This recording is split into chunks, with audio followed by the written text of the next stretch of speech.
guest, we will start with your permission. Professor Susma? Yes, sir. We will start now. I am admit all the people to a Zoom hall. Okay, sir. Okay, sir. I'm ready, sir. 1 second.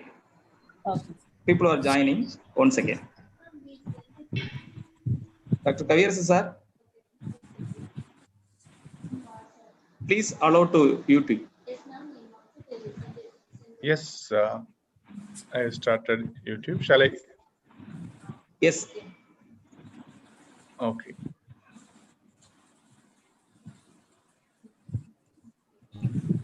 People are joining one by one. Veeramani ma'am, how is your health? Okay, we are live. We are live on YouTube. Yes.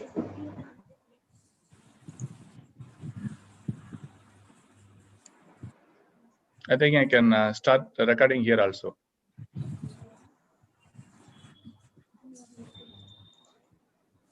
Okay, Dr. Bala, the recording has started here. Yes, sir.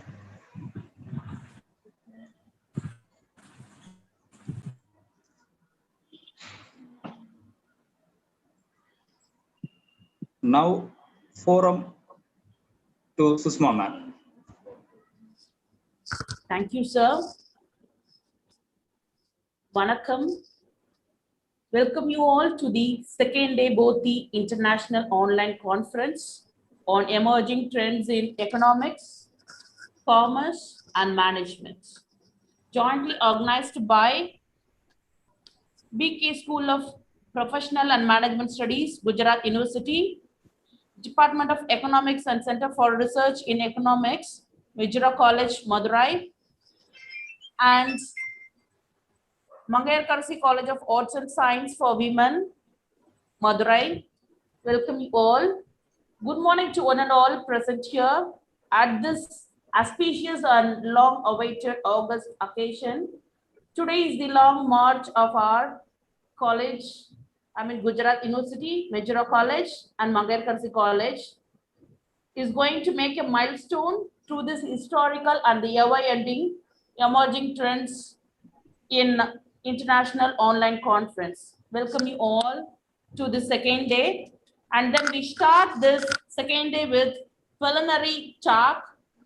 I would like to introduce our chairperson of this preliminary talk, Dr. Neelam Panchal, Department Head, Department of Public Policy and Governance, BK School of Professional and Management Studies, Gujarat University. That she is a renowned resource person, and then she had a career in academics, and then she was completed the faculty development program in management in prestigious institution of Indian Institute of Management Studies, Ahmedabad. She is also completed specialized faculty development program in research at IIM Ahmedabad, and then she was also worked as a full-time faculty at Institute of Management Studies, Nirma University. She had over 18 years of academic and industrial experience. She has completed teaching assignments with Management Development Institute in Calcutta, and then she had attended various management teaching programs and FDP at IIM Bangalore. She has published more than 100 research articles in referred national and international academic journals, conference, and authorized editor. More than 15 books were also published by her. She has been awarded a merit certificate by Education Department, Government of Gujarat, in recognition of meritorious score in Gujarat. She is the respondent of various awards and prizes for best research papers, best performer, and best teacher. She is acting as a chairperson of Indian Society for Training and Development in Ahmedabad. She was acting as a vice chairman of ISDT Ahmedabad. And then she is passionate about teaching, research, and training, and has been engaging in enabling individuals and organization through coaching, training, and learning and development. She has taught courses at MDI. She is a coordinator of postgraduate diploma program in finance management for the Management Academy, Gujarat University. And then she has been member of editorial board of various national and international journals. She is acting as a vice chairman in ISDT Ahmedabad. She has been visited and give a guest lecture to many faculties at MDI, Nirma University. Um, and then Dr. Panchal has delivered many invited keynote speech and talk in international and national conference across the nation. She has conducted employee development, management development, faculty development, and the women development program for executives and middle level managers of different organizations like Kohilar India. And then she has been the convener of the first, second, and the third youth Smith at national and international level in Gujarat University.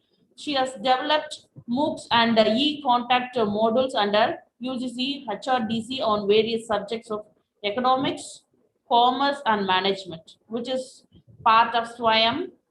And then she has developed more than 100 e-content modules and 5 MOOCs on various subjects under SWAYAM platform of MHRD. It is our renowned chairperson who is here to deliver a note on emerging trends in commerce, economics, and management. Welcome you, ma'am, to this program.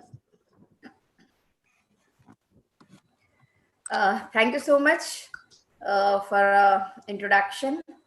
At the outset, I would like to thank Professor Mamta Brahmpat and the team members of the Bodhi International Conference, Dr. Kavirasu, Dr. Balakrishnan, Dr. Justina, and the team members. So thank you so much for this opportunity. And yesterday also I attended the program, and it's a wonderful conference that you have organized. So congratulations on behalf of Gujarat University, and thank you so much for the invitation. The theme of the program and the conference is very, very much relevant. And when we are saying emerging trends in commerce, economics, and management, we all know that this pandemic has changed our lives. This pandemic has taken us to a level and to a platform where we never thought of that the conferences like this would happen online. We would try to interact with each other online, and we would have online classes. The scenario that we are looking into right now, we never thought of. So the theme of the conference is very, very relevant when we are seeing emerging trends in the management in the new normal. So my area of focus today would be in the emerging trends in the management in the new normal. That is the new era in which we are living with. So when we observe this new era, there is a fantastically a different and a drastically change in each and every sector, not only in the management, but also in all the sectoral areas, and specifically in the higher education as a sector also, there's a drastic change that we have observed, each moment.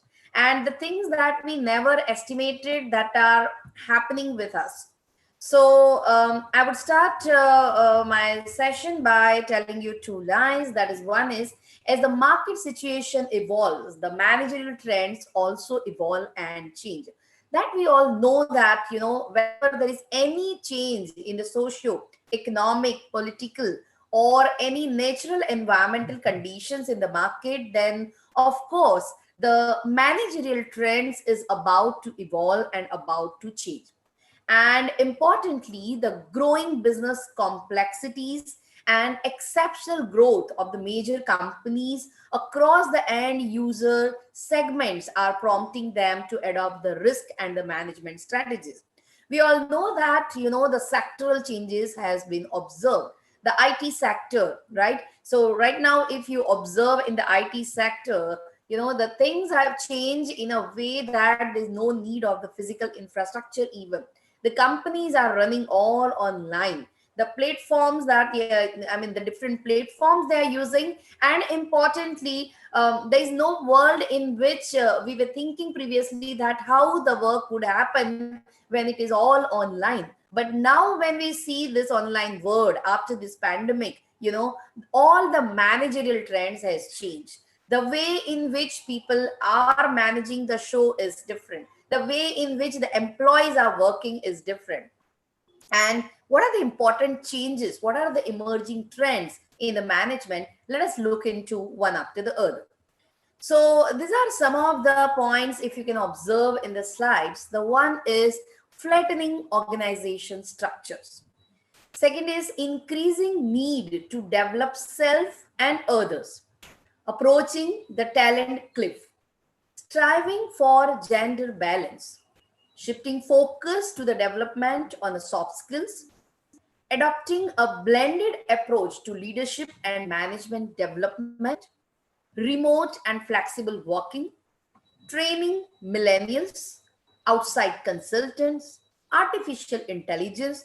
Now, these are the important areas where my focus would be and where I would like to throw light on important issues, that what are the changes that are happening in and around the world.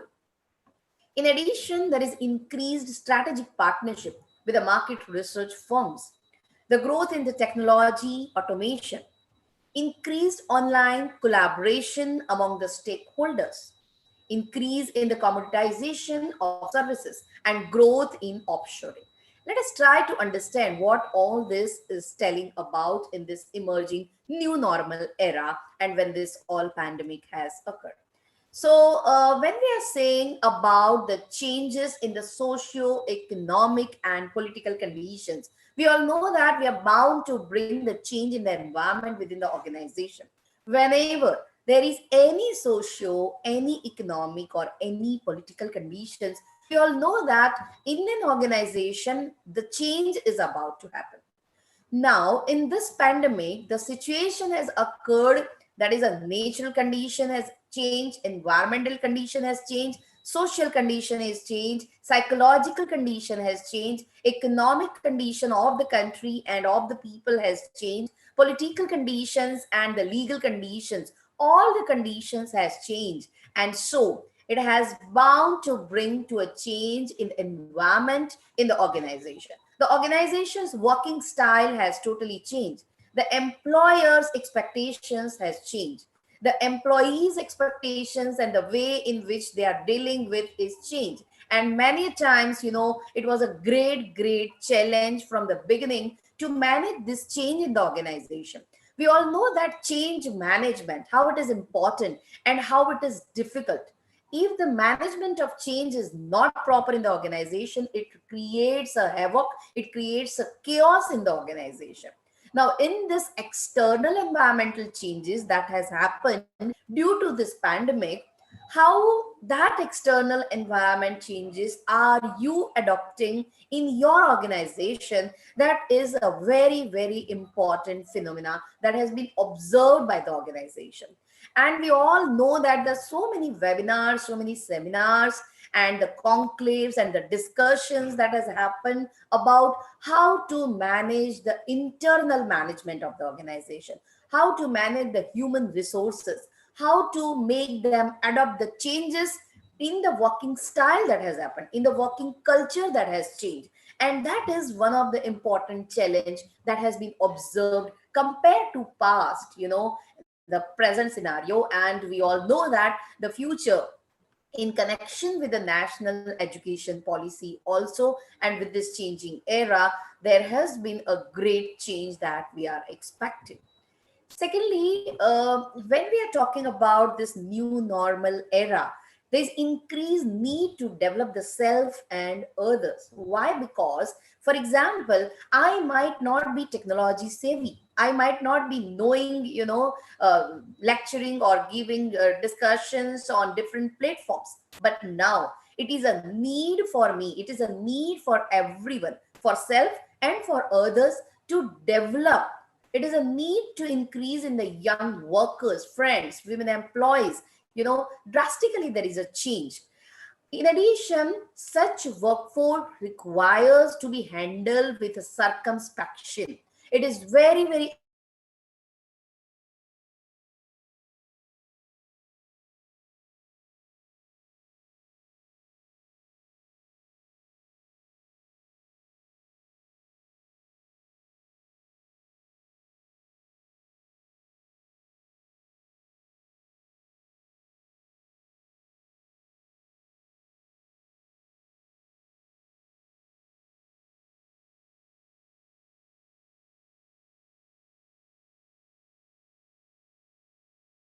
them itself is a question mark. So that is also one of the very, very important aspect in the organization.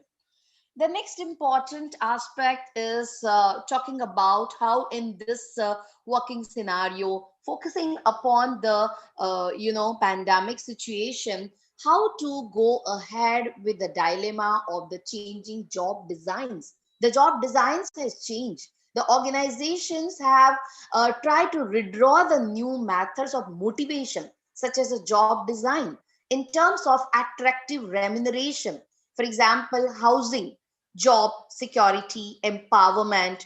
There's so many factors that has affected directly in terms of the attractive remuneration, because attractive remuneration that has gone, it is all a different story now. Why? Because maintaining the job, lesser turnover, maintaining the employees, holding them to a job itself is a question mark for many of the organizations. So one of the important aspect here is when there are changing employee expectations, how the organizations have to draw the line, how to redraw the new methods of motivating the employees, right? In terms of job, in terms of job designs, in terms of job culture, in terms of creating attractive remuneration.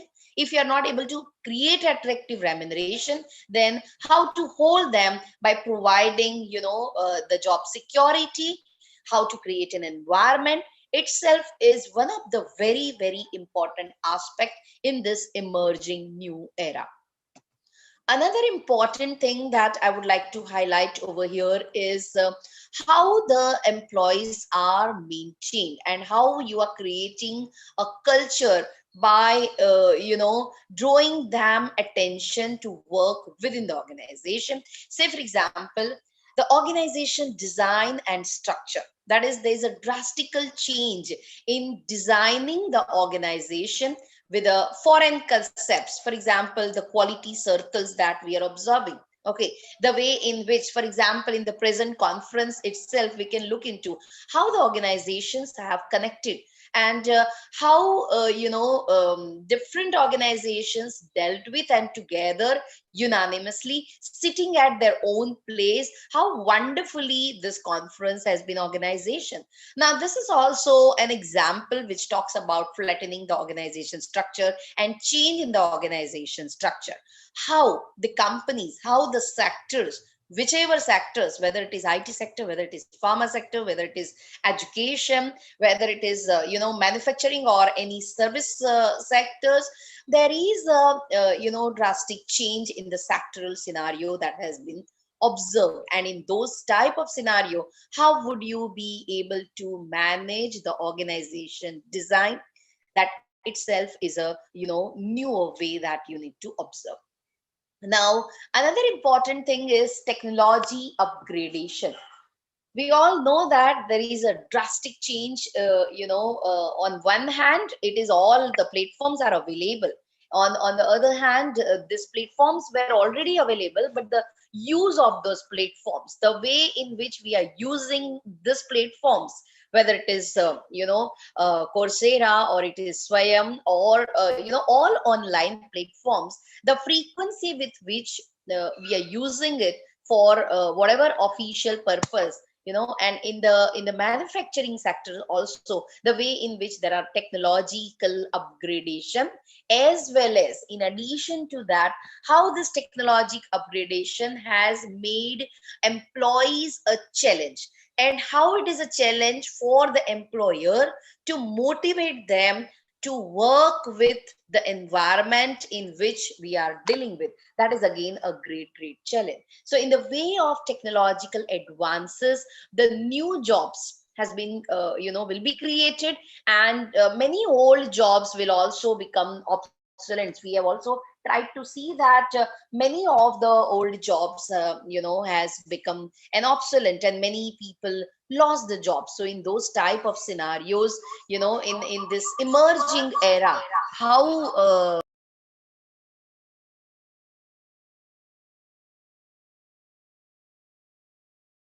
us.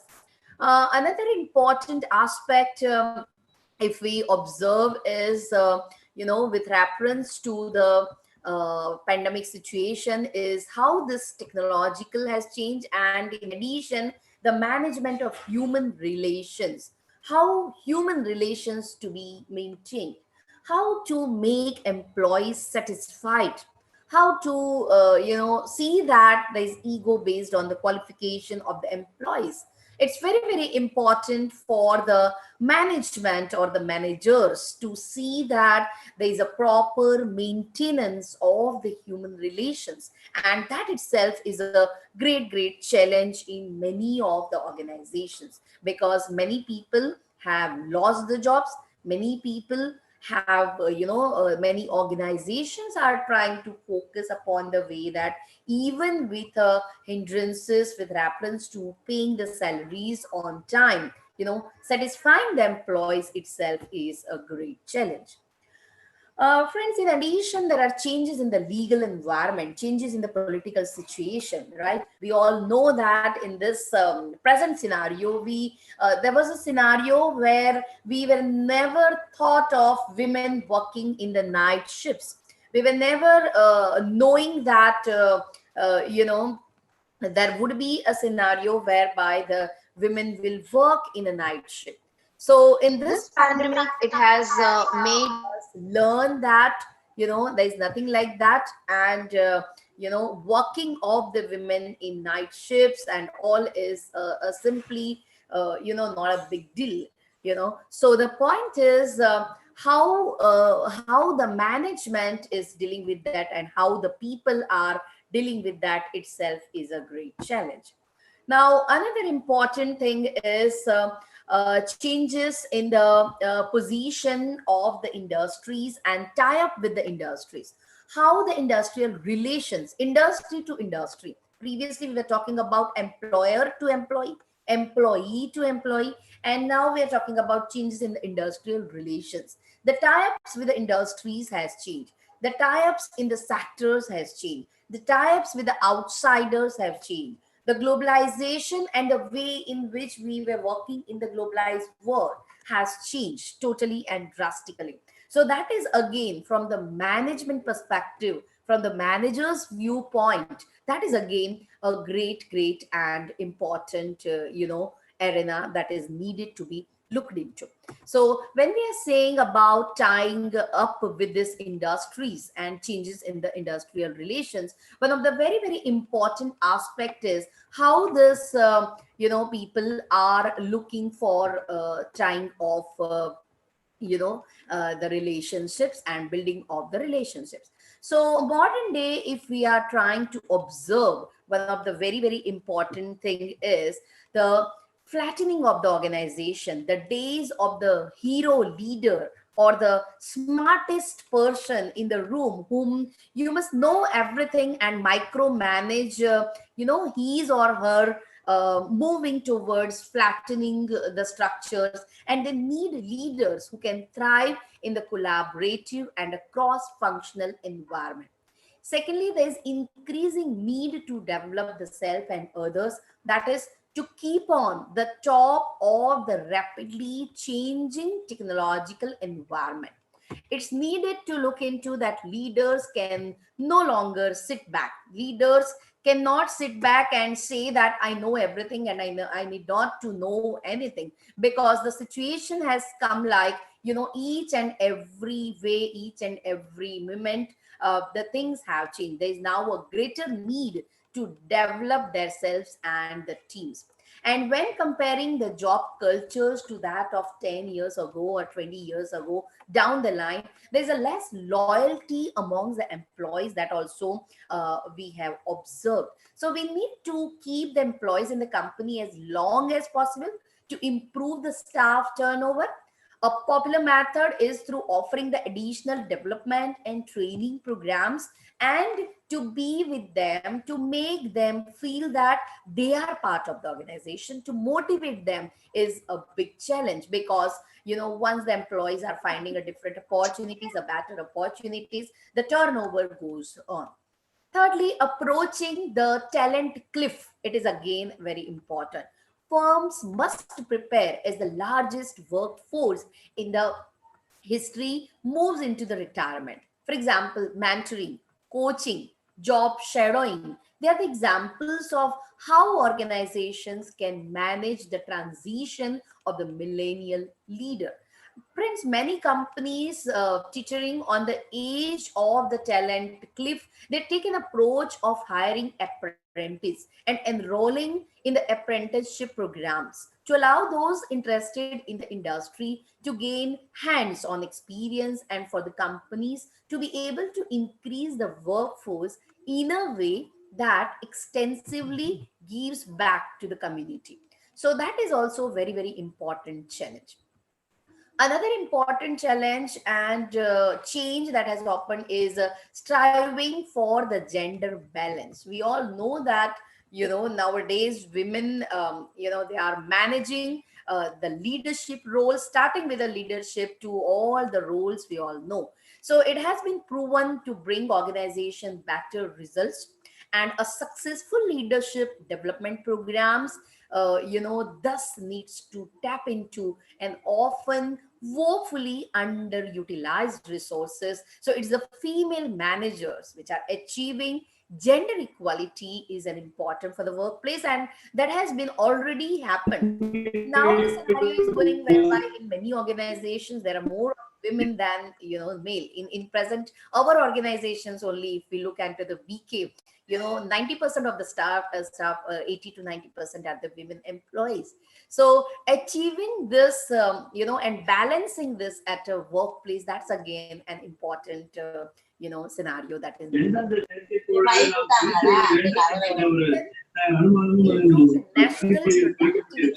and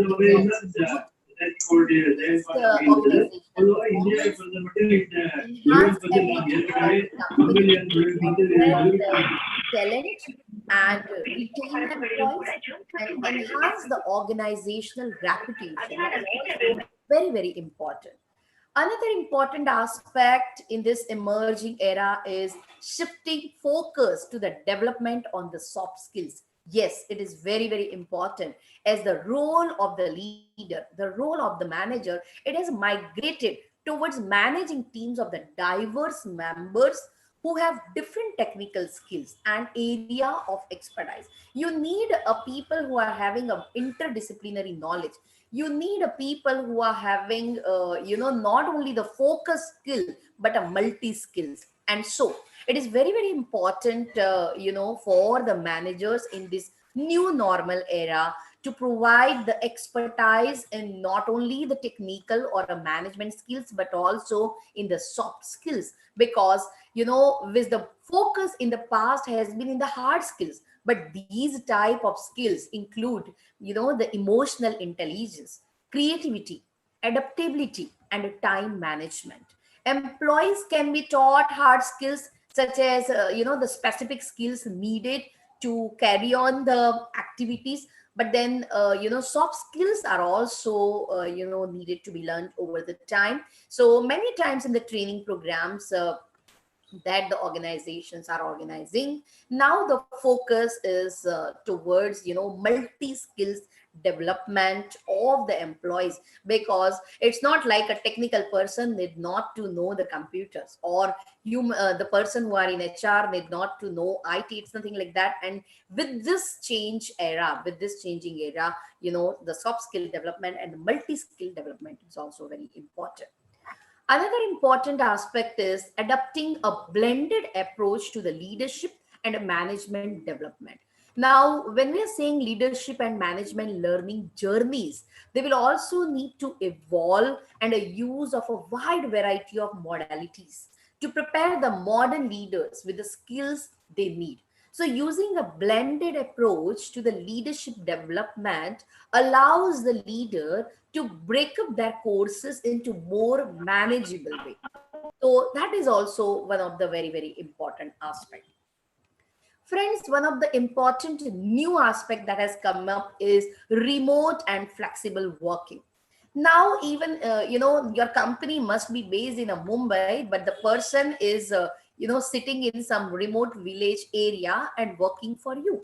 So remote and flexible working, and in this era, how to make them be with the organization, how to utilize their time, how to see that they are effective in the work even if from their homes, how to see that there's a utilization of the power of the latest technology, social media, and even the communication platforms.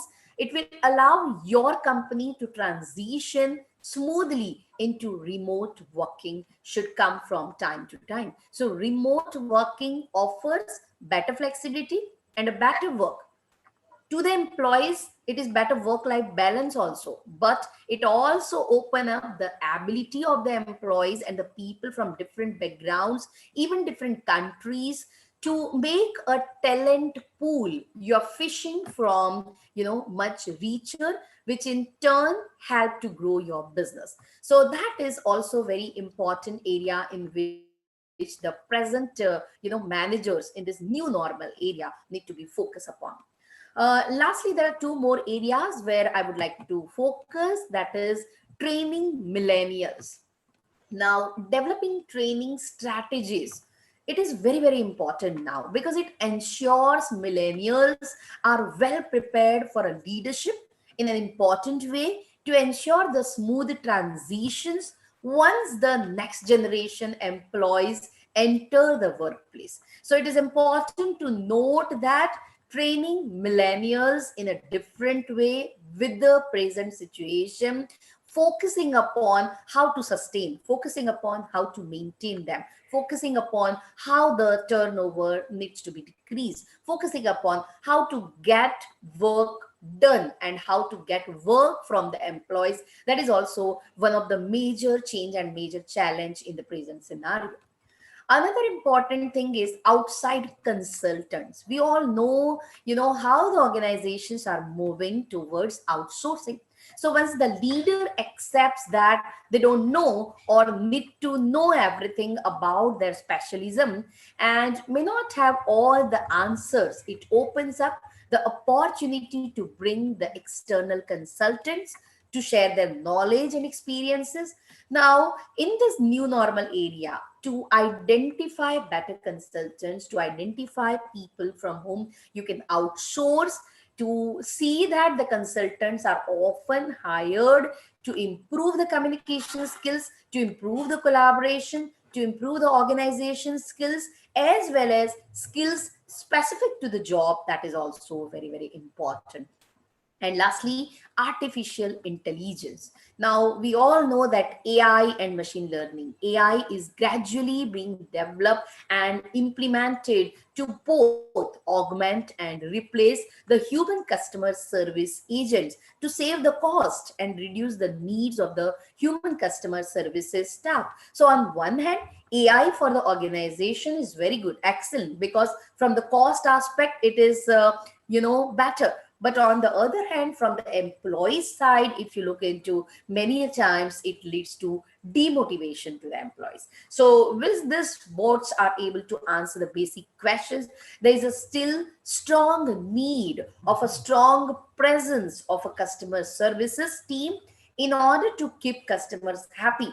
Using bots to take away need to answer the repetitive and simple questions with a free up your team to put more focus on the more difficult aspects and ultimately keep your customers happy. That is very, very important. So simply relying on AI is not important, but to have a balance between the AI and your own people, that is again a very, very important challenge and important aspect for the managers in this new normal area.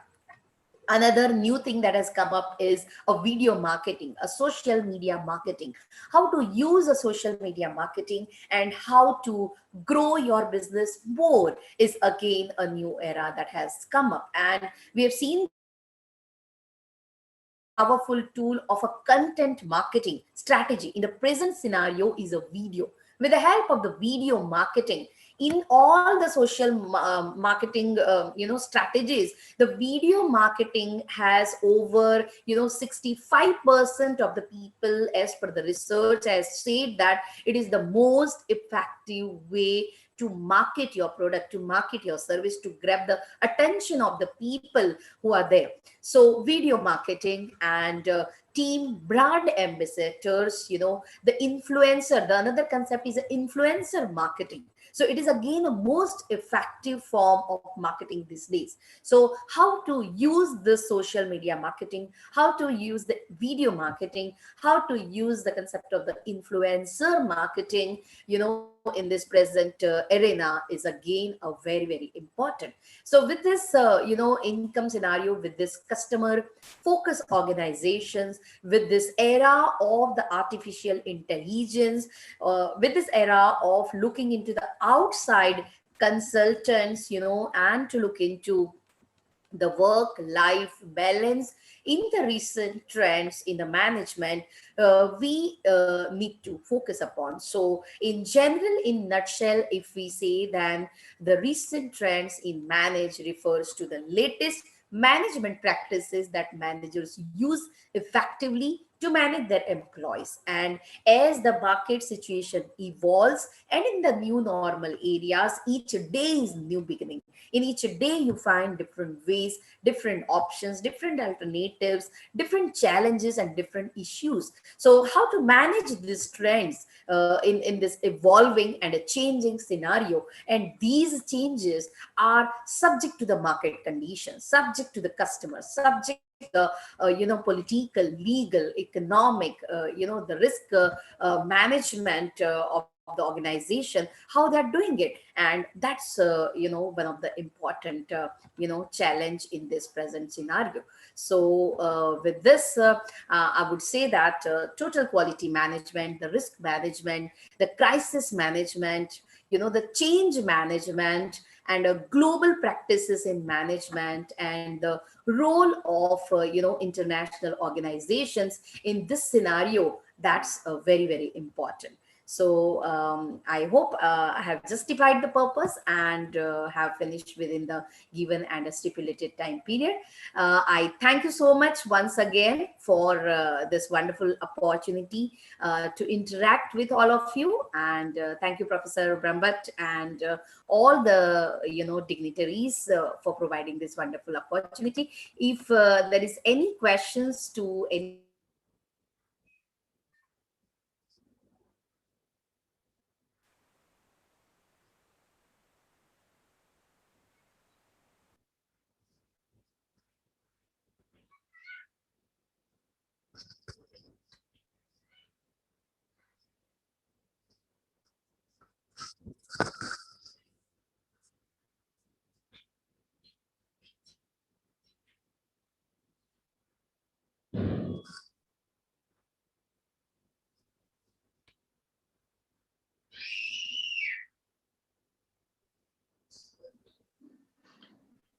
Madam Sushma, I think she lost the connection. I think probably. Okay, ma'am. She is back. She is back. Okay. Okay.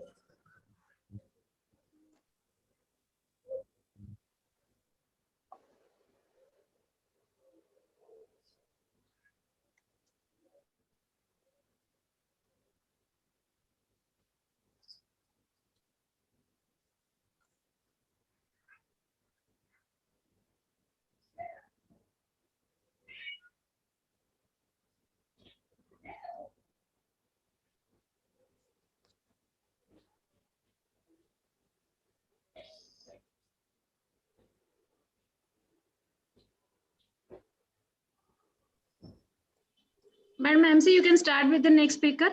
I think no question from the audience. Any questions? Shall I go for thanking? Yeah, ma'am. Thank you, ma'am. Thank you, ma'am, for your sweet aroma speech on emerging trends era. And you have also discussed on pandemic time, how we have to tackle the pandemic time, technological advancement in all industries. And you have told that how to manage the recent trends in management. Thank you, ma'am, for your big, brief explanation about these content. Thank you from our bottom of heart. Thank you once again. And then next, I would like to welcome and introduce our resource person. The next resource person for preliminary talk is Professor Dr. Sarita Agarwal. She is the professor and dean, School of Social Science, Central University of Gujarat, and then in Gandhinagar. She had 32 years of teaching and research experience.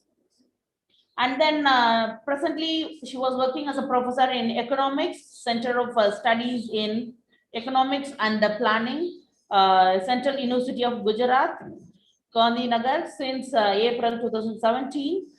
And then she was being participated in UNIFIC Fellowship as a short certificate program on globalization, labor rights, and CSR organized by ISS Netherlands.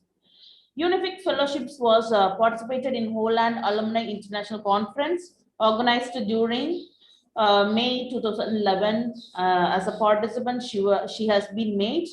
And then she was also published 70 publications in various reputed, renewed journals and books. And then she was also published 5 books in her area. And then she was also presented papers at 80 at various national level, regional level seminars and conferences. And 39 papers were published and presented in international level seminar and conferences. And then she was also visited 10 countries for participated in seminar and conferences, that is Netherlands, Australia, Thailand, and UK. And then she was also delivered 38 special lecture and guest lectures to various students.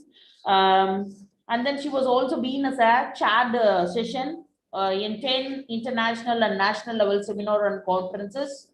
Then she was also undertaken 7 research projects.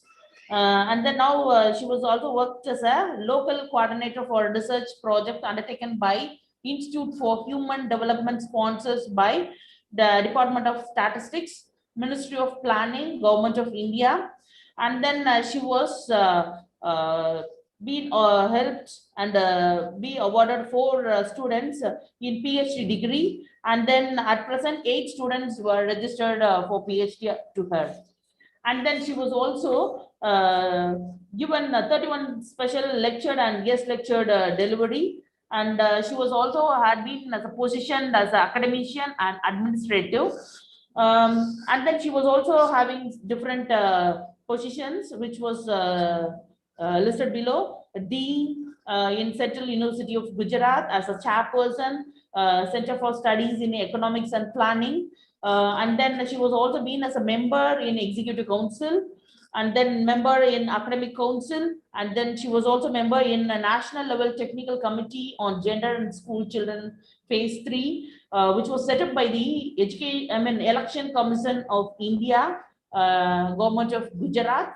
And then she was also been as a life member in Indian Society of Labor Economics and life member in Gujarat Economic Association, and then member of Executive Committee in IDM conference. And then she was also been as a Executive Committee member in Gujarat Economic Association.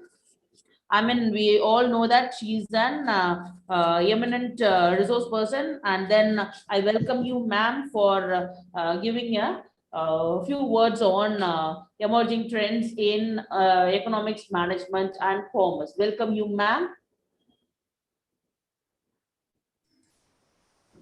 Thank you so much for your kind words. A very good morning to all. At the outset, I thank the organizers for inviting me to share my views on a topic which is so very important for us in the present day context. The topic of my today's talk is industry and employment in the post-lockdown, the Indian experience. Pandemics in general are not merely serious public health concern. Rather, these trigger disastrous socio-economic and political crises in the countries. COVID-19, apart from becoming the greatest threat to global public health of the century, is being considered as an indicator of inequity and efficiency of social advancement. The first COVID case surfaced in India on January 30, 2020, and following the outbreak, the lockdown in the entire country was announced on 24th March, initially for a period of 21 days. Borders were sealed, transportation got stopped, factories, shops, restaurants, and all types of economic activities were shut, barring only the essential services. And as of today, there are more than 1 crore reported cases of COVID in the country. According to the Global Health Survey Index report, which was published in October 2019, national health security is fundamentally weak around the world. This is what the Global Health Survey Index report mentioned in the year 2019 in October.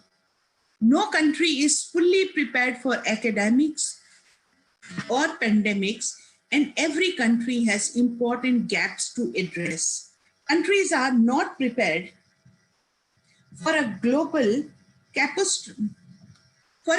catastrophic biological event, including those that could be caused by the international spread of a new or emerging pathogen, or by the deliberate or accidental release of a dangerous or engineered agent. Biosecurity and biosafety are under prioritized areas of health security, and the connections between health and security sector actors for outbreak responses are weak. This is what the Global Health Survey Index report mentioned. The pandemic was superimposed on unresolved tensions. There were already tensions prevailing in the world between people and technology, between people and the planet, between the haves and the have-nots. These tensions were already shaping a new generation of inequalities pertaining to enhanced capabilities, the new necessities of the 21st century, as it was defined in the Human Development Report of 2019. The June 2020 Global Economic Prospects report describes both the immediate and the near-term outlook for the impact of the pandemic and the long-term damage it has dealt to prospects for economic growth. The pandemic and associated lockdown measures that were adopted the world over led to a de facto shutdown of a significant portion of the global economy that triggered a global recession this year. The world economy is estimated to contract in 2020-21 by 4.3%, according to the World Bank report, and 3.5% as per IMF report. The baseline forecast envisions a 5.2% contraction in the global GDP in the year 2020 using market exchange rate weight, the deepest global recession in decades, despite extraordinary efforts of government to counter the downturn with fiscal and monetary policy support. The lockdown led to local, regional, and global supply disruptions hitting economic activity, rendering a first-order supply shock. This in turn has led to saving lives and livelihoods amidst a once-in-a-century crisis, a demand shock, both through disruption in the labor market that has affected household income and through the precautionary motive to save, which has come up from the uncertainty amidst the health crisis. Over the longer horizon, the deep recessions triggered by the pandemic are expected to leave lasting scars through lower investment and erosion of human capital through lost work and schooling and fragmentation of global trade and supply linkages.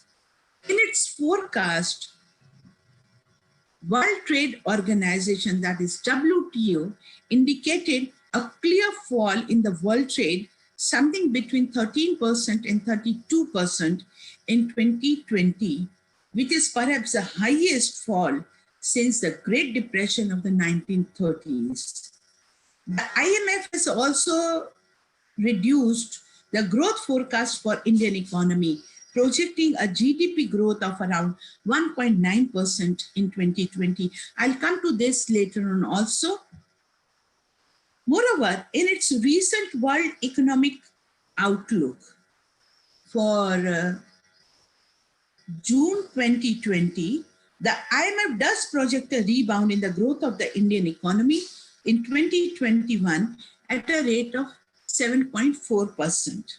Kenneth Rogoff, a professor of economics at Harvard University, mentions that the short-term collapse in global output now underway already seems likely to rival or exceed that of any recession in the last 150 years.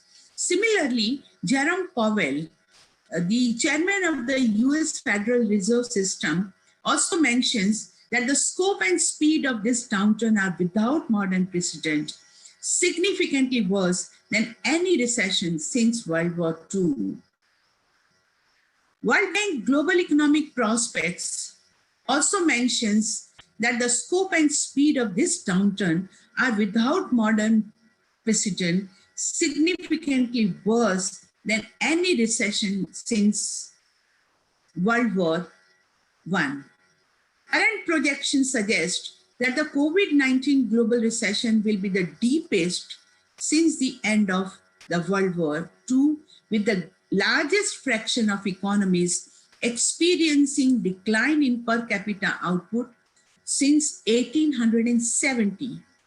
Output of emerging market and developing economies, that we call as EMDEs, is expected to contract in 2020 for the first time in at least 60 years. The current global recession is also unique in that global growth forecasts have been revised down more steeply and rapidly than in any other recession since at least 1990. The gradual nature of forecast downgrades in previous global recessions suggest that further downgrades may be in store as forecasters absorb new information about the evolution of the pandemic. As such, additional policy measures to support activity may be needed in the coming months. Of course, the COVID recovery rate has crossed 90% in India, but then the fact remains that the ongoing pandemic is eating up India's workforce. And that is my major concern today. Why are we so concerned about India's role in the global economy? And India is, the fact remains that India is one of the 5 largest proportion of the global. It contributes the largest proportion to the global economy in terms of purchasing power parity as per 2019 data from the World Bank. China is at the top with 19.25% and India is at 7.98%.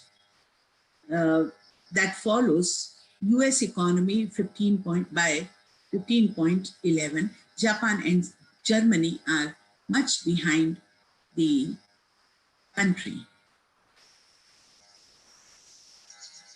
Now, if we look at the global growth scenario, I have taken this data from various sources, from World Bank, IMF, mainly.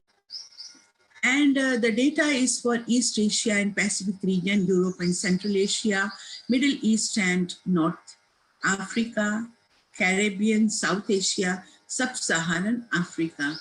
And the data is for the period from 1960 to 2020. The world has witnessed several recessions during this period. During 1975, 1982, 1991, 2019, and now during 2020. During the entire period, the average GDP growth rate has been around 5.9% in East Asia and Pacific, and in South Asia, it has been around 5.3%. Sorry, it is 3.1%. Now, during the non-recessionary period, the growth rate has been around 5.3% in South Asia, and for the entire period from 60 to 2020, it has been 5.1%. But if we look at this data for South Asia particularly, during 2020, the growth rate has been minus 2.7%, which is one of the lowest. Of course, there are other regions like Middle East and North Africa, where the growth rate has been minus 7.2% during 2020, and per capita GDP has witnessed a decline of around 8.1% during this period. But if we compare this data with the non-recessionary period, it's around 1.9% growth. But whereas in 2020, virtually all the regions of the world have witnessed decline in GDP and per capita GDP. Now, the same data has been represented here with the help of the chart.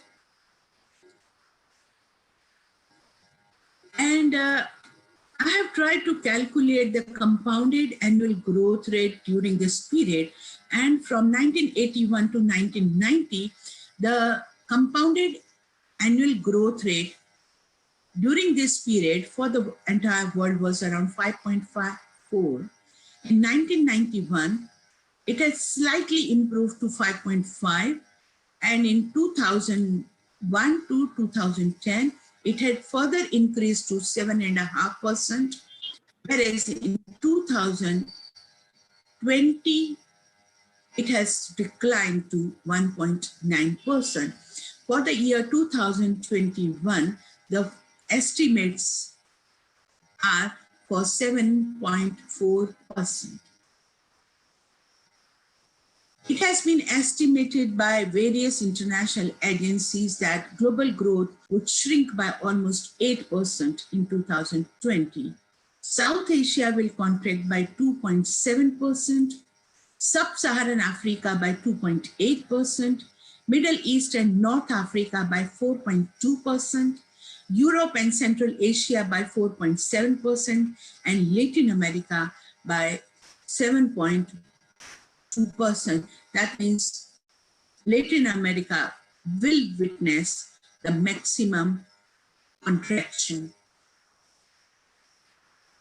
Now this COVID-19 also had an impact on the global poverty. According to the World Bank data, the forecast before COVID-19 was that global poverty will decline to 7.8% during 2020. But actually, the current forecast suggests that global poverty is around 8.6%, which is much higher compared to 2019. That means at the global level, poverty has increased. Now, if we look at the data for India, I have calculated these values at constant price and trying to discuss the percentage change in GDP per capita in India. And we can see that the per capita GDP at constant price has been one of the lowest during 2020 at 0.54. But this is expected to increase to around 6.03. The same was around, of course, the country has witnessed a slight decline during the past 3 years at 5.6% during 2017, 4.7% in 2018, and around 2.8% during 2019. But this is expected to increase to 6.03% in 2021. The data source for this is World Bank.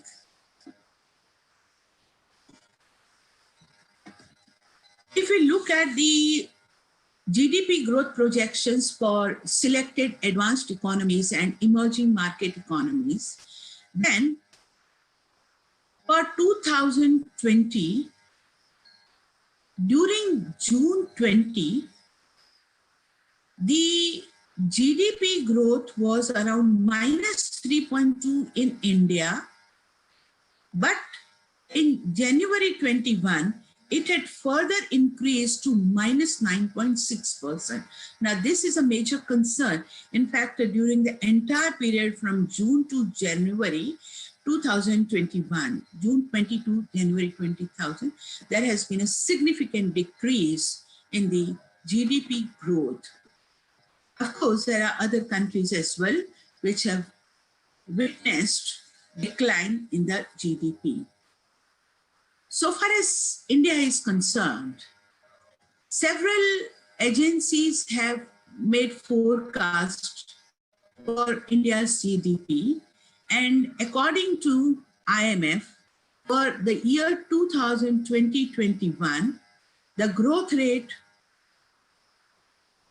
would decline by -10.3%. According to World Bank data, this decline would stand at 9.6%, and Asian Development Bank forecasts are at the lowest at 8%, and Reserve Bank of India also estimates it at 7.5%. Now, what has happened to poverty during this period? And we can see that though compared to 2019, the working poverty rate, which is defined as the poverty rate among the working population, now this data is for 15 years plus. So 15 plus age, working poverty rate in the year 2020 stands at 9.6%, and this is expected to decline to 8.75% during 2021 and further to 6.56% in the year 2024. These are the World Bank estimates. I was also curious to understand the working poverty rate among males and females. And we can see that the poverty rate among females is much higher compared to men. In the year 2020, the working poverty rate among women stood at 11.44%. For males, it was 9.16%. And this is expected to decline to 6.16% among males and to 8.2% among females. That means even by 2024, the working poverty rate among females is expected to remain much higher compared to males. What has been the impact of this COVID on Indian economy? In India, up to 53% of the businesses have specified a certain amount of impact of shutdown was due to COVID on operations, according to a FICCI survey which was carried out in the month of March. By 24th April, the unemployment rate had increased by nearly 19% within 1 month, reaching 26% unemployment across India. Now, this is the data from Center for Monitoring Indian Economy. I'll come to this part later again. Around 14 crore Indians lost their employment during the lockdown, and more than 45% households across the nation reported an income drop compared to the previous year. That means compared to 2019. In 2020, during the lockdown period, 45% households, they lost their income. Various businesses such as hotels and airlines, they had cut down their salaries and layoff was quite common. Revenue of the transport companies went down by nearly 95% during the period of March to April, which resulted into 1,400 layoffs. And it was also estimated that the loss to the tourism industry was around 15,000 crore for the month of March and April, just for this period. Confederation of Indian Industry and ASSOCHAM, Association of ASSOCHAM, they estimated that the workforce involved with tourism has faced serious unemployment, and the live event industry also saw an estimated loss of 3,000 crore. The Indian economy was expected to lose more than 32,000 crore every day during the first day of lockdown, according to acute ratings. And exports during April 20 had declined by 36.65% on year-to-year basis, whereas imports had declined by 47.3% compared to April 2019. The unemployment rate, of course, it was witnessing a decline even during the pre-lockdown period of February and March. It was only 7.8% and 8.8% in March, but it had increased substantially during the lockdown. I'll come to this part later.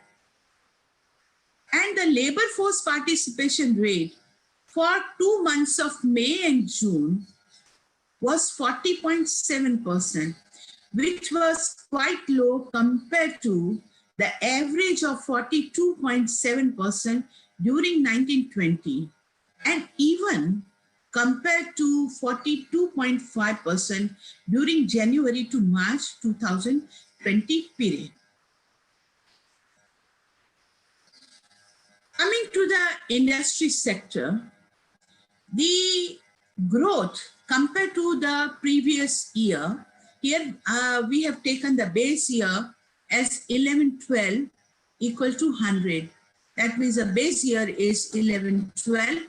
And compared to that, during the period 2019-20, the overall index of industrial production stood at 2.4% during the period 1920, but the same was minus 25 for the period 2021. Now, this was mainly because of decline in the manufacturing sector growth and followed by mining. In the manufacturing sector, the growth rate for the year 2021 stood at 27.9 negative growth rate. So for this entire period of lockdown, of course, from April, but I have taken the data for January and February as well, January, February and March. For the month of January 2020, the index of industrial production stood at 137.4, which had declined to 54 in the month of April. But gradually, as economy started opening up, as we moved away from the lockdown, the index of industrial production started showing recovery to 90.2 in the month of May, 107.9, that means around 108 in the month of June, and in the month of October, it had improved to 129.2. Of course, for the month of November, there is a slight decline. Sorry to interrupt you. Sorry, ma'am. Sorry to interrupt you, Sarita, ma'am. Yeah, please. Ma'am, at least 11:30 we have to go for start a presentation, ma'am. You can go ahead. Okay, yeah. Please, ma'am. Thank you, ma'am. Right.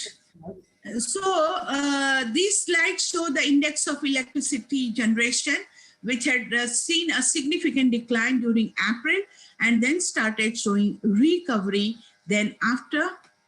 For consumer goods, the decline was significant during the month of April, which stood at 5.5 compared to 124 in the month of January, but it started showing recovery to 39.7 in the month of May, and then in October it had reached up to 130.7. Now here I was trying to show the index of industrial production for 23 major industry, and the trend is not very different. We can see that the maximum decline was for the tobacco products during the month of April, and then gradually it has started improving then after.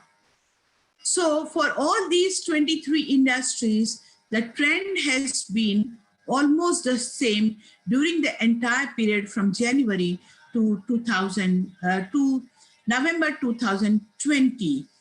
And of course, all these industries have started showing recovery after May 2020. Transport industry was the worst hit during April, and automobile sale, passenger vehicle sale, domestic air passenger traffic had almost, was zero during this entire period. Of course, toll collection was also quite low, and air cargo was also quite low during the month of April. But during the post-lockdown period, it has started improving. Yeah, okay. Now, this is also witnessed in the GST revenue collection, which was one of the lowest during the month of April, and then has started recovering. Coming to the unemployment scenario, during the month of January 2020, the unemployment rate in India was around 7.2%, but it had increased to 23.5%. During April 20, it was a maximum. during the entire period. But then the situation slightly improved and the unemployment rate had declined to 21.7 in the month of May. And now gradually during the month of October, November and January 2021, the unemployment rate has been around 6.5. The quick estimates for the month of February also show that the unemployment rate is around 6.5. Of course, because they are quick estimates, I have not shown them. And we can see that there is an inverted U curve so far as the unemployment rate is concerned, and the country has entered into the decline into the unemployment in the country.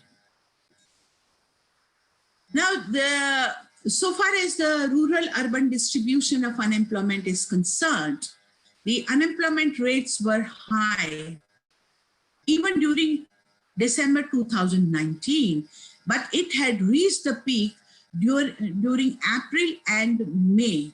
And of course, the unemployment rates were slightly lower in the urban areas compared to the rural areas. And gradually, the employment has started increasing and unemployment has started decreasing. This is based on the data from Center for Monitoring Indian Economy. And the chart, this data also shows the scenario during various months from June to January 2021. And for all India, the unemployment rates have declined from 10.2% in June 20 to 6.5% in January 21. I will skip this slide. Now coming to Manrega, now which is an indicator of growing employment in the rural areas. And we can see that the workers had started migrating from their place of work during the month of April, where the demand for Manrega work was around 60, but this had increased to around 201 during the month of June.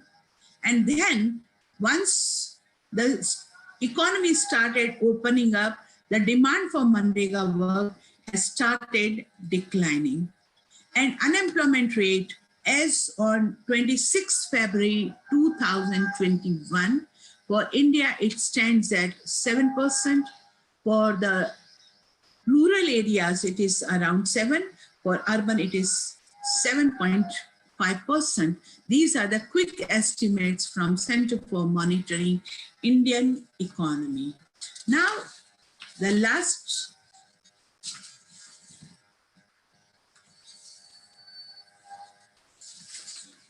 point that I would like to make here is regarding the priorities ahead. COVID-19 has triggered a global crisis like no other. A global health crisis that, in addition to an enormous human toll, is leading to the deepest global recession since the Second World War. While the ultimate growth outcome is still uncertain, and an even worse scenario is possible if it takes longer to bring the health crisis under control, the pandemic will result in output contraction across the vast majority of the emerging market and developing economies, including India. Moreover, the pandemic is likely to exert lasting damage to fundamental determinants of long-term prospects, further eroding living standards for years to come. This will have long-lasting impact for many years to come. The immediate policy priorities are to alleviate the ongoing health and human costs and weaken the near-term economic losses, while addressing challenges such as informality and weak social safety nets that have heightened the impact on vulnerable population of the country. Once the crisis is gone, it will be necessary to reaffirm credible commitment to sustainable policies that would include medium-term fiscal framework in energy exporting, emerging market developing economies suffering from the large fall in oil prices, and undertake the necessary reforms for long-term growth prospects. For these actions, global coordination and cooperation will be critical. Thank you. Thank you for giving me this opportunity. Thank you, ma'am. Sorry to interrupt you. I take this opportunity to thank Dr. Sarita Agarwal, ma'am.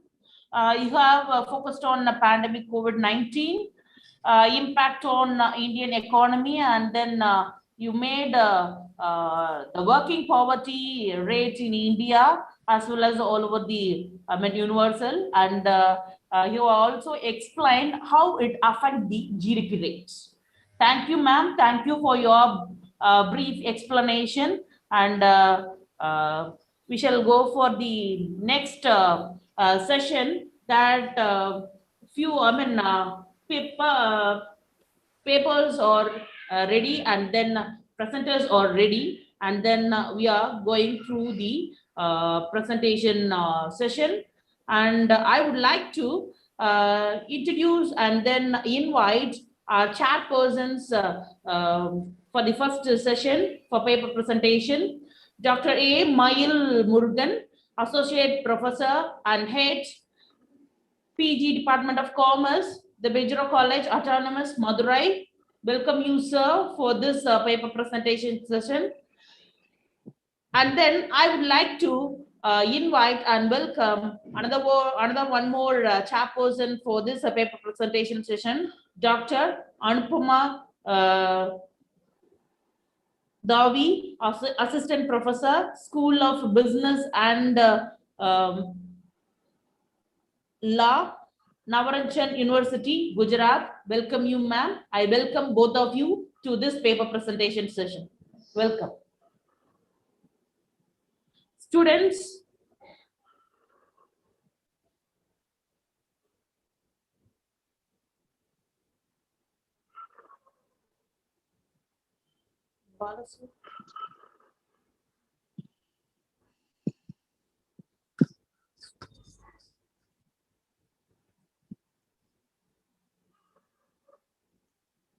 Professor Mayil Murugan, you can start your session, sir, and then I think so you will have the list in your hands.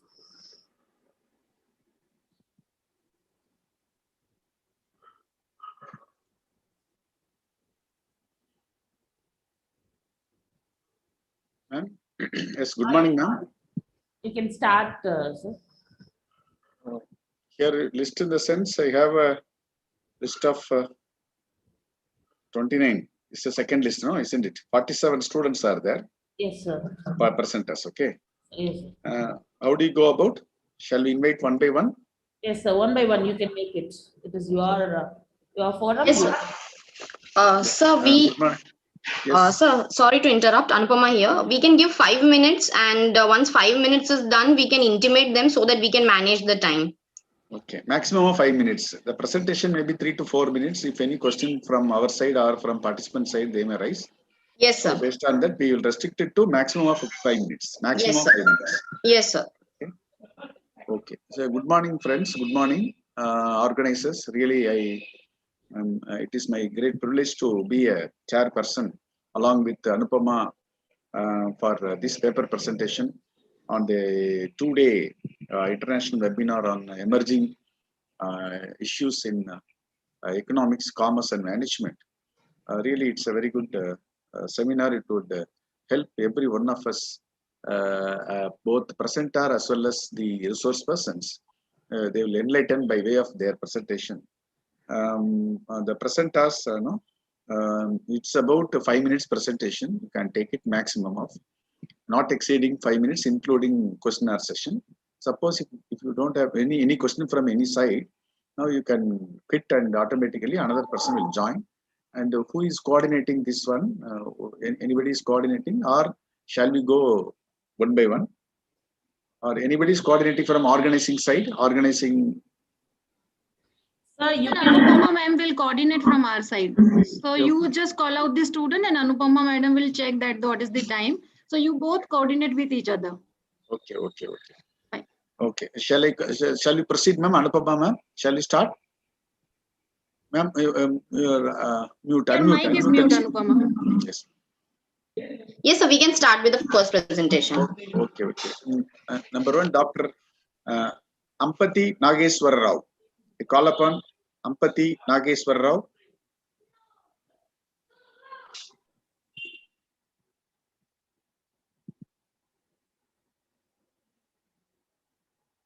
Okay, shall we move the second person? Oh, Yes, sir. Mamta. Yes, so we can Ampati move with the Nageswar. second. Sir, Yes, you can second. move if the people are not Yes, there. Dr. Amit Kumar Sharma from Gujarat University. Amit Kumar Sharma, whether is available? No, no issue. No, sir. Dr. Krishna Hemal Joshi. Krishna Hemal Joshi from Gujarat, Marwadi University, whether he is available? She is not available, sir. Okay, thank you. Dr. R. Sendil Kumar from Wagbod College, MSS Wagbod College, Madurai. R. Sendil Kumar is... I am available, sir. Yes, yes. You start, sir. You start with your topic, and it is about 3 minutes presentation, and followed by there will be a question. Otherwise, Okay. we'll finish. Okay, start, Sendil Kumar. Thank you. Good morning to all. I would like to thanks for organizing 3 well-esteemed and Bodhi journals. Dr. Stephen Narayanan and I jointly prepared the paper entitled Customer Satisfaction Towards the Service Provided by Payment Banks in Madurai City. I give a small introduction to this. Since 2005, the central government can take initiative financial illusion. The term used, the first one to provide provision of savings and loan services to poor, both rural and urban, in an expensive and easy to use sum.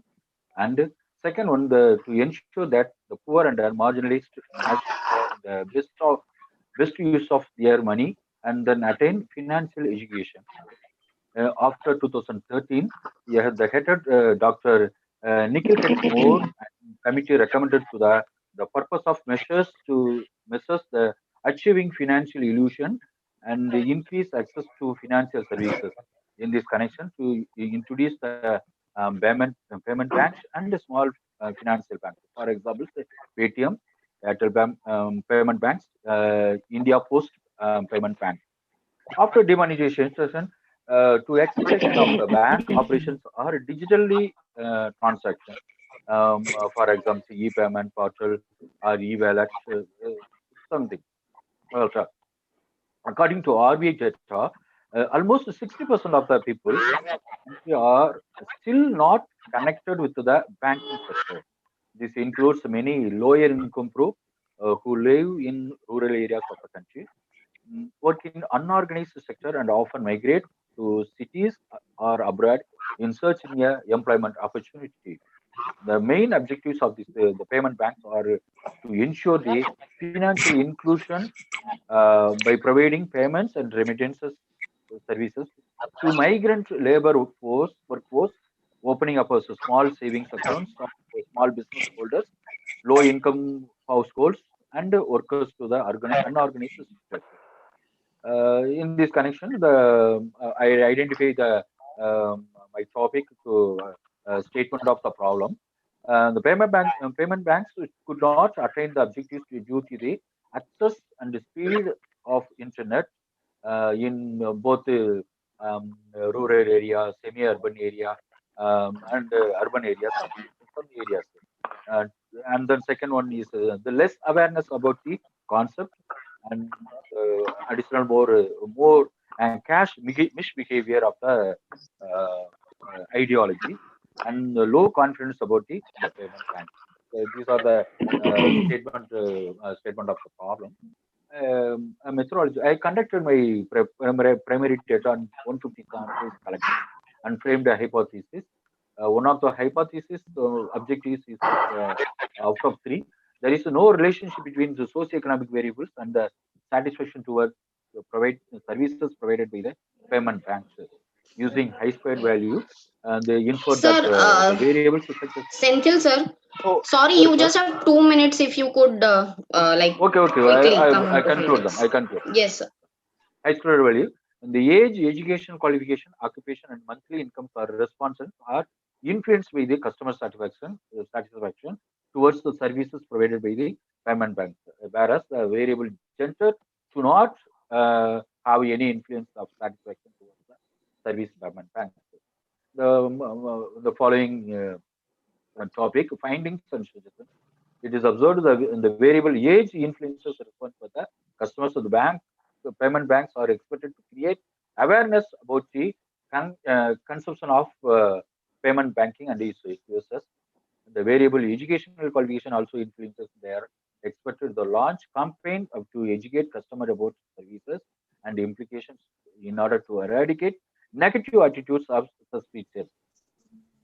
For the last one, the further the variables occupation and monthly income also influences the satisfaction of customers payment bank are projected to find out the persons required for purpose of implementing technological systems with the customers as they themselves need to motivate financially and technically to bring forward the initiation of digital payments. I conclude this my paper. The payment banks are required to work gradually with a great efficiency by incorporating the advantages of the agent as well as the customers by introducing the great optimistic effects of using technology-based banking than conventional banking. And the second one conclusion. This is a predominant key of our value proportion and would be really a game change in Indian banking system, but as it is new way in instilled in Sir, India. you're done with your Many 5 people minutes. are Thank you. Okay. The banking holders or payments have created knowledge and among the people. Thank you very much. Okay, Sindhil Kumar, only one question. How does your payment bank is different from conventional banking? Be specific in only one point. One point. One specific point. How this can be. Yes. One. The regular banks are to issue the deposits worth here, and the payments are accept only 1 lakh rupees only. The deposits only they are. The payment. What's the speciality of payment bank? What's the speciality? What's the special feature of a payment bank? The special features are technology based. The technology regular banks have not even the conventional banking also technology it is there. The technology yes, it is everywhere. But why the payment bank? Since there are so many banks are there and they are doing the same sort of services, why payment bank?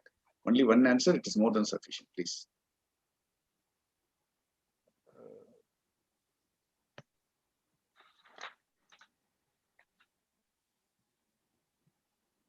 The financial 1 minute.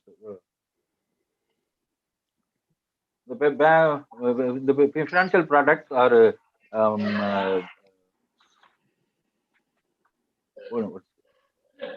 as a regular banks are allowed to the offer financial products like insurance, mutual funds, or so on. But the conventional payments banks are allowed back to approval for RBI to distribute. Okay. Thank you. Nice answer. Very good. Thank you. Thank you. I just have one question, sir. Senthil, sir, what was the test that was being used by you in order to test the relationships that you were stating? What method was used by you? High squared value is I am using. You have used? Yeah. High squared value. High square value. Okay, sir. Thank you. Okay, thank you. The next, Dr. Parul Bhatti from Gujarat. She is not going to make presentation. She has some meeting in university. Okay. Dr. Neelam Pure. Yes, I'm there. My partner is going to share the screen. Gehna? Yes, ma'am. Yes.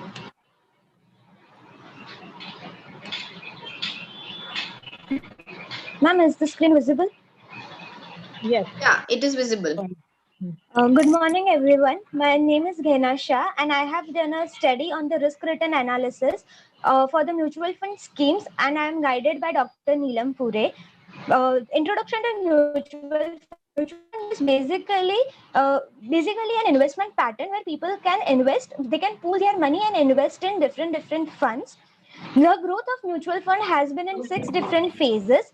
Earlier, it was the growth of UTI. Then the establishment of public sector funds was done. After that, the introduction of private sector fund was done. Then in 1997, SEBI regulations were introduced, and by 1999, a large and stable industry had started.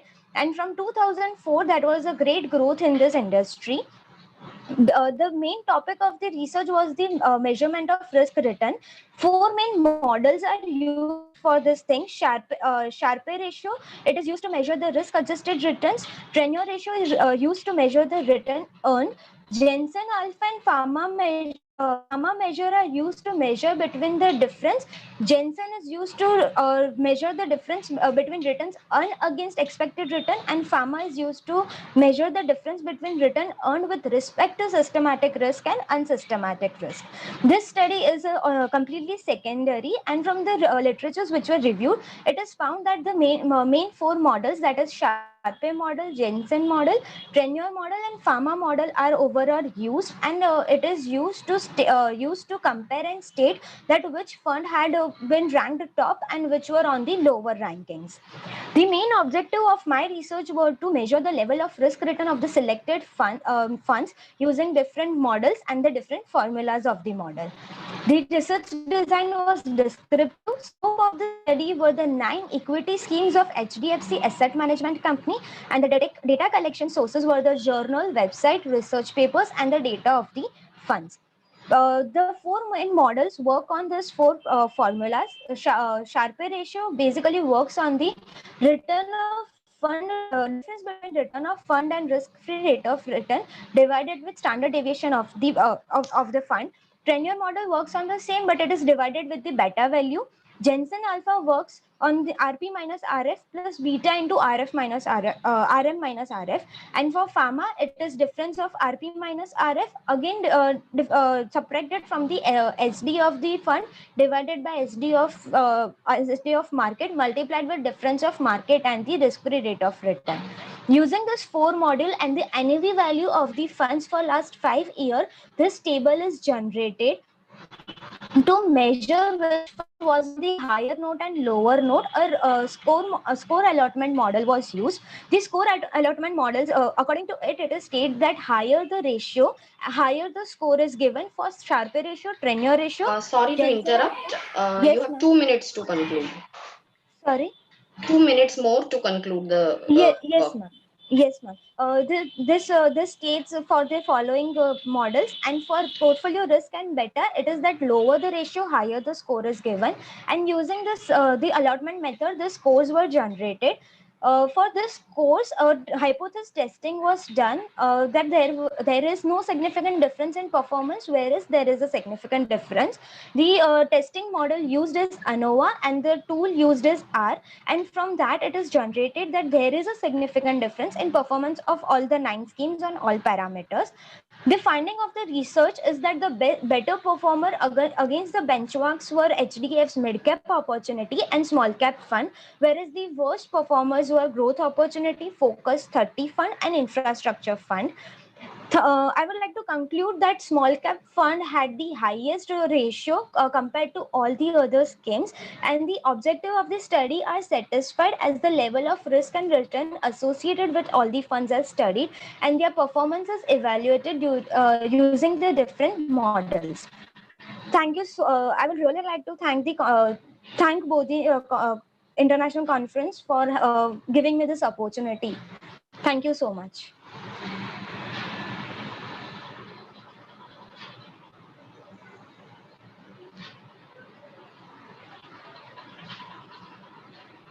Okay. Thank you very much for the ma'am. presentation. Nice presentation. Yes, sir. Thank you. Yes. Thank you, sir. A small question. In your study, you have used the term beta. How it can be calculated? beta. How it can be calculated? What are the relevance beta in this sharp index or trainer index? So before beta formula given over here in the model itself, and we place the NAV values in it, and we get the beta score, and then it is placed in the model formula again. Yeah, what is beta? How it can be calculated? What is some last question? How it can be calculated? The beta means, you tell me. How it can be calculated? Beta is basically the difference of covariance by the variance of the average return of the market and the average return of the fund. Average return of the funds. Yes, sir. There is a term in mutual funds, NAV. What is it? It's Sorry? net asset value. It's net Yes. asset value, sir. How it can be correlated with your mutual fund performance in the markets? Yes, because whenever the units higher is the NAV, better is the performance, and the NAV, on the basis of NAV, the units are allocated when the person purchases mutual fund. Okay, nice. Thank you, ma. Thank you, sir. Okay. Thank you, everyone. Dr. A. Shyamala. Dr. A. Shyamala from Madurai, Bagboard College. Shyamala? Audible? Oh, Shyamala, is it ready? Yeah. I'm here, sir. Yeah. I'm here. Yes. Okay, you start. You're Ma. audible. You need not elaborate whatever things, no. Why? The significance of the topic, then how it can be undertaken, then your findings. It's more than sufficient. By using any specific tool, you can tell it. So it is about 25 points. Otherwise, if you are going on presenting whatever you have in your PPT, is very difficult to know. So you be brief, and at the same time, it is to be conveyed some message to the audience. Otherwise, Sure, it is like a small presentation. Not required. Thank No? you. And start, ma. I thank the organizer to share my views on topic on the plastic ban in Madurai district at household level for environmental protection. Sir, am I audible, sir? Yes, you proceed. Yes, sir. Yes, okay, sir. As we all know, throwaway plastics are a great danger from nature. They will take more than 100 years to decompose. It blocks the free surface water movements and also blocks rainwater infiltration into the soil and affects the process of biodiversity in the dumped place. Waste plastics are a great threat to the animals and birds' life when they eat. Government, non-governmental organization and judicial system take some efforts to solve this ever-increasing problems of particular non-durable throwaway plastic, but efforts are vanished or they give some little effect on the management of such waste. Even though there are many reasons for the existence of these problems, the key is improper and unsafe disposal of waste plastic from the households. Waste disposers are not ready to give some attention to segregation of plastic waste from other waste at elementary disposable stage itself. So, the present study has some specific objectives.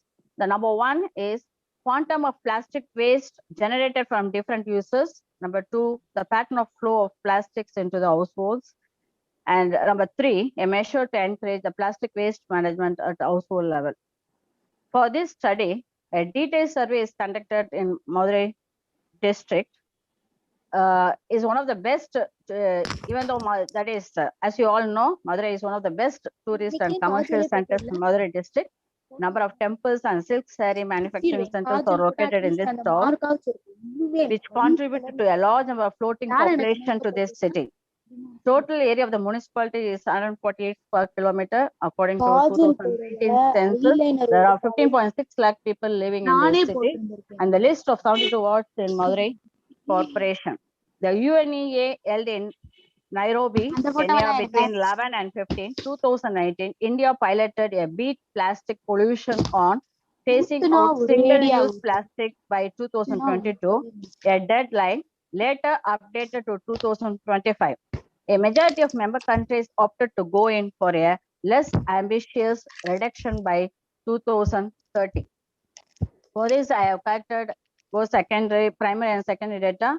Primary data collected or plastic goods in use and annual purchase, attitude towards plastic use and waste management. Secondary data are collected from the various reports, government departments, journals, and electronic sources. The study considers that income and education are important variables which determine the level of plastic waste management at household level, attitude towards waste Madam, disposal. you have 2 minutes if you could. Okay. Okay. Madam, you have 2 minutes. Okay, ma'am. On plastic awareness on plastic goods and on all ill effects on environment. So it is observed that there exists a large gap between awareness on plastic pollution and attitude towards the purchase, reuse, recovery, recycle, and proper disposal of plastics.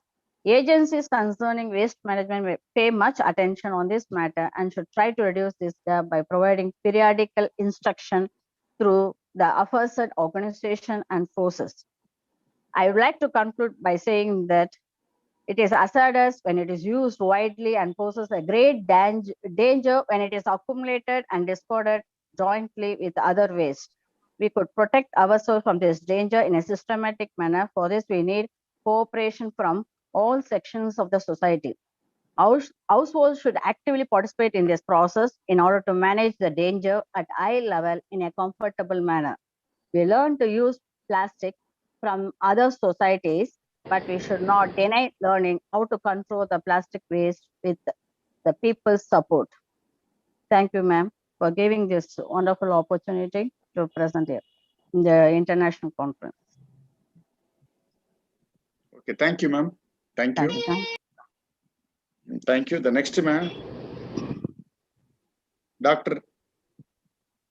Bhavesh from Ahmedabad. Dr. Bhavesh? No.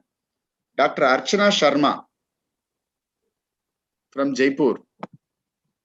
Dr. Archana Sharma?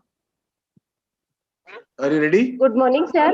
Yes, ma'am. Yes. Yes, sir. இன்னைக்கு எப்போ ma'am பண்ணனும்? இப்ப அடுத்தடுத்து கூப்பிடுறாங்களே, அப்ப நம்ம பேர் சொல்லி கூப்பிடுவாங்களா ma'am? ஆமா மேடம், மெசேஜ் வருவாங்க மேம், வெயிட் பண்ணுங்க. இன்னைக்கு யார் மேம் பண்றா? Okay sir. இல்ல வெயிட் மேம், வெயிட் மா. We will call you one by one. Okay. Archana, start ma. Hi. Thank you, sir. Good morning to everyone. Thank you, Bodhi International Conference organizing team for give us opportunity for the paper presentation. Sir, you all listen to me? Yes, ma'am. Yes, start. Okay. Thank you, sir. Thank you. Myself, Dr. Archana Sharma from SSN Subodh Girls College, Jaipur, Rajasthan. I am very happy to present paper in this conference. Sir, I say to keep this session very nice. My paper on emerging trend in mobile commerce. Mobile commerce is the buying and selling of goods and services through wireless handheld devices such as smart iPhones and tablets. As a form of e-commerce, commerce enable users to access online shopping platforms without needing to use a desktop computers. For example, m-commerce include in-app purchasing, mobile banking, virtual marketplace, app like the Amazon Mobile, Snapdeal, and Madura, digital wallets such as Apple Pay, Android Pay, Samsung. Over time, contact delivery over wireless devices has become faster, more secure and stable. As of 2017, the use of m-commerce accounted for the 30.5% of e-commerce sales. The industries affected most by m-commerce include basic जो data such as my descriptive study collected m-commerce has set to reach 2.91 trillion in 2020. More than IB mobile phones users use their phones for banking worldwide. Mobile account for over 67.2% of all e-commerce areas. Basically, impressive e-commerce statistics for 2020 day by day increase. And the global share of m-commerce in e-commerce has increased 67.2% by globally day by day increase the data. The mobile share of total online traffic is continually on the rise. Mobile phone users are currently over 5.1 billion. Thank you so much everyone for the give us opportunity for paper presentation.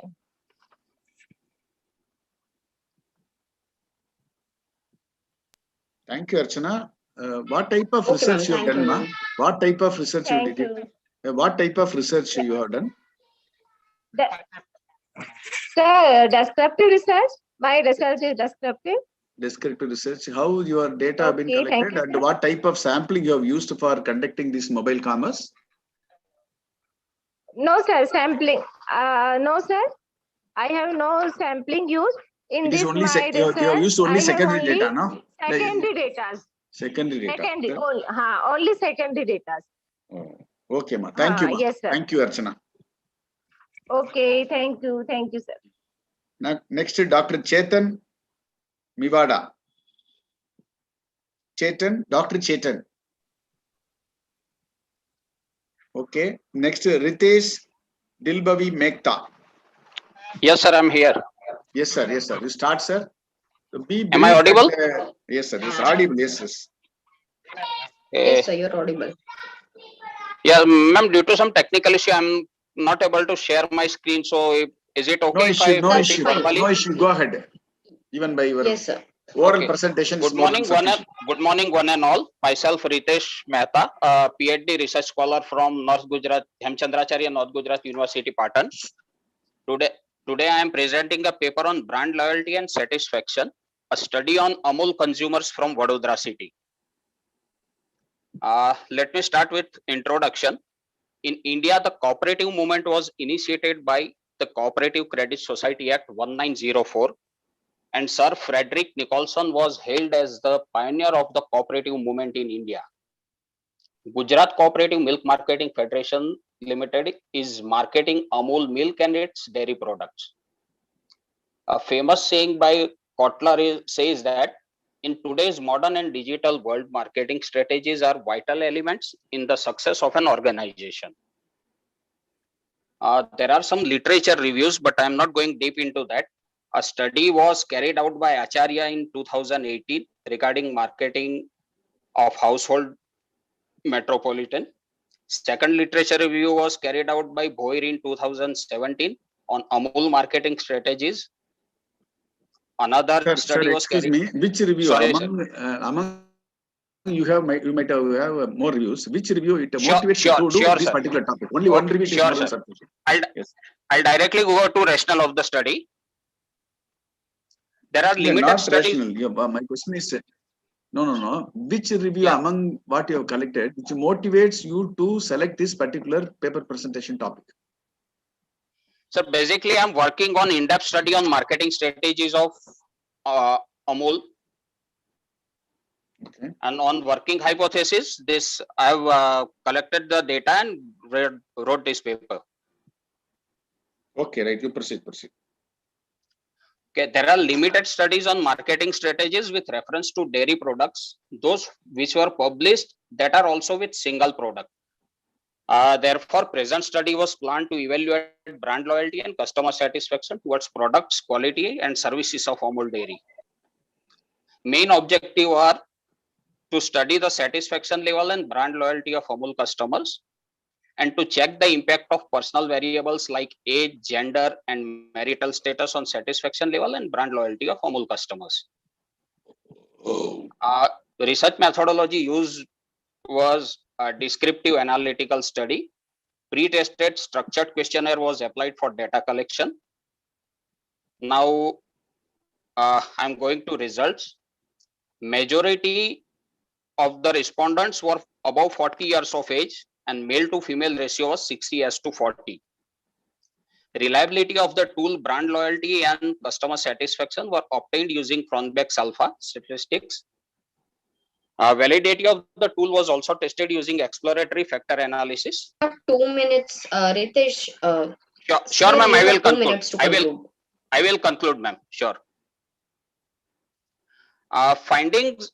I got the findings that out of total respondents, majority were having age more than 40 years. Cronbach's alpha for both satisfaction and loyalty was more than 0.8, which shows high reliability of the tool. As for exploratory factor analysis, various dimensions for satisfaction and loyalty were obtained.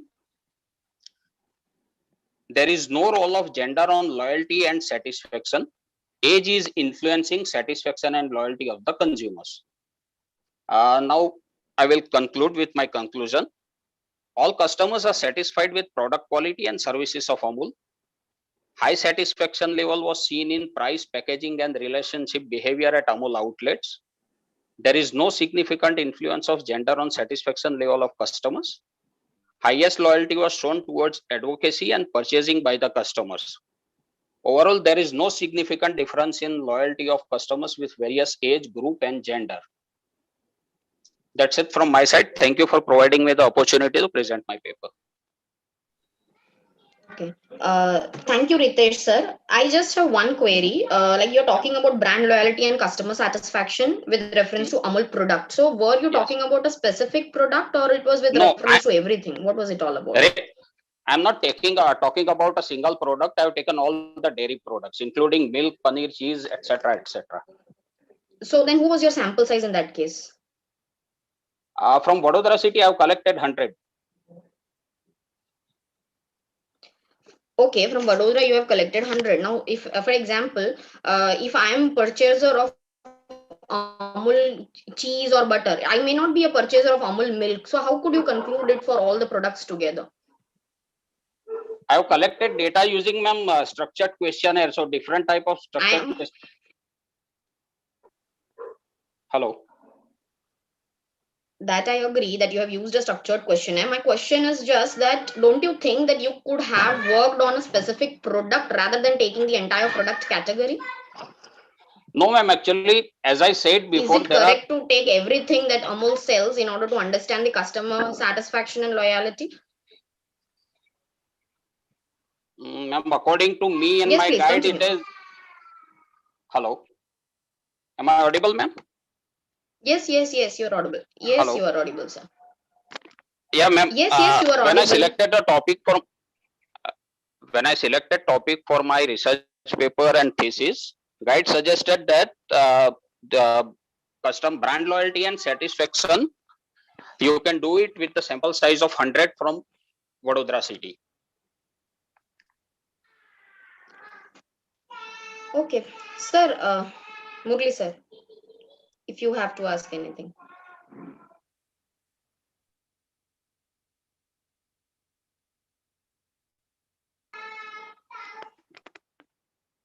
Hello. Hello, sir. Yes. What is Amul?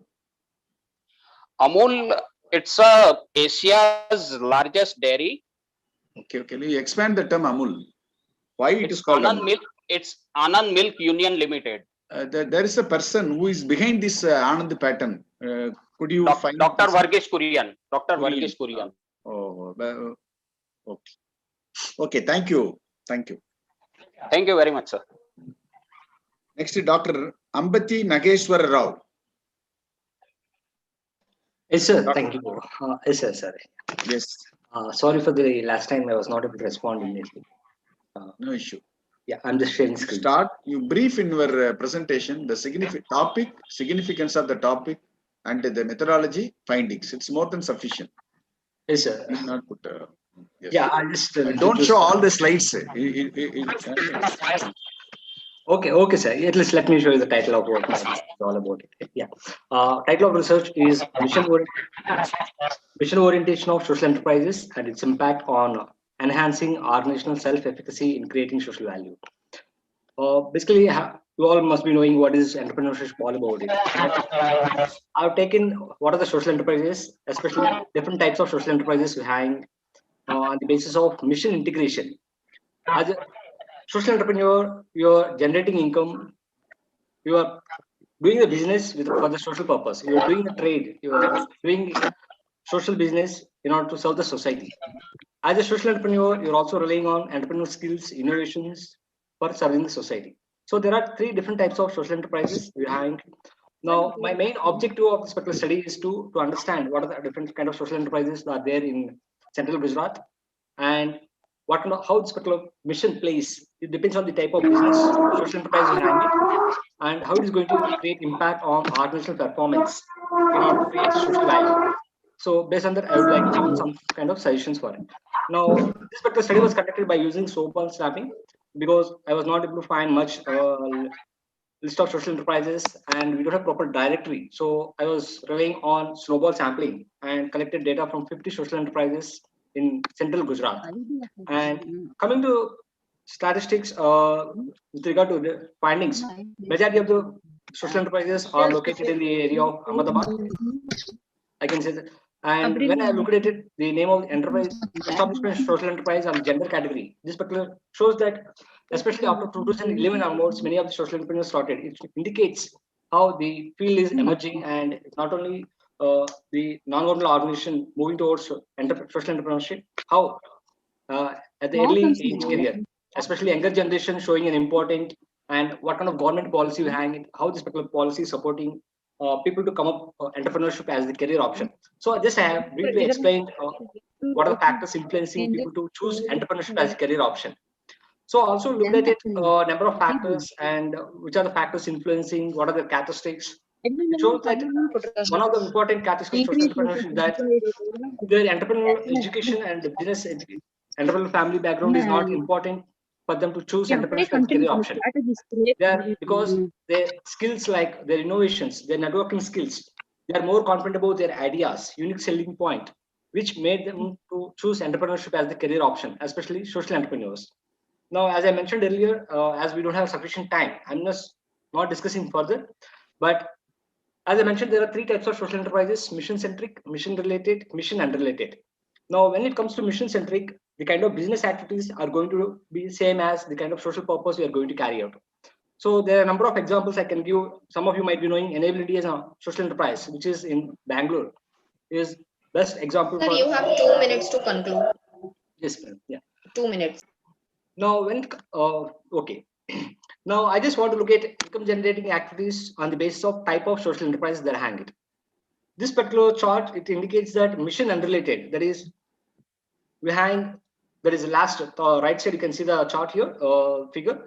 There is a social enterprise, there is a parent organization which carries its business activities as a separate entity. And whatever it is generating profits, it will put it in its parent organization, non-profit organization. So in my study, I was able to show that 100% of mission-related social enterprises are generating income, whereas mission-centric and mission-related, they have some differences in terms, because depends on the type of business you're hanging, the type of business model you're hanging as a part of social enterprise. So it's playing an important role when it comes to income-generating activity. Another important major characteristic, major conclusion of my study is that how much time they have taken to achieve break-even point period of time in order to, as a part of their social business. And this particular chart again shows that many of the mission related, they didn't answer it, however, but it was understood that they're able to reach break-even within a 1 year period of time, less than 3 years period of time. Whereas other social enterprises like mission-centric, mission-unrelated, they have taken a good amount of time to reach break-even. And with regard to social solutions offered by these particular social enterprises in the form of income generating, in the form of training, capacity building program, generating employment opportunities, healthcare. Now, I also just thought of coming on what basis this particular social enterprise is saying that the business, the kind of business plan they're having, how it can be playing an important role. So some of the indicators I just brought it based on the review of literature. I just brought some of these statements used by various scholars in the academic in this particular field. Like it shows that many of the social enterprises, especially, they've informed that they're Sir, yes, thank you, sir. Your time is up. Yeah. Okay, you have using the sampling method of snowball sampling. Why you have chosen this per sampling? This comes under the what type of sampling method? Second question is non-probability sampling, sir. And why I have chosen snowball sampling, as I mentioned it here, when it comes to companies, we have Ministry of Corporate Affairs will find out list of companies. Whereas when it comes to NGOs, we hang directly from the government. Whereas when it comes to social enterprises, there is no, still in Indian context, we don't have proper definition because we hang not for profit, and hybrid organizations. So there are empty number of information about the social enterprises available in websites and other things. Why you have chosen very particular snowball? It is completely different from it is very special type of sampling methodology. Why any speciality? Because see, there are as an entrepreneur, you are good at networking. We have to be part of networking skills. As we mentioned about, there are so many websites, but when it comes to central Gujarat, as my scope is very specific to particular region. So take for instance examples like Ashoka website is there. They also hang Scope Foundation is there. There are a number of websites are available. You are also having Impact Entrepreneurs website, which covers all over India, all over the world. But with this particular region, the websites what they have provided is instead you might have, based on your presentation, instead you might have gone for judgmental sampling. Why snowball?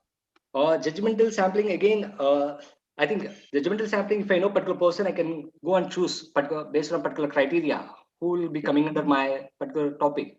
Okay. But snowball sampling is a person who can refer to me different kind of respondents based on their understanding in this particular, who are working in a similar line. Okay. Thank you, friend. Thank you. Thank you, sir. I thank all the organizers as a part of this particular conference for providing me opportunity. I also thank all the chairperson. Thank you, Anand. Thank you.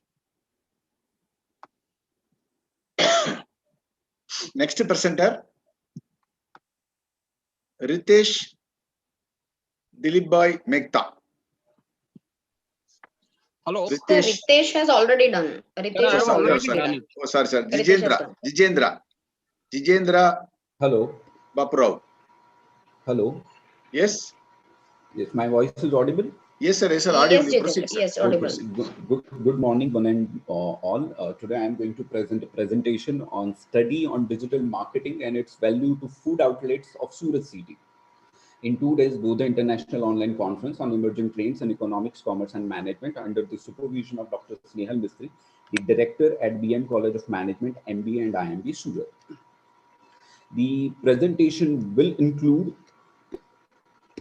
the introduction, what is digital marketing, what it is like, what kind of scope it has. Then secondary is like literature review, research objective, research methodology, data analysis, findings, conclusion and references.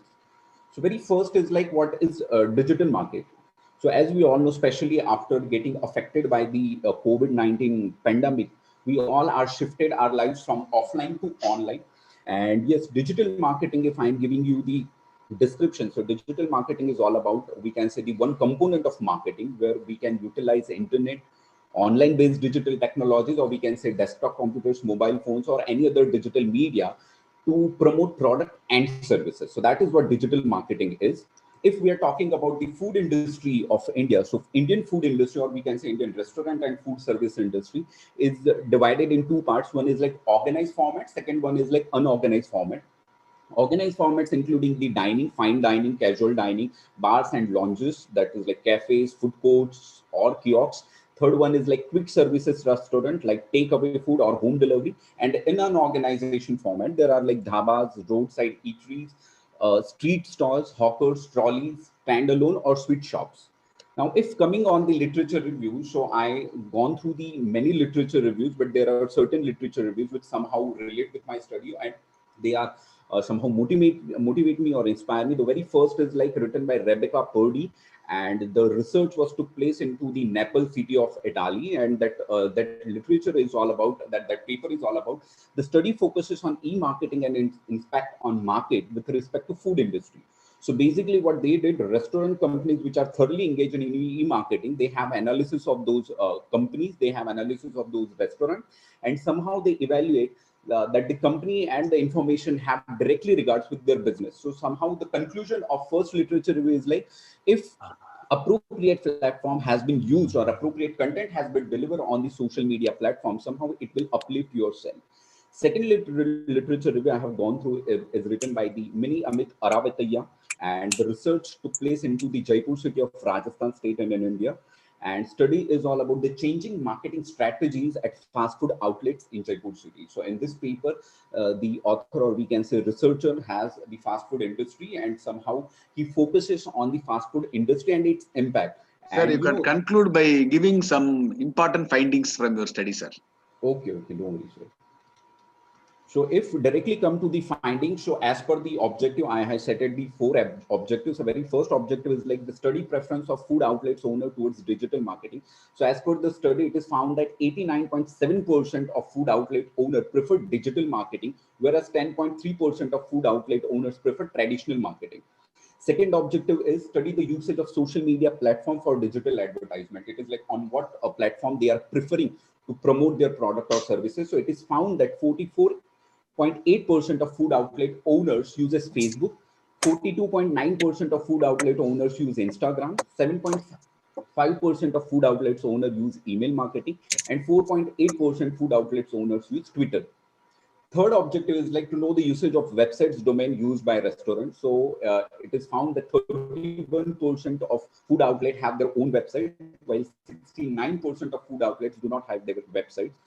Fourth objective is like to know the spending done by restaurant on digital marketing. So it is found that 33 food outlets owner out of 73 owners are willing to spend between 10,000, somewhere around 10,000. 16 food outlets owner are willing to spend between 10,000 to 20,000, while 5 food outlet owners are willing to spend between 20,000 to 30,000 as per their services. Sir, which city you have taken for this study? Which city you have taken? The Surat city of Gujarat state. Surat city. Whether these the findings which can be applied for the entire state? Sorry? This study, the findings of your study. My study is limited to Surat city, the area of Surat city, certain areas of Surat city, like Adajan, Good, sir. University. So it is a digital marketing, isn't it? You are expert in marketing. Am I right? Yeah. Yes, sir. There is a marketing mix, There are about 4 P's, 3 P's, no? Yeah, 4 P's. The digital and marketing comes under which mix, sir? The promotion. Promotion or? Yes. Actually, through digital marketing, we can say the outlet owners you think over it, digital marketing, the nature of digital marketing, then you tell about this, which P it comes. Hello? Yes, sir. Yes, sir. I'm not getting your question. There are 4 P's and plus 3 P's. I know. Place, price, product, and promotion. Yes, digital marketing, which P it comes? In digital, which P online it comes? marketing, all those things, no? Yeah. Or is there any special P it has to be added with these all 7 plus 4 P's? Actually, if digital marketing is concerned, so marketing is all about the promotion of your product and services. So I said that yes, it comes under the promotion. P stands for promotion. Only by promotion, isn't it? Not only by promotion, but through digital marketing, you can offering the discount or offers, and you can cover the price wala part as well by showing your ambience, by showing your the environment of your we can say restaurant or hotel. You can put focus on the place as well. Okay, Jitendra. Thank you very much for your presentation. Thank you. Yeah, thank you, sir. Sir, I just have one question. Jitendra, what was the time span when you had collected this data? That is pre-COVID, or it is during this COVID that you have gathered this information? Actually, ma'am, frankly speaking, since March our colleges got shut down. So by May we are working, and in Surat, if I'm talking about that, by the third unlock, many restaurants and many hotels were open. So you can say that by October month, I started collecting data, and there were 73 outlets I have observed or I have gone through under the various areas. Okay, thank you. Most. So next I call upon Malati from Madurai University. Yes, sir. Good morning to everyone. My topic is managing the post-COVID crisis. HRM perspectives. Sir? Yes, Malati, you start. Hello. Good morning. Managing the HRM perspectives. The unprecedented dramatic changes caused by the new coronavirus COVID-19 have extraordinary implications for companies around the globe and has influenced human resource management strongly. HRM leaders need to navigate in the unprecedented and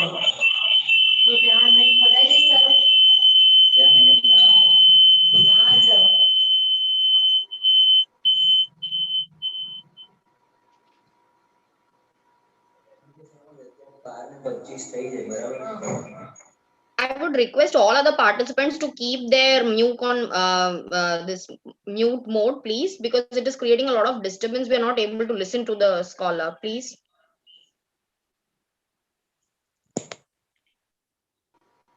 Malti, are you there? I think she has lost the connection. Okay, next I call upon Deepti Dubey. Deepti Dubey. Hello. Yes. Hello. Deepti Dubey, you Am I start. audible? Yes, yes. Yes, ma'am. Audible. Yes, Yes, you yes. proceed. Yes. So my presentation on. Hello. Hello. Yes, must start. Deepti Dubey. Okay. Sir, I'm Maladi. I have lost my connection. Okay, Malati, you start, ma. Okay, wait. Deepti Dubey, wait for a minute. Wait for 3 minutes. Malati, you start. Sir, good morning, sir. Yes, ma, Now start. I'm going to talk about managing the post-COVID crisis, the HRM perspectives. The unprecedented dramatic changes caused by the new coronavirus COVID-19 have extraordinary implications on companies around the globe and has influenced human resource management strongly. HRM leaders need to navigate in the unclear present and unforeseeable future by managing the people to cope up with the stress by continuing working remotely so that business continue with their operations. But the HRM had to deal with the dismissals and reduction of the staff grounded by the pandemic lockdown. The present people discuss the HRM. The paper discuss the HRM challenges, finds and solutions, and suggestions for tackling the crisis from the point of view of HRM. Now I am telling about some issues like the silver lining is that this is expected to be a short-term challenge for the IT industry. Then the employees might struggle with their feelings of uncertainty, isolation, and not being in the know and more. With the social distance being implemented and practiced, it is difficult to have standard methods of process and policies and engagements, leading to a new challenge for HR professionals. These issues can be solved only by the present and the future of the IT employees rely on remote working with a minimum investment in infrastructure. It is essential for the HR to revamp the policy and processes in accordance with the new normal.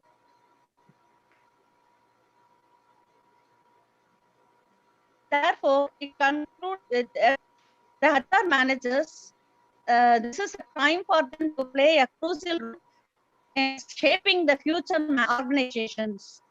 To sum up, the people, policy, and the processes with these three are broad pillars on which they can build and new foundation for HR excellence. Thank you, sir. Malti, I Thank you, just sir. have one question. I hope I'm audible. Okay. Which industry has been selected by you and why? IT industry, because my colleagues are working in that industry, that companies. Okay. Fine. And how many were being surveyed by you? I think you have used a descriptive study, right? How many were being surveyed by you? 5. 5. Yes, ma'am. Okay. Fine. Thank you. Murli, sir? Yes, ma'am. Thank you, ma'am. Hello.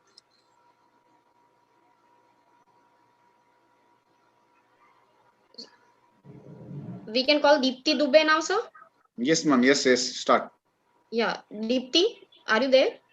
Yes, Yeah. yes, ma'am. Yes, ma'am. Please you can continue. Ma'am, today's presentation topic topic is emerging trend of employee engagement in their organization. A new normal has been created by COVID-19, where work from home has taken a step forward in most of the organizations. traditional work environment has been shifted to virtual work environment. With this, it is essential to develop the strategies to foster employee engagement in new work environment. The objective of my study is to define the process of creating an environment and analyzing the aspects that can play major role in keeping the employee engaged in virtual working environment. The analysis which has been done is shows that the new virtual work culture has an impact on mental level of employees. Virtual workplace has reduced employees movement, interaction, expression and development. It has become difficult for new employees to interact with their colleagues, except except for team meetings. Positive outcome was that they don't need to travel for hours to reach their workplace. The stress level has not decreased, but it is manageable with healthy diet, and they feel energetic at home. From employers' perspective, office expenses has been reduced. It has pushed employees to work for extra hours, and they are available for tasks anytime. Employees now are getting bored. It is like the employers, they are getting bored at home because they are not able to gossip, go for parties, go for cafes. But employees who are parents, they are stable and they are okay with this work life cultures. Rather than singles are not but the time spent on calls, phones, internet has been increased. Their expression of idea in traditional workplace was more, but in virtual workplace it has been decreased. And the conclusion is that the engagement of employee in virtual workplace is very difficult. To make virtual workplace engaged, the companies are offering games, interactive sessions should offer games, interactive sessions, video calls, collaboration, celebrations, etc. The employee engagement would be more if proper work-life balance is maintained, because companies should allow the employee to enjoy their work life and not burdening them with the work pressure, and giving them, they should give them holidays at regular interval, because of this covid uh, this covid sorry because of this covid time, they are not getting their family time, because every time they are all burdened with their works. Employees should be given the option to choose the working environment so that they can give the highest performance level. They should be allowed to call on rotation basis to office. Some like 40%, if 40% are coming to office, then 60% can stay at home, checking on the performance and giving them remark for the same, like okay, how they were performing before covid times and how now they are performing. They should be given the remarks, and based on that remarks they should be given on the incentive. If they are performing well, they should be given the incentives also. Increasing employee and employer-employee communication should be increased. If it will be increased, then engagement of employee would be more in the work.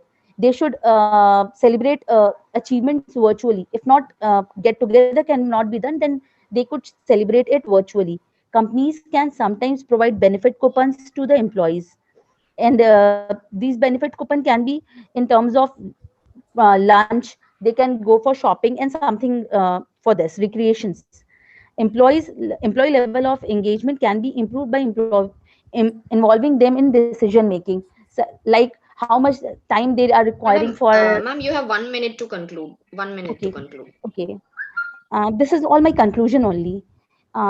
Employees in how employees employee level of engagement can be improved by involving them in decision making. All these factors will lead the employee to more focused on their work, and they would be engaged to the work. Thank you. Thank you, Dipti. Okay, The ma'am. IT employees, are they happy Yes. in Yeah. work from home? They are, are Work they from home, happy, yeah. or they want to continue work from home, or they want to shift? And how many respondents are your employees in your paper? They are actually they want to continue. I have taken almost 100 employees. Okay, out of which how many employees they want to go for Out of work? which the married one, they want to stay at home, and sometimes they want to spend time with family. But the singles one, they are feeling monotonous with this job. style, So in lifestyle. overall, they are not like with the work from home. They want to be in No, direct. singles, they don't enjoy that. Single, they don't enjoy, but the married, all they enjoy. Married, I think 70 to 80% of married are enjoying work from home, Work from and home. especially the females. Then what will be your suggestion to the IT field based on your study? You tell me only one suggestion. It's more than sufficient. Please tell me. What is your suggestion to the IT company? Whether are they going for this work from home or they want to call off? Dani, they want to call off. They want to call off. Okay. Okay. Thank you, ma'am. Thank you, Deepa. Sorry to interrupt the chairperson. Yes, ma'am. Sir, thank you, sir. The time was 12:30. That I Okay. have to invite the other two more chairperson. So Thank that I you. would like to take this privilege to thank the two chairpersons for the first session paper presentation. Dr. A. Mail Murugan, Associate Professor, Head, BPG Department of Commerce, Madurai College, Autonomous Madurai. I would like to thank you, sir, that you have spent your valuable time with us with this 2-day. I mean, especially on the second day, you have shared the session. I would like to thank you, sir. And then also, I would like to thank Dr. Anupama Davi, Assistant Professor, School of Business and Law, Navaranchan University, Gujarat. I would like to thank you, ma'am, that you have spent you, your lump sum of time with us. I'd like to thank both of you for spending with us. Thank you, ma'am. On this occasion, I thank my own friend, Dr. Deenadayalan, HOD Economics, for giving an opportunity to be a chairperson of this particular international seminar. Oh, thank you. Thank you very much, one and all. Thank you from the bottom of the heart. I would also like to thank the Bodhi team, the conference team, for managing this conference so well. And I would also like to take opportunity to thank Dr. Mamta Brahmbhatt for giving me an opportunity to be a chairperson and to listen all these research scholars and all the presenters. Thank you very much. It was a very good time and a good learning experience also for us. Thank you very much. Thank you, Davi ma'am. Thank you for Thank both you, Dr. of you. Anupama ma'am, for your company. Thank you. Thank you, sir. Thank you. Thank Okay. you, sir. Okay, I mean, it is time to invite another two more chairperson for this session.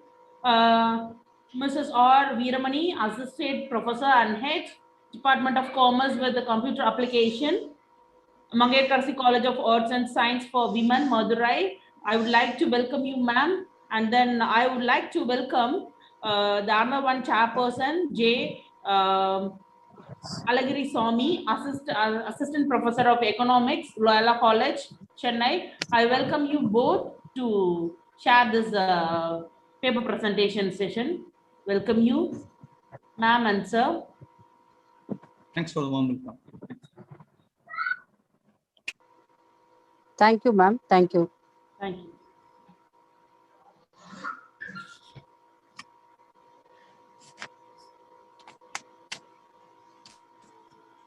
So can we proceed with the session with the next participant, or?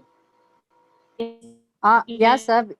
You have a list with you, sir, or shall I call her name, sir? Anything is fine, ma'am. Okay, okay. Shall I call her name, sir? Good afternoon. First of all, I thank the organizers to select me as a chairperson for this wonderful 2 days international conference. I congratulate all the presenters for going to present your papers in this conference. And we will allot 5 minutes for your presentation. And after 2 minutes, we will ask questions. Otherwise, we'll proceed to next person. And kindly please cut short your presentation with a brief note and the findings and conclusion. Thank you. The person, Sivanya, you are ready? From PhD Research Scholar, Mannar Thirumalai Nayakar College. Shivanya?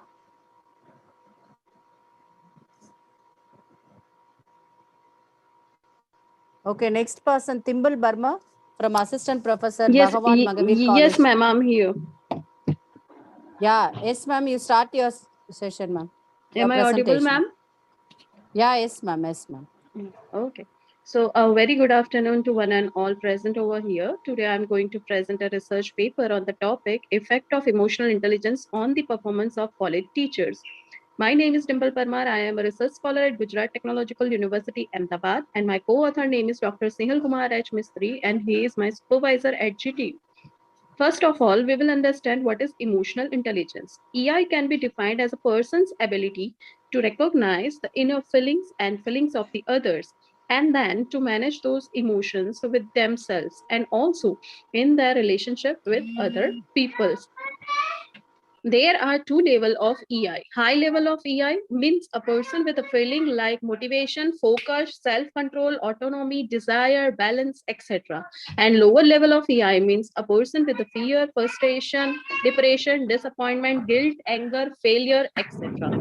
Now let's talk about the literature review. There are various literature reviews. So among them, I like to explain one or two. In 2012, Mondal, NK, Paul, PK, and Bandor-Pardai carried out a survey on EI with the objectives to know the nature and extent of EI among secondary level school teachers of Burdwan district in West Bengal, India. 300 sample size was taken for the same. The results reveal that few demographical factors positively impact on level of emotional intelligence, while some were not significant. In 2012, researcher Cones and Saroj has done a survey on EI with the objectives to identify the relationship among EI, teachers' effectiveness, and occupational stress.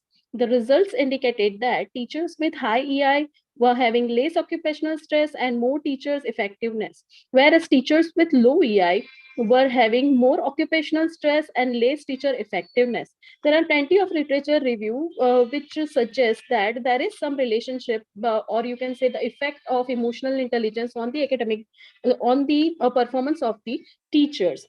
So from analyzing the various literature review, the following aspects were focused to measure the teacher's performance. In my questionnaire, I focused classroom management, consider the individual differences, sustained use of motivational tools, use of direct teaching methods, good teaching style, problem solving the students, and provide the sustainable guidelines to the students for measuring the teacher's performance. And if I talk about the emotional intelligence, the following dimensions was used in the consideration. First was emotional self-awareness, self-confidence, emotional self-control, achievement, developing the others, and the conflict management. If I talk about the research methodology, the problem statement is to finding the effect of emotional intelligence on the performance of college teachers. The research objectives are to determine the parameters of the teacher's performance, to determine the parameters of emotional intelligence, and to know the perception of teachers about the relationship of EI and teachers' performance. The descriptive research design was used for the same. The questionnaire was used for the primary data, and the journals, research articles, books, websites, etc. were used for the collecting secondary data. College teachers was used as a population. Sampling frame was the college teachers of Surat city of Gujarat state. 108 college teachers was taken as a sample size, and convenient sampling method was used for the sampling method. If I talk about the data analysis, the demographic in the demographic detail, among 108, 64 were male and 44 were female. From which 25 of less than 30, 74 of 31 to 40, 10 of the 41 to 50, and 1 was the more than 50 in age.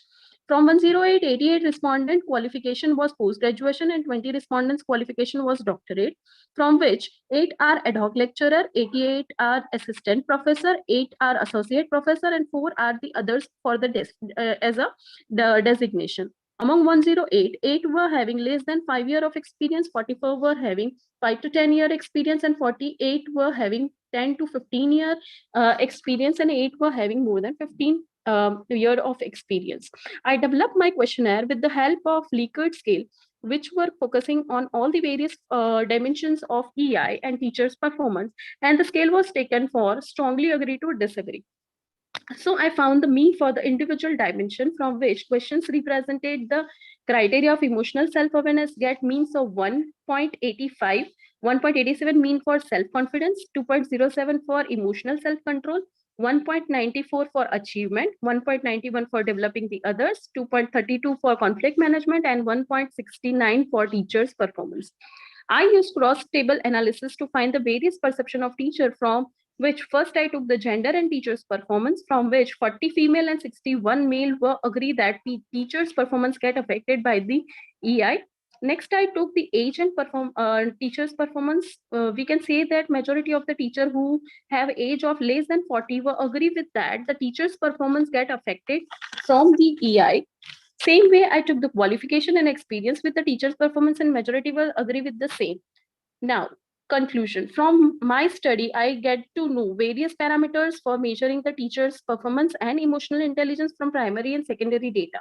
With the help of primary data survey, I got to know that there is an effect of emotional intelligence on the performance of college teachers. So if they have high level of EI, then they can perform in a better way and reduce their stress and make work-life balance. So thank you everyone for giving me opportunity to present the paper. Thank you, ma'am. Thank you for your nice presentation. Sir, you have any questions, sir? Thank you. Alagiri. Yes, ma'am. Okay, the question is regarding if the person is having high EI, will it attempt have any kind of backlash effect? Will it have any kind of backfire in any time or any situation? Is there any studies related to that? Sorry, sir, I'm not getting your question. If an individual academician is having high EI, can it have any kind of backlash effect? That's the question. You want to say that there are situational factors which affect, if he have high EI, still they can react in a other way with the situational factor? Yeah, of course, sir. Actually, with high EI, you can handle your emotions in various situations, but sometimes there are some exceptional. For example, if I have high EI, but in some kind of situation I can react in a other way. So there is always exceptional case. Even when I am going through the literature review, I find 1-2 literature review in which the researcher was saying about the practical aspect, that how you can measure the emotion.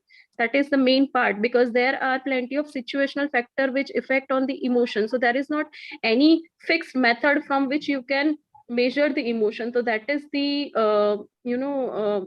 unseen part of this emotional intelligence. Fine. Thank you. Thank you, sir.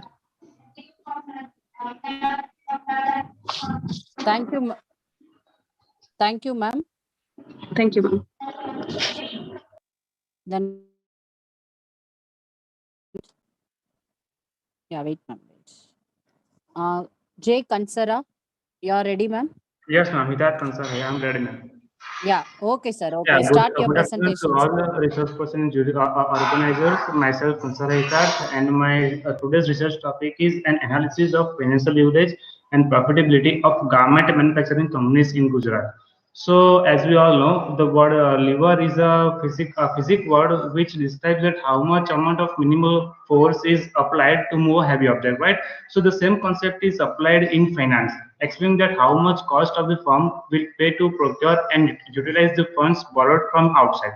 So, this research paper aims to signify the difference between the actual value of leverage, size, profitability, and the standard values.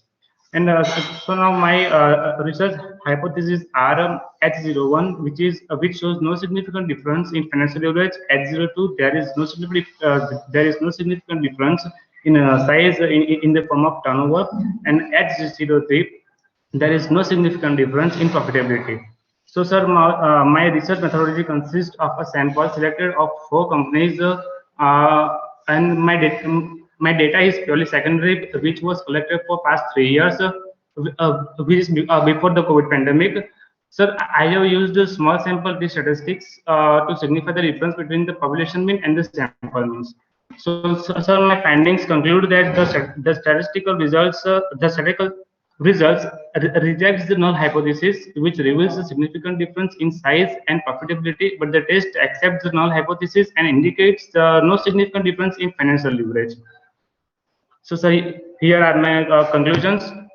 The in my T statistics, the T table value was less than the T calculated value in financial leverage, so I have rejected the null hypothesis. Thank you, sir.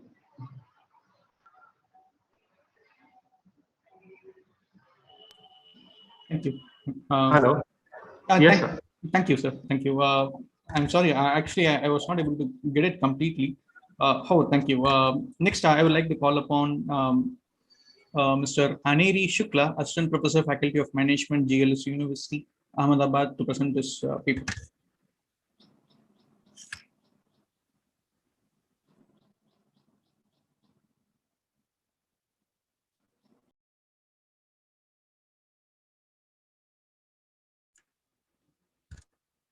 Sir, Aneri Shukla, available?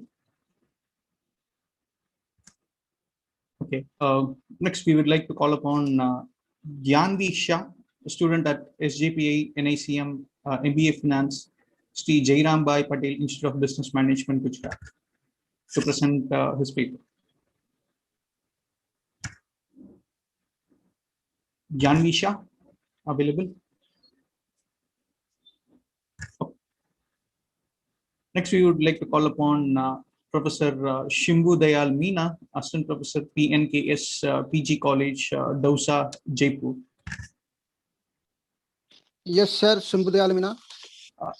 Fine, sir. You can go ahead with your presentation. Audible, sir. Shimbu Dayal Meena. Yes, sir. You can go ahead with your presentation, sir. Shimbu Dayal Meena, sir. My audible, sir. Voice. It's perfectly audible. You can go ahead. My presentation topic is Corporate Governance in India, Company Act 2013. My Shimbu Dayal Meena, Government PG College, Dausa, Rajasthan. Topic not PPT, sir. Abstract. There has been a sea change in Companies Act 2013. Company Act 2013, which has waived it with from principle of corporate governance practice as the new key change in the Act. The Company Act 2013 has taken a foot forward from SEBI Clause 49 of listing agreement by the introducing provisions in the Company Act 2013, which promoter corporate governorship code in such a manner that it will no longer be restricted to the only listed public company, but also unlisted public company. Company Act 2013 lay greater emphasis on the corporate governance as is clearly provisions, the rules and the regulation for the same. Some of the provision of the Companies Act 2013 are discussed. Board of Directors. Board of Directors is the decision-making body of any company. It is the duty of the board to comply with all legal rules and regulations. So it is very important that a company's constitution a board of directors as per the provision of the Company Act 2013. Directors.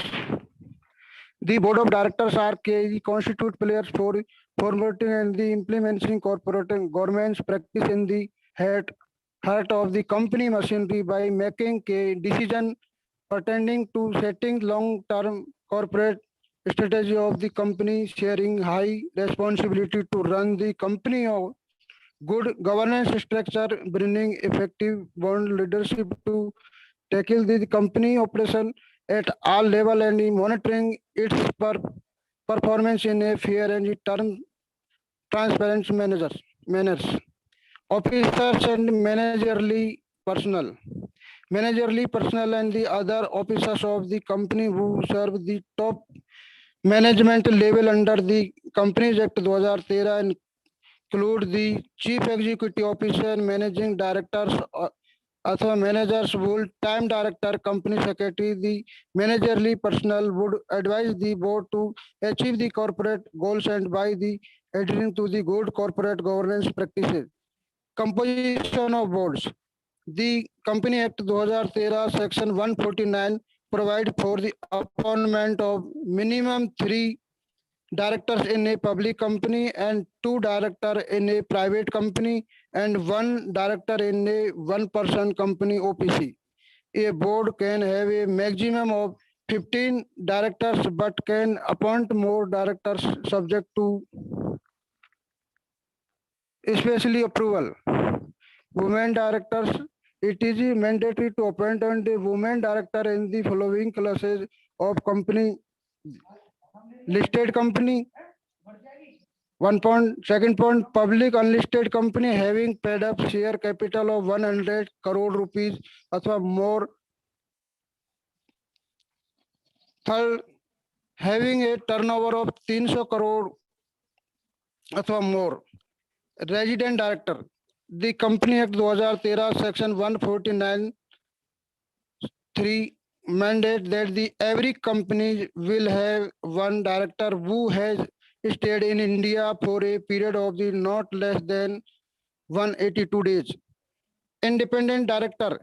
Independent director are the partial and the bringing expertise to the board. They play an important role on resolving conflict among shareholders, and the company section 149(6) provided for the qualified section of the appointment on the independent director in the public company. As per Company Act 2013, public listed companies shall have at last 1/3 of director as independent director, and public unlisted company will have 2 director if they meet the following criteria. First one, public company having a share capital of 10 crore or more. Second, public companies having a turnover of 100 crore or more. Third, public company having outstanding loan debenture and the deposit of more than 50 crore. Stakeholder relationship committees. The Company Act 2013 as per the section 178(6), if a company has more than 1,000 shareholders, debenture holder, deposit holder, or any other securities holders in a financial year, then it is a mandatory in the constitution stakeholder relationship committee. Audit committee.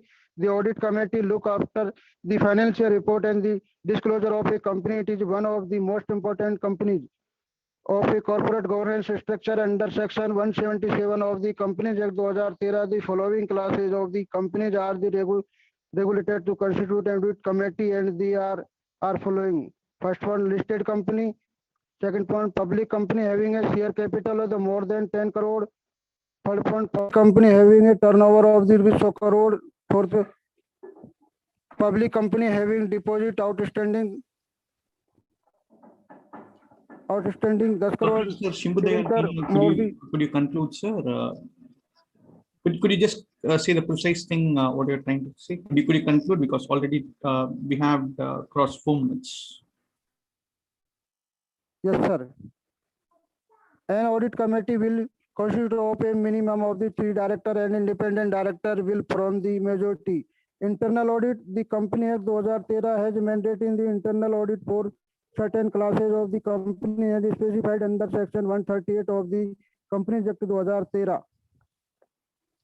Corporate social responsibility, CSR. The concept of the CSR rests on the good corporate citizenship, where corporate contributed to the social growth as part of their corporate responsibility for the utilizing the resources of the society for their productive use. Conclusion. The Company Act 2013 empowers independent director with proper checks and balance so that such extensive powers are not exercised in an unauthorized manner but in a rational and accountability way. The changes are a step forward in the right direction to smoothly run the management and affairs of the Companies Act in the interest of the stakeholders. These are all welcome change in the globalized corporate world of today. Thank you, sir. Thank you, Professor. Next, I would like to call upon Janvi Shah. Yeah, hello, sir. I'm audible. Yeah, yes, ma'am. Thank you. Okay. My name is Janvisa and I am a student of NICM's college. So we have done a research on a study on mutual fund performance, a pharma French model approach. So first of all, the introduction of the mutual funds. So a mutual fund is a type of vehicle made up of a pool of money collected from many investors to invest in securities like stock, bond, money market instrument, and other assets. So basically, there is a one asset management company in the mutual funds parts. So the asset management company investors money into a different sector like a gold sector or a pharmaceutical sector, etc. So the next we come on the research introduction. So the study is mainly focused on the performance of mutual fund companies. The performance is measured by the pharma French three-factor model. So what is the pharma French three-factor model? So it is the extension of a capital assets pricing model and developed by University of Chicago professor Egon Pharma and Kenneth French. So it's named as pharma French model, and it has a three factor like market risk, small minus big factor, and high minus low factor. Next come on the literature review. Then all the papers are mainly focused on the performance of mutual funds. So there is a volatility of mutual fund performance, and the management teams and board performance is measured by the data envelopment analysis approach. The another measurement option is based on the assemble empirical model and the pharma French three-factor model. And then come to the research methodology. So the main objective of the study is that to measure the performance of mutual fund companies, and we have collected data from the various research paper and the pharma French official website. So the research is descriptive, and we have covered 2010 to 2019 data of the mutual fund companies. And as the 2020 is the COVID pandemic effects of the economy, so this year is not part of this study. This research is the secondary data, and the method is, as I have said, the method is that the pharma French three-factor model. When then come to the data analysis parts. So we have taken 15 mutual fund companies data, in which first of all we have find the NAVs of the mutual fund scheme, and then the risk premium and coefficient of all three factors of the pharma French model, and finally we get the return of the mutual fund scheme. And in the conclusion part, we have gave the rank to the all the mutual funds companies, like we have taken the 15 mutual fund schemes to perform their measurement. So based on their return on the returns number, we have give, hello. Yeah, we have gave the rank to their mutual fund scheme. So in the conclusion, there are top 3 companies which gives the higher returns among these all for 15 companies. That first is Axis Blue Chip Fund, second is ICICI Prudential Blue Chip Fund, and third is the HDFC Top 100 scheme. Thank you. Ma'am, is there any specific pattern in which these 3 mutual funds invest with, therefore they have higher return compared to other firms? What, sir? Is there any specific pattern in which these 3, the top 3, ICICI, HDFC, and one more mutual fund, which produces higher return compared to the other 12 companies which you are trying? Yes, sir. These 3 Axis, yeah, Axis Fund. Yeah, Axis Fund, ICICI, and HDFC top 3. This is the top 3 company which gives the higher return, and it's based on the pharma French model. Ma'am, my question is not within the topic. My question is there any specific trend in which these 3 companies invest compared to other 12 companies which have comparatively lesser return than these 3 companies? Yes, sir. So what these 3 companies give that they have invested the mutual funds like investors' money in the different sector.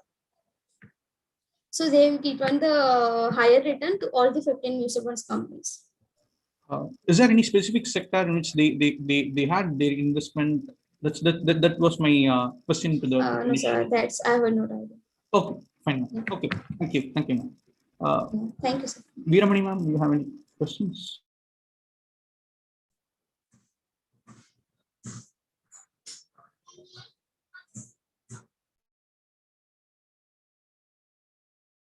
Okay, next we would like to invite Ms. Paridhi Trivedi Parik and Hardik K. Parik, who are the founder of Sanstha. Namaskar. I am Paridhi Trivedi Parik, and I am basically Sansthapak of Vedic Math Learning System Organization, sir. And today I am really very happy to be present in this Bodhi International Conference, and I'm really feeling happy to present the research in front of you all, the participants and the respected chairpersons. Now, the topic on which I have done research is basically broadly management. Little bit narrow if I go for it is school management. Then I'm going ahead the academic management, and then basically it is all about the performance management. Performance management of what? The performance of students in mathematics. Because during the pandemic times, during the COVID times, we just got to know that students have, they have got the habit of staying at home and they are not getting much interest. And mathematics is a subject where people face a lot of issues. So my entire topic is on that particular thing. I'll quickly share the presentation.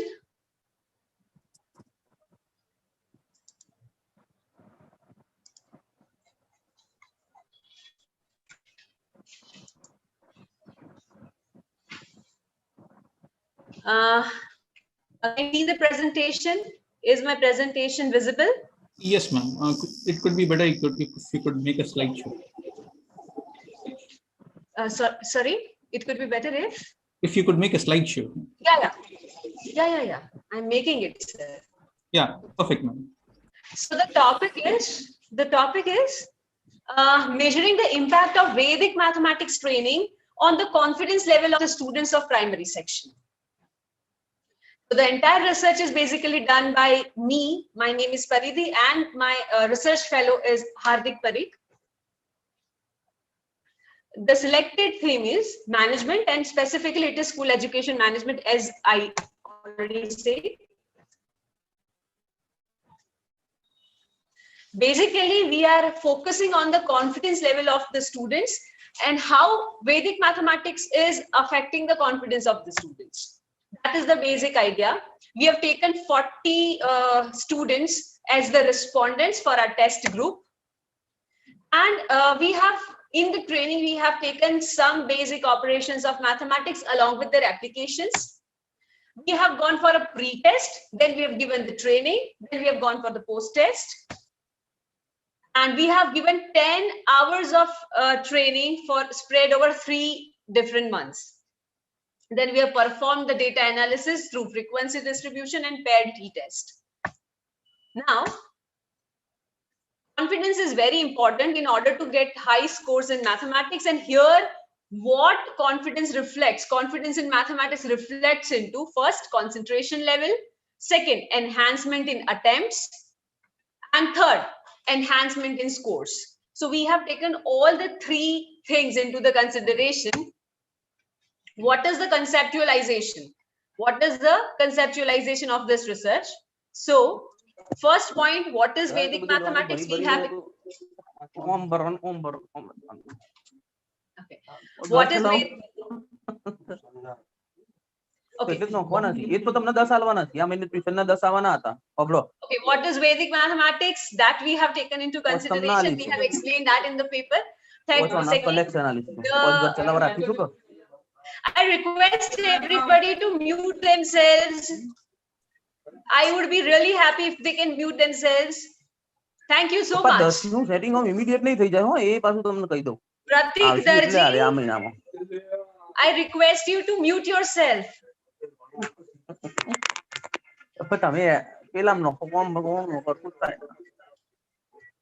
I request you to mute yourself. Yeah. Then the respondents and the topics covered is there on the screen.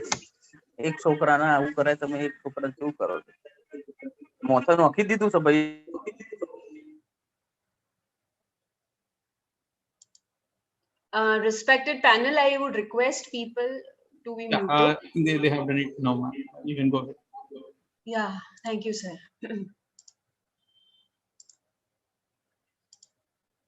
Okay, so coming back to the research objective.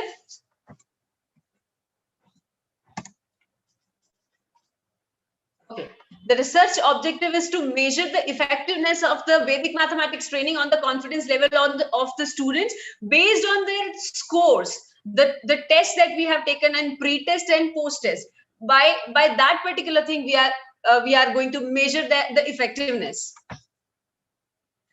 Review of literature we have done, not going into it because we have less amount of time, but the entire research is basically having background of the papers that I am showing over here.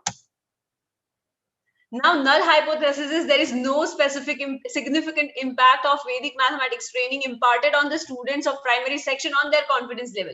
That is the null hypothesis that we have designed. Population is basically CBSE syllabus following schools, well, students who are studying in that schools, and specifically we have taken standard 8. Sampling technique.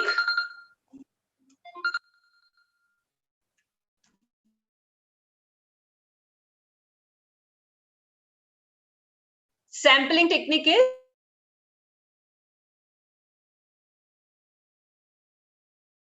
random sampling technique is basically. Am I audible? Am I audible? Yes, yes, ma'am. It's audible. It's audible. Am I? Oh yeah. Yes, sir. Yes, sir. So basically, we have performed the pre-test, then training, then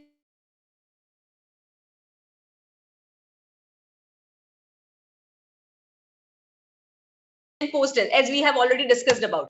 When we are talking about the pre-test, confidence of the respondents, and secondly, it is going. The second tool is the pre-test of Vedic mathematics training based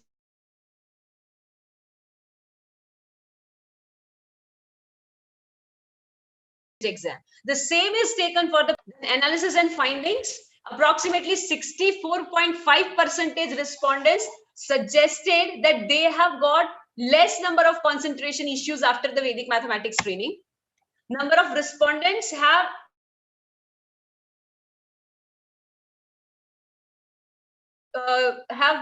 reported that. So approximately 67.5% students reported at least 10 to 20 scores enhancement, and 30% respondents reported at least 21 to 50 score enhancement. Only one respondent has said that there is no impact of Vedic mathematics training on the scores that he gets.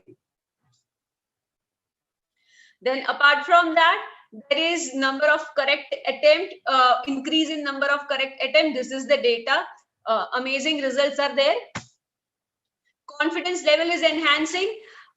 There were 21 respondents who were reporting themselves as not at all confident with mathematics, and after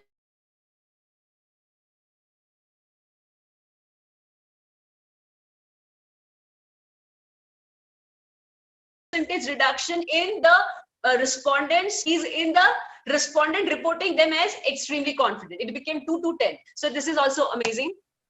Now we have performed the paired test on the. Sorry, ma'am. Sorry to interrupt you. A number of participants are waiting. Please kindly conclude your scores session. That we have got for pre-test and post-test. The mean scores. Yes, sir. Yes, sir. Hello, ma'am. Yes, ma'am. Yes. Ma'am, sorry to interrupt you. Please kindly conclude your session, ma'am. Because number of participants are waiting, ma'am, for presenting. Am I audible, ma'am? Okay. Perfect. Basically, the T calculated, it is also significant, and that of Vedic mathematics training imparted to the students of primary section on their confidence level. And 100% of the respondents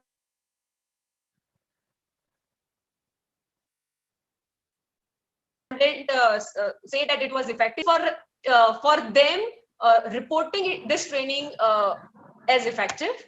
And the conclusion is Vedic mathematics is an important tool for school management to apply into their academics criteria design. It helps children of the school in enhancing their understanding, logical ability, calculation skills, speed of solving problems, and interest. This ultimately results into a great enhancement in their scores, and in turn it is a drastic increase in brings a drastic increase in their level of confidence. School management must include Vedic mathematics training in order to develop math skills and confidence of the students. This is what is my conclusion. Thank you so much for lending me ears this patiently. Thank you so much.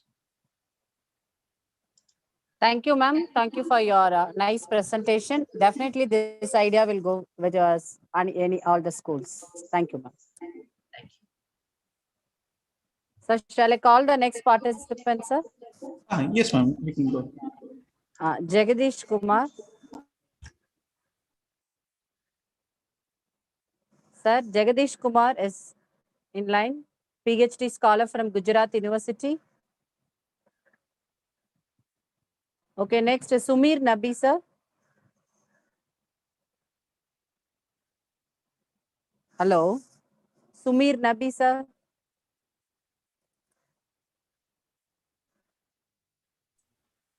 We can go to the next one. Kritika Chetia. Yes, I'm here, ma'am. Yeah, you start your presentation, ma'am. Yes, absolutely. Thank you so much. I will share my screen here. Is it visible? Am I audible? Yeah, yes, ma'am. Yes, ma'am. Yes, okay. Hello, I'm Kritika Chetia. Ma'am, Yes. one intimation, ma'am. You just tell your overall findings and conclusion. No Yes. need for each slide explanation due to No, for I the time just will just to mention, I'll just explain my topic, what I am doing, and directly going into the findings and the research that I've done.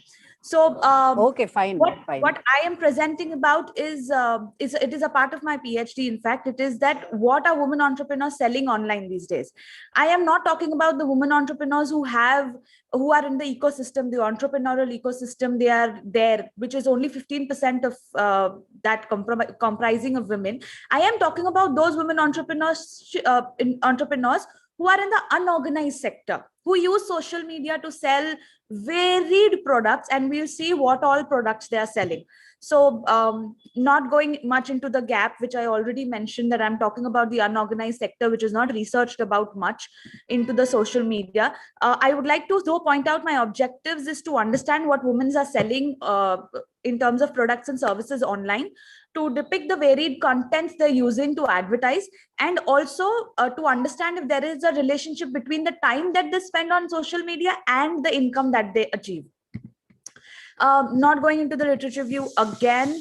Going through the research methodology, I am having an exploratory and descriptive research. A structured questionnaire was designed. 159 on women entrepreneurs were taken into consideration, and there is descriptive statistics, and the scope is India. Now, understanding the findings, the age that I have, the maximum respondents come from the 21 to 30 age, which is 73% of the respondents, and there are 60% who are postgraduates. So understanding this, we can understand that people who women entrepreneurs who are postgraduate or basically educated, highly kind of educated, are using social media to do this advertising on social media. Now, understanding the very interesting part of the research is the sector that they deal in. So now, if you see, the majority has in food and beverages here as 30%, and clothing and accessories as 23%. Now, what I would want to draw your attention to is, sir, that content creators have a 9% of the market, which is only, involving influencers and bloggers who are creating content online on social media, and those women entrepreneurs are of 9% here. Now, also understanding that the women entrepreneurs with the income group is 2.5, less than 2.5 lakhs is the majority, which is 49%. Going ahead, this is a cross tabulation of the personal income of the women entrepreneurs and the sector that they're going into.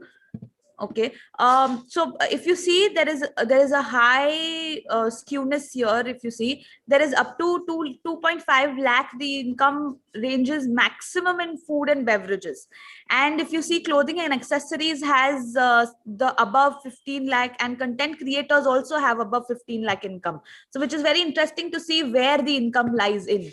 Now, coming to the content, when asked, they say that they actually do a combination of a lot of things, which is testimonial feedbacks, their products or services, their personal life and everything that they kind of advertise on social media. Now, coming to the hypothesis, the main findings is understanding if the time spent on a particular platform has a relation with their personal income.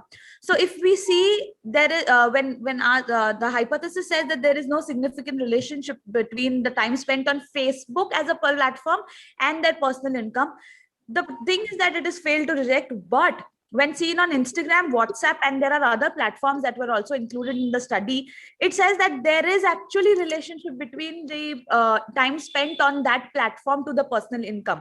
So now when understanding, we can say and understand and conclude also that when women entrepreneurs are spending more time and understanding what all Instagram has in terms of features, or spending more time and sending more messages and broadcasting more of their advertisement of products and services on WhatsApp, there is a relationship and they gain personal income in terms of that. So again, the conclusion comes up to be the three top sectors of sectors of business in women entrepreneurs on social media. We can say that there is food and beverages, there is clothing and accessories, and there is consulting services that comes in. Also, it is very important for women entrepreneurs to understand that the content that needs to be advertised on social media, and there is a lot of analytics that goes into social media, say Instagram, Facebook, and everything. They provide analytics, and things can be advertised according to that. As I mentioned in the earlier slide, the time spent has a relation with personal income on Instagram, WhatsApp, and other social media apps, but it does not have on Facebook. So Facebook only has an advertisement, say posting a picture and you kind of get comments and everything. There is no relation with the income that they get and the time that they spend. I think I can conclude it here with my presentation. I hope I'm on time. Yes, thank you, ma'am. Just can you be a little precise on why Facebook is not generating personal income compared to other social? Sir, can you just make it a very crisp answer? Yeah. Yes. This is a part of my PhD, though not part of this presentation. I am doing an entire study on the role of social media advertising as an enabler for women entrepreneurs. So what I've understood is that Facebook has, with time, depleted in terms of usage. So when we say Instagram and WhatsApp, we're using it, Facebook, we're not using it that much that it was used. So that has been a reason for their personal income not having a relationship with Facebook, because it is not, in fact, giving them that source of income that Instagram and WhatsApp are giving. Okay, thank you, ma'am. Next presentation. Next, we would like to call upon Jasmina. Mr. Jasmina Bashir, research scholar, University of Kashmir, Azizbal, Srinagar, Jammu Kashmir.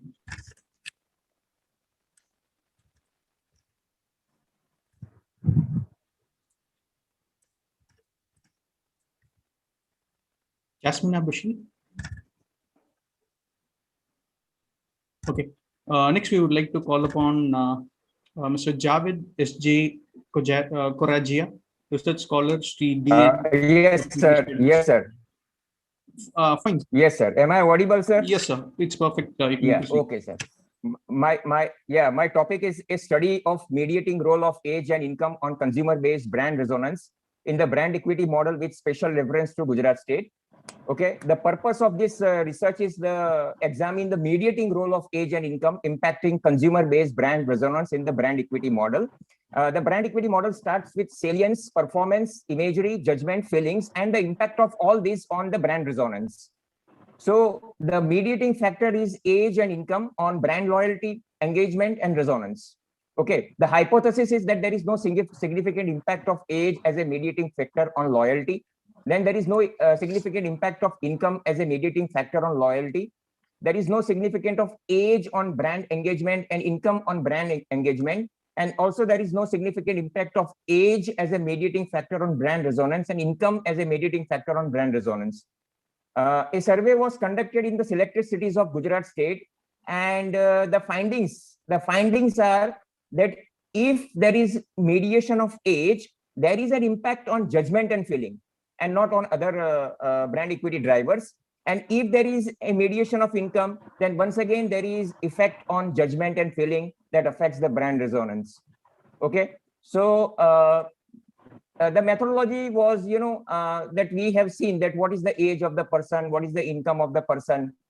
Okay. And this is going to go a long way in helping the brand managers to take a decision accordingly. Okay. And you can see that the judgment and feelings, they have an impact on loyalty, and judgment has an impact on resonance if age is a mediating factor. So that is all about my research, sir.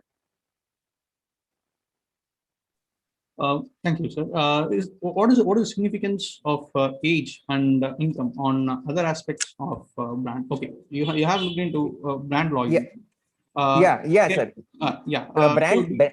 Yes, sir. It's a brand salience. See, I have taken brand equity drivers like salience, imagery, performance, feelings, and judgment. Salience actually means brand awareness. Imagery means experience of the consumer. Performance is nothing but the reliability, durability of the product, serviceability of the product. Feelings is connected with the warmth and the fun part of the consumer. And judgment is the quality aspect and the credibility aspect of the product. All these drivers, how do they impact the brand resonance? And resonance comprises of 3 dimensions like loyalty, attachment, and engagement. So already the research states that these factors, they do affect resonance. But provided if we put in age and income as a mediating factor, how do they react to it? So conclusion was that salience does not have an impact. There was no mediation of age and income. Imagery also has no mediation of age and income. Even performance has the same thing. But judgment and feelings, if we factor in the age and income, then they do affect resonance with regard to the mediations of age and income, sir. Okay. Thank you, sir. Okay, sir. Okay. Next, we would like to call upon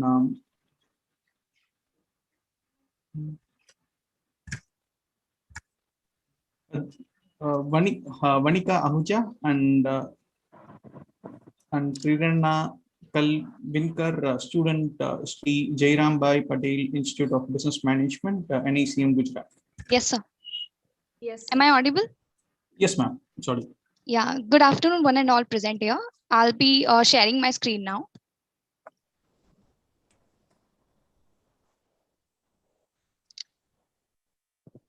Is it visible? Yes, ma'am. Okay, sir. So our topic is impact of macroeconomic indicators on S&P BSE Auto Index and S&P BSE Bank X, a comparative study. This is our flow of presentation. So to give a brief introduction, the Indian stock market functions on 2 major stock exchanges, BSE and NSE, and includes various stock indices. The 2 included in our study are S&P BSE Auto Index and S&P BSE Bank X. And these are the 7 macroeconomic variables we have considered for the study. These are some of the literature reviews we have considered. Coming to the research methodology, these are some of the objectives of our study, like to study the relationship between indices and these macroeconomic variables, to study their impact on the indices, and to find out the level of dependency of indices on each macroeconomic variable. We have our research design is descriptive, and we have collected secondary data of closing prices of 10 years from 2009 to 19. We have conducted unit root test, ADF test using eView software, and correlation and multiple regression analysis using SPSS. This is our hypothesis of the study. There are 14 in total, 7 for auto index and 7 for Bank X. Just to explain the first one, the null hypothesis states that there is no relationship between change in indexes and money supply. And the alternative hypothesis states that there is a significant relationship between change in index and money supply, similarly with respect to all the other variables. Okay, so now quickly jumping onto the data analysis and interpretation. So we conducted unit root test and EDF test at leveled and different forms for testing the data stationarity. So as you can see that at first difference, all the variables and indices became stationary. So this is our correlation outcome for auto index. And this is the regression model. And this is the coefficient outcome, which is used to form this equation that suggests that the predicted change in auto index due to the 3 best predictors. So this is our hypothesis outcome for auto index, where you can see that only trade balance and crude oil, the null hypothesis is rejected, stating that there is a significant relationship between the variables and the auto index. Similarly, if we see for the BankX, the trade balance and crude oil, for the trade balance and crude oil, the null hypothesis was rejected, again stating that there is a positive relationship. Now, this is our comparative analysis, the crux of our study. So from the comparative analysis, these are our findings. So what we can conclude is that, as you can see with both the indices, only trade balance and crude oil have a significant relationship. Now, the highest positive correlation is between CPI and auto index, and DJIA, that is Dow Jones Industrial Average, and BankX. The third row suggests the R square values, and then the best three predictors for auto index are CPI, money supply, and the DJIA. And just the sequence changes, or we can say the rank changes in BankX, and it becomes DJIA, CPI, and money supply. So as a conclusion, we can say that the results are mixed and vague, because there is a strong correlation between S&P BSE auto index and CPI, and S&P BSE BankX and DJIA. Although there is a strong correlation, the indices are and the macroeconomic variables, even then the impact that has come out of beta coefficient regression model is just among the macroeconomic variables, that is trade balance and crude oil, and obviously the stock market indices.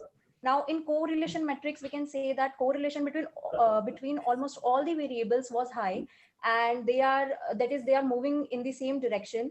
But such a sequence was not followed by the regression analysis, and thus we can conclude that the fundamentally they were not supported by each other.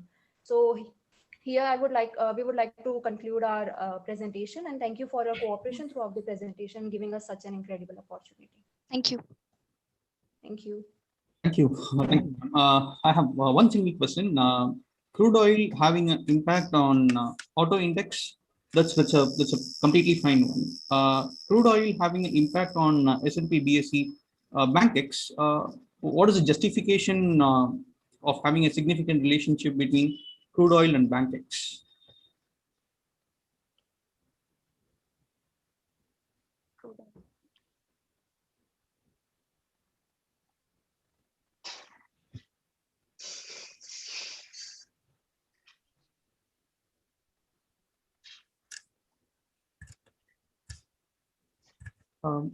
Is there any answer, ma'am, or can I just move on to the next participant? Okay. Next, I would like to call upon Ms. Sorry to interrupt the chairperson, sir. Sir? Yes, ma'am. Sir, from the organizing committee, they told that we have to start at 2:30 the valedictory function, so that you have to finish very quickly. There are number of list was very high, so that you can do it very fast. And then the new list was updated to your WhatsApp group. You can also side by side, you can see that. Thank you, ma'am. Okay, thank you, ma'am. Thank you, sir, ma'am. Next, we would like to call upon Harmit Shah, PhD Research Scholar, Department of Education, Gujarat University, to present. Good afternoon, sir. Thank you so much for giving the chance. Am I audible properly? Yes, sir. Okay. Sir, my topic for the presentation is online learning is a future of education. We know that most of the governments around the world had temporarily closed the educational institutes to less spreading the COVID-19 pandemic, and they are transforming to online learning to continue their educational systems. So my basic objectives of the study is what government has done to increase this learning process. Second, what are the various tools that I have taken into consideration to the study that can be helpful for the online learning, and what are the merits and demerits. So first, I'll represent that what India or MHRD or UGC has done to increase the awareness of online learning. There are so many platforms available before this pandemic came, but after that, the use of such platforms were increased, like Swayam, undergraduate and postgraduate MOOCs are recorded. Also, some content courseware in UG subjects, e.g. EPG Pathshala, Swayam Prabha. There are so many platforms, and also at the not for the higher education, or also at the secondary and higher secondary school level also, there are some platforms like Diksha, Pathshala, National Repository of Open Educational Sources. And also there are some platforms among which we are using right now for this conference, like Zoom, Google Meet, Skype, YouTube Live, Uber Conference, Free Conference. So these are so many different types of platforms which we can use for the online learning. I would like to represent the demerits. One is less internet speeds, or we can say less signal connection, or lack of self-discipline, or we can say lack of engagement of the students, because this is new for the students in the world. Also unavailability of the knowledge of use of application. Every student is not so much techno savvy, so they take time to get engaged with that. But there are so many merits like 24/7 accessibility. It is cost effective. Many sessions can be saved. Most important, if student is unable to get entered into offline classroom for any reason, if we have recordings of the online class, we can give him or her, and from them they can learn it. So my main conclusion is online learning is the most common method of distance learning today. And in this situation, for safe distancing, to maintain the social distancing, learners and educators are transferred to this. They are engaged to this. Online learning method also utilizes various applications to the internet, and also to distribute the classroom materials. They help this also. Also, due to this, we can use less the physical papers, and we can store our data in very less time, or we can say in very less economy also. So video conferencing and these platforms are very much useful, and maybe this will be the future of the educational learning. So these were my conclusions, sir. Thank you, sir. Next, we would like to call upon CA UT Chandok and Dr. R.K. Patel, Research Scholar, School of Commerce, Gujarat University, Ahmedabad. Good afternoon, everyone. My topic today is comparative study of paper industry in India during pre and post recession period. Sir, sir, can you please see my screen, Yes, sir? yes, ma'am. Oh, okay, sir. I'll just go through it fast. The basic industry I've selected is agro-based sector, and paper industry is one of the major industries of agro-based sector. Now, how this industry was affected by the Great Recession of 2007 and 9 is my topic of study. We all know that Great Recession hit US first. It began from US and then affected all economies of the world. Now, I have done quite a literature review. Objectives of this study is mainly to study the growth in India during pre and post recession period for paper industry, compare this growth and give suggestions for future growth of paper industry in India. The proposed hypothesis of the study was there is no significant difference in growth of paper industry in India between pre and post recession period. Now, for this study, 5 parameters were mainly selected: number of factories, employment, productive capital, profits, and net value added. Study period is divided into 2 periods. First is pre-recession, 93-94 to 16-17, and post-recession is 2007-8 to 16-17. Simple growth rates, compound growth rates were calculated, and finally t-test was applied. Now, these are all the data relating to the pre-period 93-94 to 7-8, and these are the data relating to 8-9 to 16-17 post-period. As you can see, AAGR, that is annual growth rate, and compound growth rates have been calculated. I'm not going into the figures and the details, but mainly the results of the hypothesis testing was there is significant growth in paper industry in India during pre and post recession period, which is supported by these figures of sample t-test. Now, directly coming to the conclusion, as we can see, significant growth of paper industry, difference in growth between pre and post. All figures of post recession period, all parameters except number of factories have shown decrease in CAGR. This shows that our paper industry, that is paper industry in India, was negatively affected by the recession.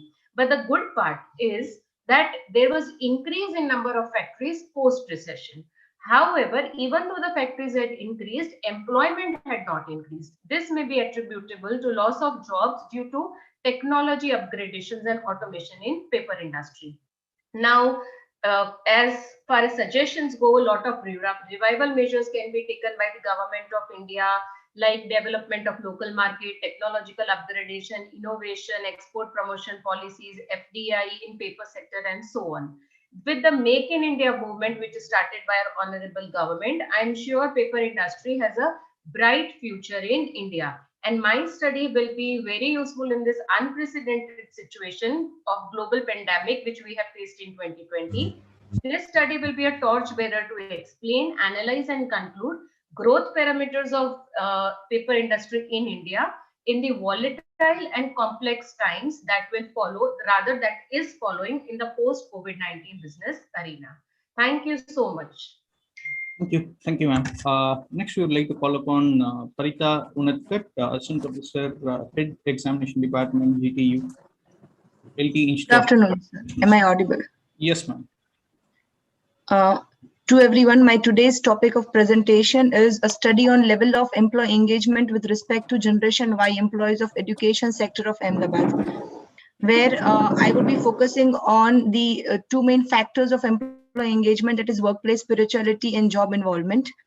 Talking about taking to a very short brief of employee engagement, which is emerged as an improved organizational effectiveness and improved performance gap. Employee engagement is emerging as a parallel wheel of organizational engagement too, and thus workforce spirituality and job and organizational involvement or organization satisfaction is very important. And thus this study focuses on few of the factors of employee engagement into education industry, which is a fast growing sector with the increasing number of private universities and self-financed institutions in Ahmedabad. The paper studies the level of employee engagement of Generation Y employees of education sector. Why Generation Y? As they have seen the transition in teaching pedagogy and are the digital generation. For this, we have collected data through self-structured questionnaire from full-time faculties, visiting faculties, ad hoc and assistant professors of Ahmedabad. Taking to the questionnaire collection, I have collected around 87 feedbacks from 87 data collection from the assistant professor and ad hoc professors of Ahmedabad city. Moving to directly the research analysis, and the objectives of the study is all about to examine the relationship between workforce spirituality and job and organizational engagement, and to explore the relationship between job and organizational engagement and job involvement. As there will be job involvement, the literature says that the job involvement is directly connected to the employee engagement in an organization.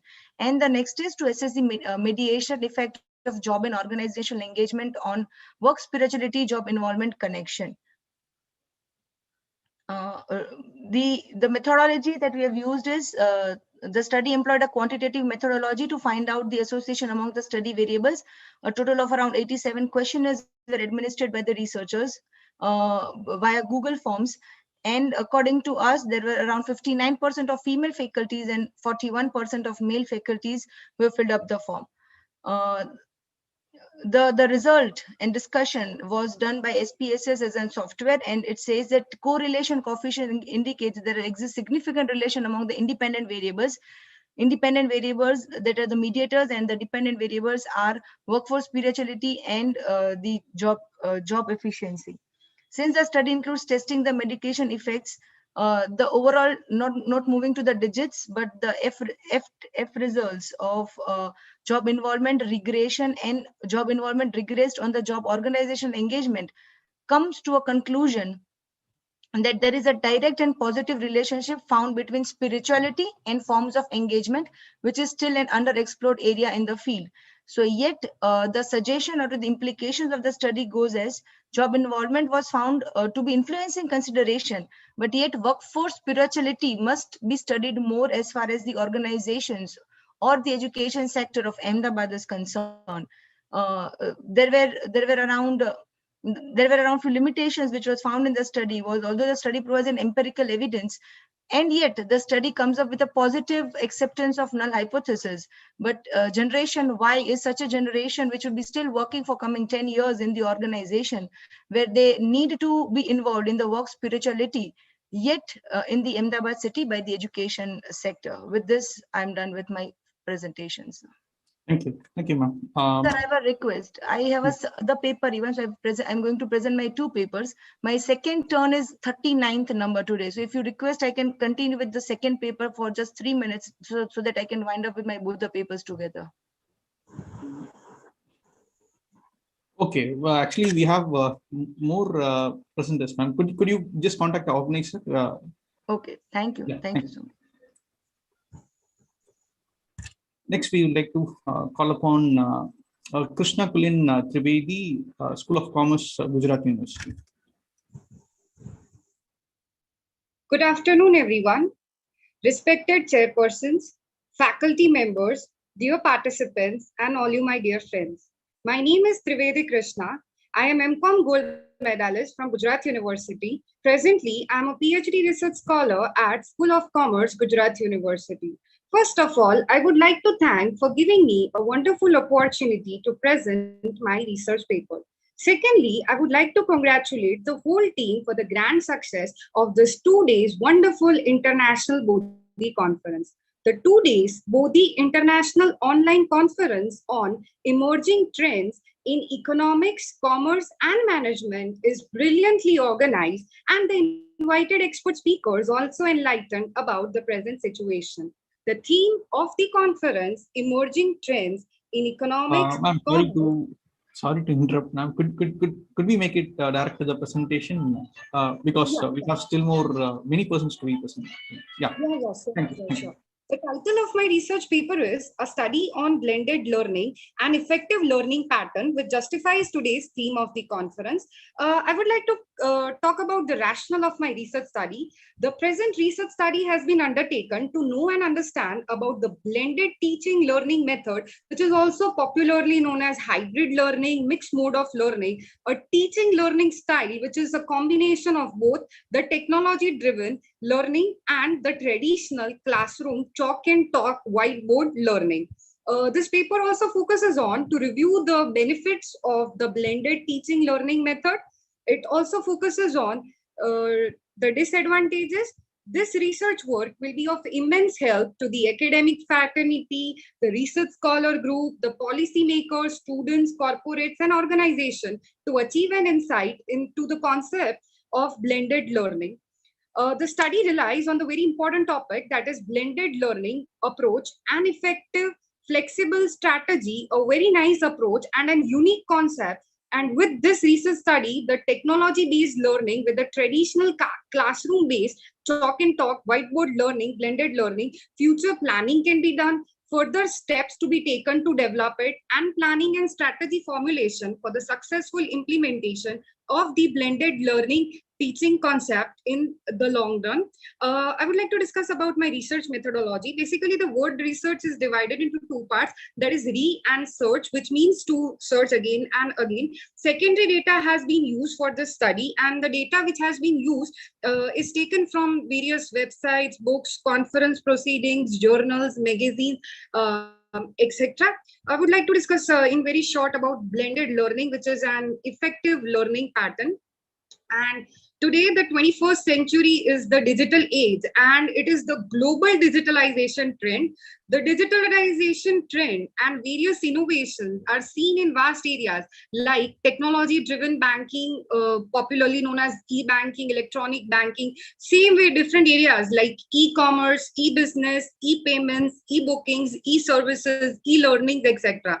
And the technology and innovations are a boon to us in making the things very easier, faster, flexible, and convenient. Gone are those days when the education material were only available in the classrooms, but due to the technological advancement, teaching learning is possible 24/7 with just simple clicks at any point of time, any place, which is quite flexible and quite comfortable.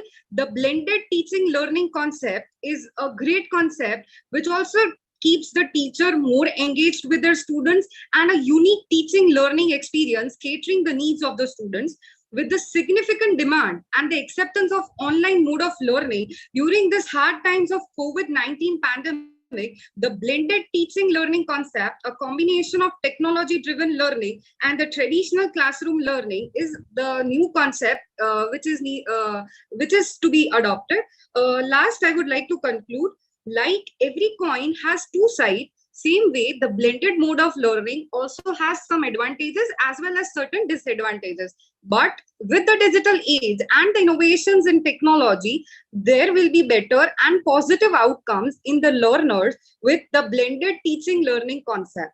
By properly planning, we can just overcome the challenges and make the blended learning concept quite effective, successful, and the advantages like convenience, flexibility, and other advantages can be taken. By wisely applying the concept of blended learning and overcoming the disadvantages, the maximum advantages of digital self-paced learning along with the traditional classroom learning can be taken, and try to deliver more quality education for the better future and professional development of the learners. Once again, I would like to thank for giving me a wonderful opportunity to present my research paper. Thank you.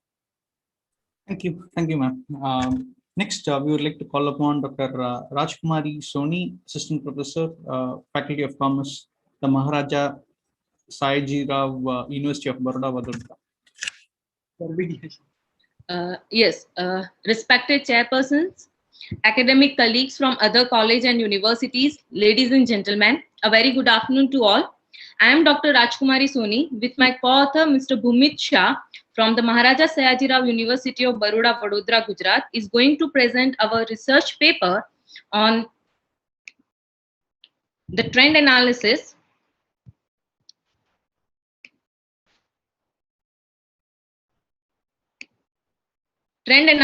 and prediction of Indian stock market using Markov chain model. The purpose of the study is to analyze and predict the National Stock Exchange. For investors who are seekers for the capital appreciation, the trend analysis and prediction is very important. Therefore, investors, whether retail or institutional, must predict the trend of stock market where the investment have been made in order to create the wealth. But the fluctuating nature of the stock market makes the analysis and prediction a complicated phenomenon, and making accurate prediction of stock market by any single method is difficult. There are various fields where prediction is used, and there is variety of prediction methods have been proposed and implemented, and these methods are from machine learning to Markov chain approach. In this paper, we have used the Markov chain model, hence the research paper based on Markov chain model have been studied. These are the objective of my study. To study the long run behavior of NSE index, to find out the expected number of visits up to a particular state, and to find out the expected first reaching time of various state. Markov chain and their respective diagram can be used for predicting the likelihood of future market conditions. And these conditions, they are also known as trends. And here 3 trends are identified, that is increased, unchanged, and decreased. The secondary quantitative data on a daily closing prices of NSE index was obtained over a period from 3rd February 2020 to 29th January, forming a 247 days trading data from the official website of NSE. And the number of observations for the different 3 trends, that is increase, unchanged, and decrease, have been found as 105, 81, and 61 respectively. To analyze the data, the first we have determined the initial state vector, and the closing prices shows 3 different state: increase, unchanged, and decrease, as each closing price index is taken as a discrete time unit. The initial state vector gives the probability of the 3 different state. Here the results are showed in the presentation, and here it is found that 0.4268 the probability of increasing state, 0.3293 as unchanged state, and 0.2439 as decreasing state. After that, we have determined the 3-state transition probability matrix, and these are the results, or these are the results of 3-state transition probability matrix using the above information. Based on 3-state transition probability matrix, the diagram is prepared. So here it is a transition probability diagram. After that, the calculation of state probability for forecasting the next day NSE index prices are calculated, and the state are the chances that NSE index increases, that is it unchanged, and that is decreases. The transition probability matrix here, by applying the transition initial state vector and the transition probability matrix, it is possible to find out the state probability of various closing days in future. And here the results are for the state probability of closing price of NSE index for 248th day is presented, and it is found that there is a probability that 0.4228 for increasing state, 0.3293 for decreasing state, and 0.2480 for the increasing state for 248 days. Similarly, the state probability of closing index for 249 days is presented here. Let us directly come to the conclusion. There are 3 objectives, and here are the conclusion based on my objectives. The chance of NSE index will increase in the future is 42.29%, will be unchanged in the near future is 32.87%, and will decrease in the near future is 24.84%. For objective 2, the expected number of visits to a particular state from others are also computed, and the result shows that out of 5 days, expected number of visits made to the increasing state, starting from the increasing state is 2.1596. For decreasing state, it is 1.152.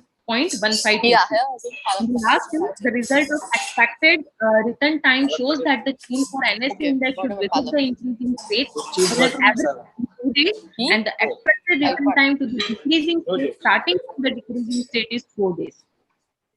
These are the list of references. Thank you. Thank you. Thank you. Next, we would like to call upon Mrs. Minal Patil, first scholar, Gujarat University, Ahmedabad, Gujarat. May I audible? Hello? Yes, yes, ma'am. Yes. Audible. Okay. Good afternoon to all. I am Mrs. Minal Patil, Research Scholar of BK School of Professional and Management Studies, Gujarat University, Ahmedabad. Today, I am going to present paper on examining National Education Policy 2020. Before starting my presentation, I will dedicate this Sanskrit slok to teacher first.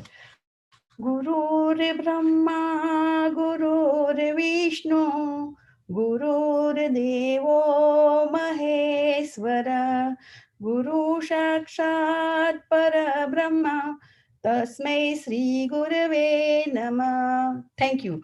This is my flow of presentation. Education and its significance.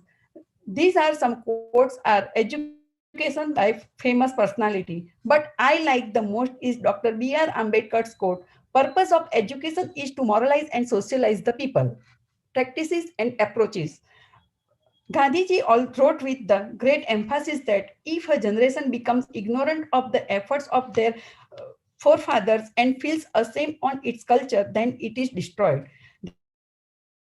Or preserve Indian culture, and NEP 2020 also included it. SDG 4 is for quality of education. All people acquire a solid foundation of data, develop creative and critical thinking and collaborative skills, and build curiosity, courage, and resilience. National Curriculum Framework 2005. The main idea and objective of NCF 2005 are connect the knowledge outside the school, providing the curriculum for overall development of the children. National Education Policy 2020 is formulated after 34 years since the last policy. It further recognizes important key factor for the social, economical, and political development. National Education Policy 2020. The NEP 2020 was reported on 29th July 2020 is just the third instruction strategy the government of India brought out since freedom. Our PM also said that the new education policy will sow the seeds for starting a new era, will give new direction to 21st century. The Indian Advanced Education Framework is ready for an absolute reconfiguration of the education sector. NEP 2020 will be a game changer. This is a challenge for citizens to improve our system. Further, schooling represents difficulties in government setup to accept all the states for fruitful execution of any part of an approach. How the further will take care of business with the post-pandemic time with regards to another worldwide request. Education in crisis and NEP 2020. Education has become least priority in COVID-19 pandemic over surviving for the life. National calamities like floods, earthquakes, volcano damaged school infrastructure and supplies, and that meant the student missed the school for weeks, months, and for so longer period. COVID-19 has unavoidable impact on education. Referring to the problem of education caused by the disaster or crisis, the NEP 2020 also seems reluctant towards it. Actually, the organizers are asking us to cut off before 2:30. So could you just come to the crux of the connection between NEP and your research? Yes, sir. Yes, sir. Ultimately, education transacted during COVID-19 in haphazard manner will promote inequality in society, which has been seeded at the very early stage of the life, that is childhood. COVID-19 and education. In any pandemic, education becomes least priority against the health and livelihood of the citizen for any government. In COVID-19 pandemic, students have freedom of choice in digitalization of education. In urban area, digitalization of education is some way fruitful, but in rural area, students are digitally divided. There is absence of socio-culture surroundings. Students are geographically divided but digitally connected. In same manner, teachers are also away from school and physical classes, but they are also digitally connected with the students. We hope for the best for implementation of NEP 2020 from the academic year. Thank you. Thank you, ma'am. Next, we would like to call upon Dr. Urvi Amin, Associate Professor, Sri Jairam Bhai Patel Institute of Management, Gandhinagar, Gujarat. Sir, hope I am audible to you. Yes, ma'am. Okay, thank you. Very good afternoon to all of you. Today, I am representing a research paper to all the dignitaries, mobility of the mobile-based education at the time of COVID-19, with my co-research partner, Dr. Kalgisha.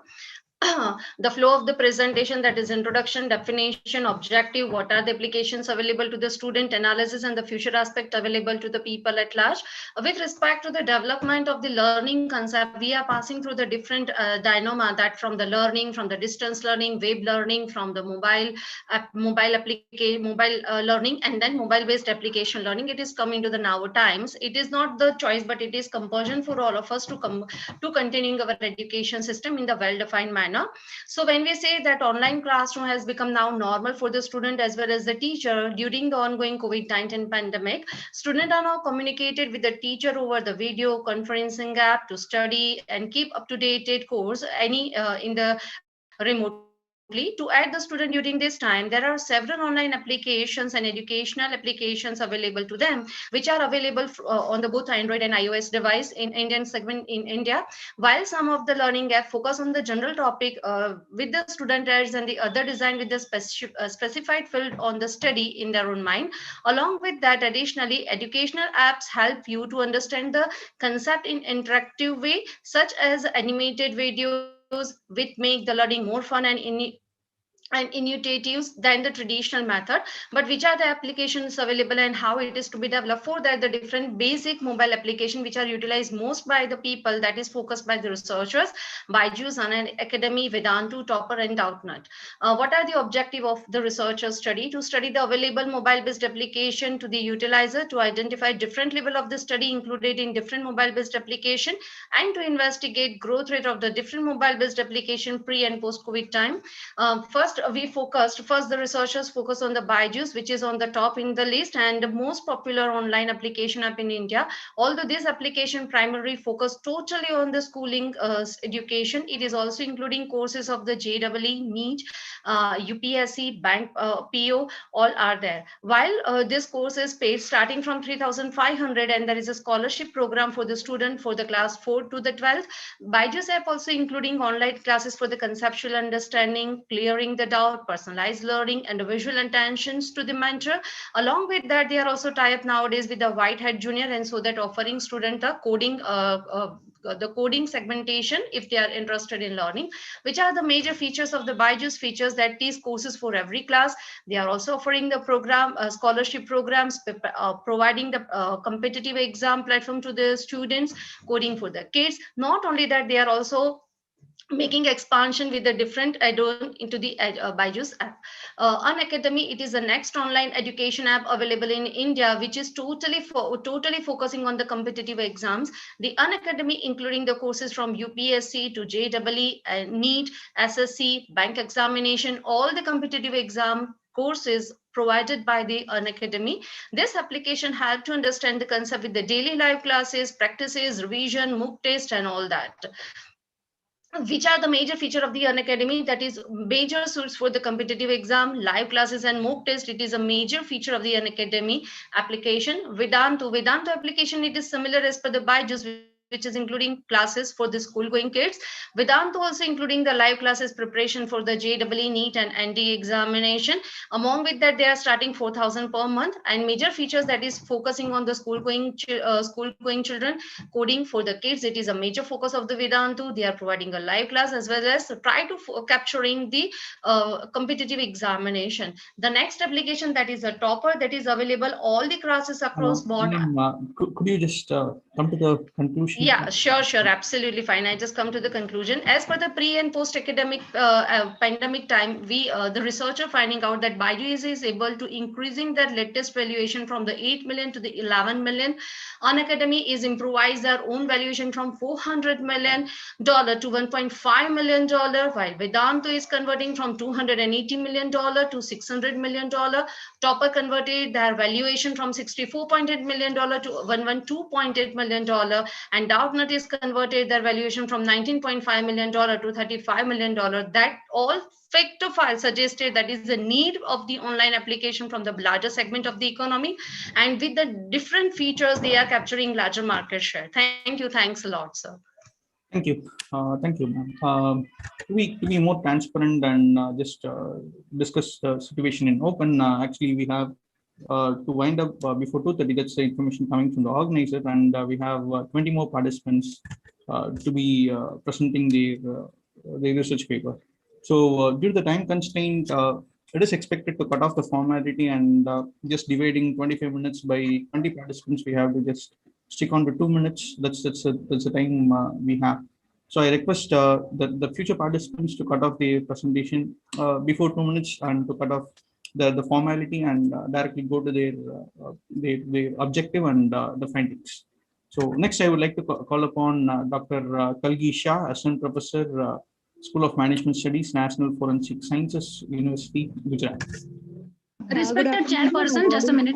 Kalgi Madam, just a minute. Wait. Yes, ma'am. Respected Chairperson, this is Dr. Mamta Brambar. Yes, ma'am.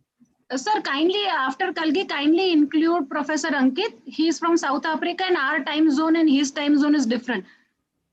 Yeah, you can share it to Dr. Balakrishnan, ma'am. I think I have already talked to Balakrishnan, sir. Okay, then he will take care of it. So after Kalgi, you just announce Dr. Ankit the name after this. Okay, fine. Thank you so much, sir. Thank you so much. Okay, sir, my voice is audible, right? Yes, ma'am. Yes. Yeah. Okay. So here I'm going to present the research paper on influence of social media amidst in COVID-19 pandemic. So according to stimulus response theory of communication, information can be divided into different forms. That could be general misinformation, belief, conspiracy. So what happened during coronavirus pandemic? A lot of misinformation was shared. Like, for example, coronavirus is not heat resistant and it will be killed in a temperature of 26, 27 degree, or the virus is not settled in the air, but on the ground, right? Also, some conspiracies like, this is a biological weapon which was created by either USA or China.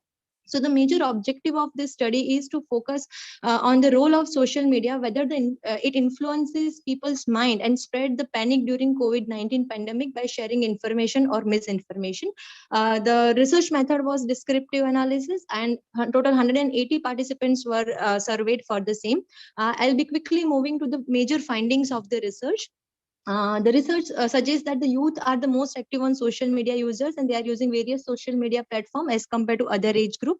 YouTube comes out of the most used social media platform for gaining information during COVID-19 pandemic, and it was followed by WhatsApp.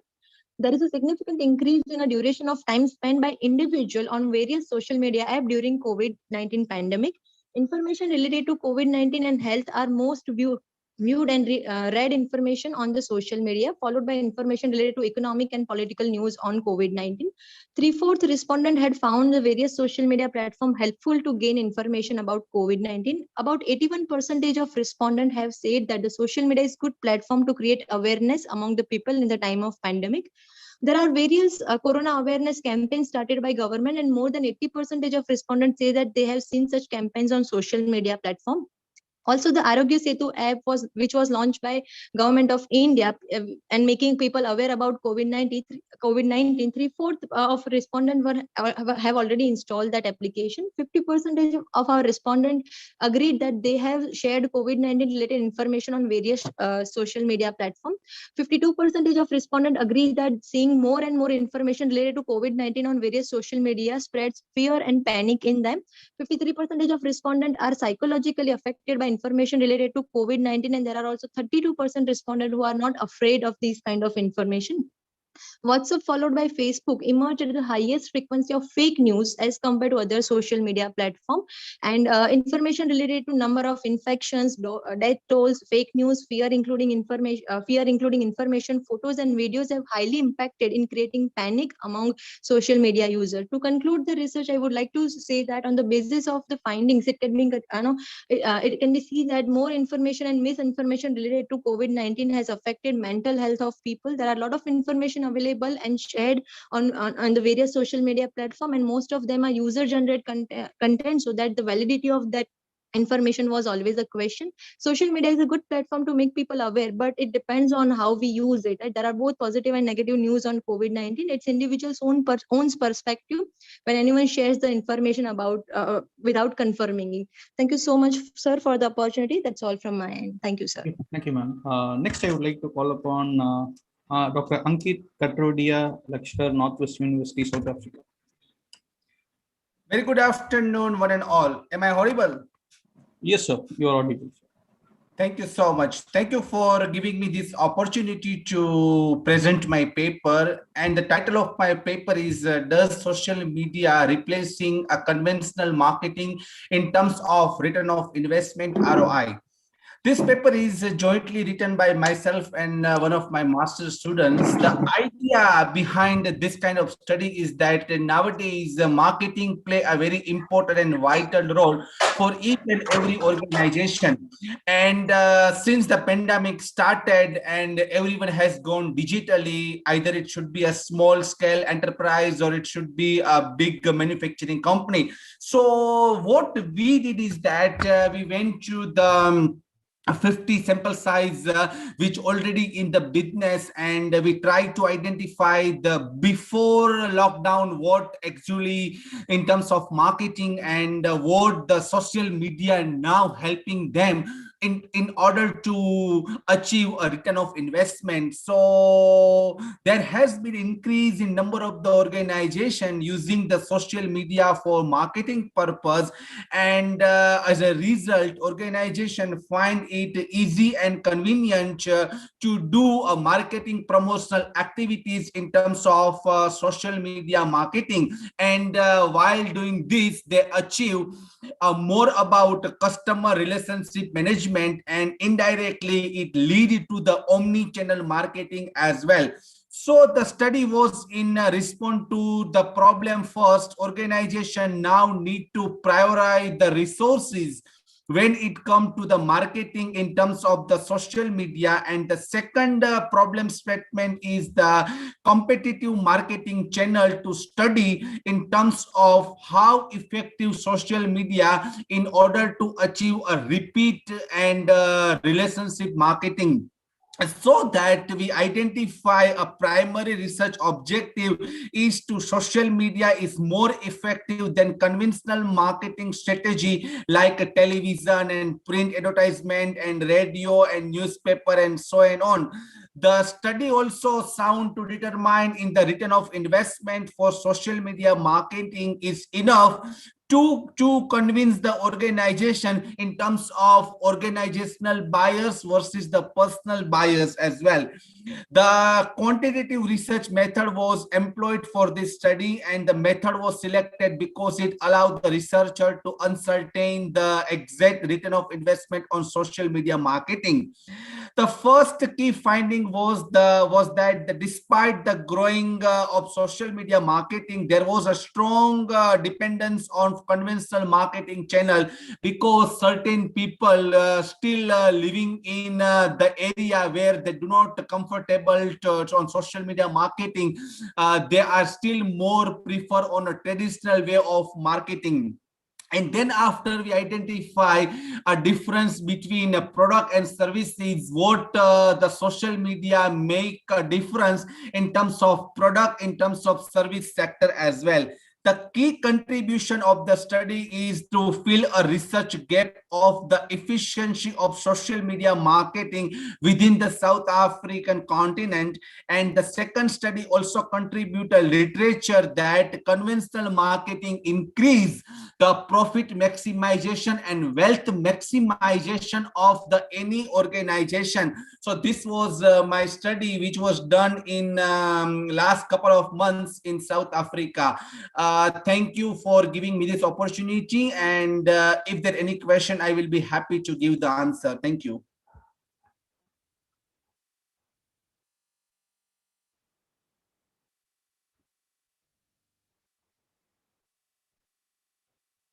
Hello, I concluded my presentation.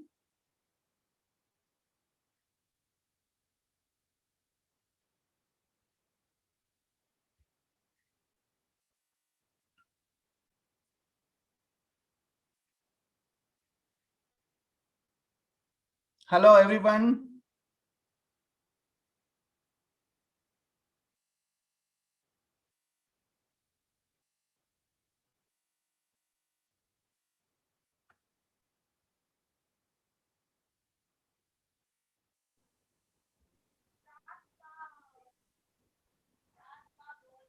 Alagri sir. Hello.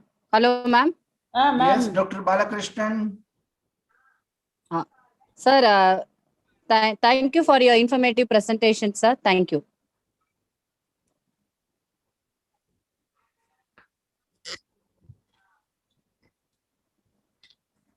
Ma'am, we can go for the next presenter. You can call. Okay, ma'am. I will call now. Now I'm going to call Dr. Kalki Shah. Kalki Shah over, ma'am. Okay, Mitali Roshia, ma'am. Yes, ma'am, I'm here. Yeah, yes, ma'am. You start your presentation, ma'am.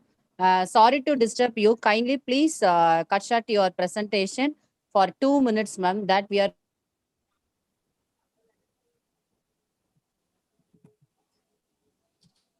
Hello. Hello. You are audible, ma'am. Yes. Yes, you start your presentation, ma'am. No need to present individual slides.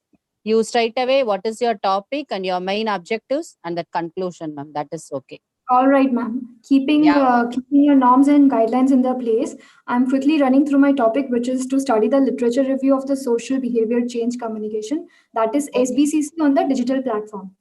Okay, fine, ma'am. Start, ma'am. Start. So starting with the content, the basic content, which is already listed over here. The introduction, which says about what exactly is the SBCC, that is social behavioral change communication. It's an evidence-based model of the communication, which basically, which is basically targeting the desired behavior or behaviors that may lead to positive or different kinds of output, outlay, and outcome. The research gap in the SBCC that I have found is that SBCC is usually performed through the traditional methods, that is IPC, and the information, education, and communication, that is IEC, whereas it has not been studied over the digital platform. So my objective of the study is to review the current published literature and identify the uses, benefits, and limitation of social behavioral change communication on digital platforms. literature review, not reading out the completely, but highlighting the fact that in 2018, T. Bhattacharya states that new media usage remains abysmally low in spite of the government push-ups and the motivation to put up all the websites department, considering all the schemes. Considering the research methodology, I've reviewed the papers for the timeline of 2015 to 2020. Findings and results. So as the findings of the study, I have found that there is no evidence-based study on the current method of communication. Also, there's a shifting social attitude, structure, and norms into certain behavior, which is used only in health studies and not management. Application of SBCC technique through the digital media is prospective, yet to be tested in the domain of the management. Conclusion that I would like to put up is, originally the SBCC has been applied mostly to the health sector and not to the any other domain as such, management or economics. But after the Nobel laureate like Abhijit Banerjee and Esther Rudolfo shows that the intervention needs more depth study to understand what is the actual requirement to bring the change rather than the change you seek to impose. Limitation and future scope. So as mentioned earlier, there is no control or types of intervention used on as the SBCC tool. There are no evidence-based study currently applied, and the ever-changing definition of the digital platform. That's it, madam. Thank you. Thank you, ma'am. Thank you for your nice presentation. Now I call Densi Pumal. Yes, ma'am. Am I audible? Yeah. Yeah, yes, ma'am. You start your presentation, ma'am. Yeah. My topic is on a study of organizational culture on BSAPL, that is using an octopus profile, which is a standardized profile developed by Dr. Uday Parikh to study the organizational culture. Directly moving to the objectives of study. These are the literature reviews that I've done. And the objective of the study is to study the organizational culture of the selected unit using octopus profile.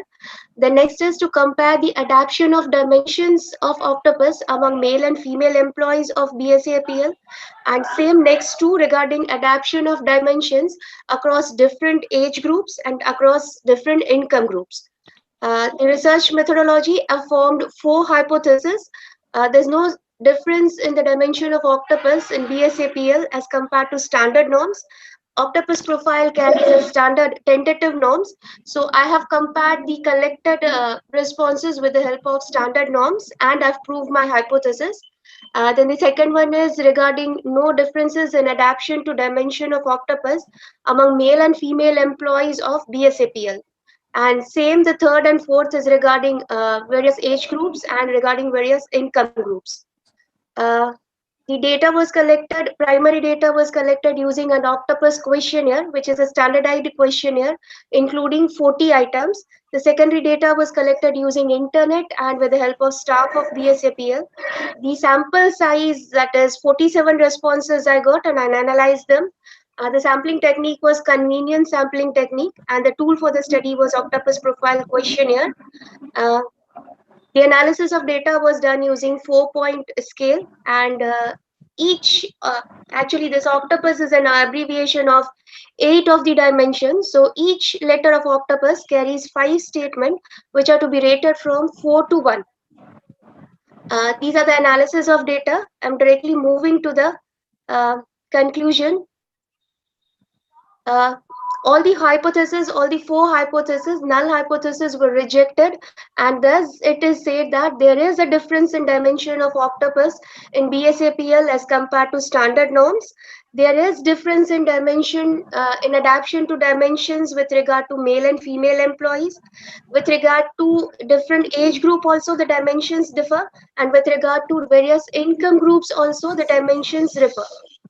And finally, the recommendations were that the autonomy dimension was found to be very low rated. So the management needs to focus more on giving autonomy to its employees so that they can accept the responsibilities and they can perform well. The limitations of the study is it is restricted to only one shipping unit, that is BSAPL, and the collected data was restricted only to some respondents, and the data is analyzed using mean score only. No other statistical tool has been used. That's it, ma'am. Thank you. Thank you, ma'am. Thank you. Next, now I call upon Muhammad Nazaruddin from Wackford College.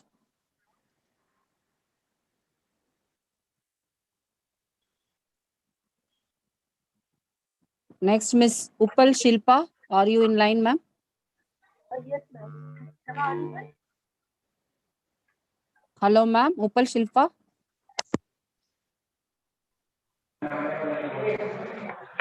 Hello. Hello, ma'am. Are you in line? Yeah, you start your presentation, ma'am. Thank you. My topic is the study on online marketing. Now, online marketing is the marketing of a product or service over the internet, and it ties together creative. Ma'am, adjust with your audio, ma'am. It's not clear. It's echoing.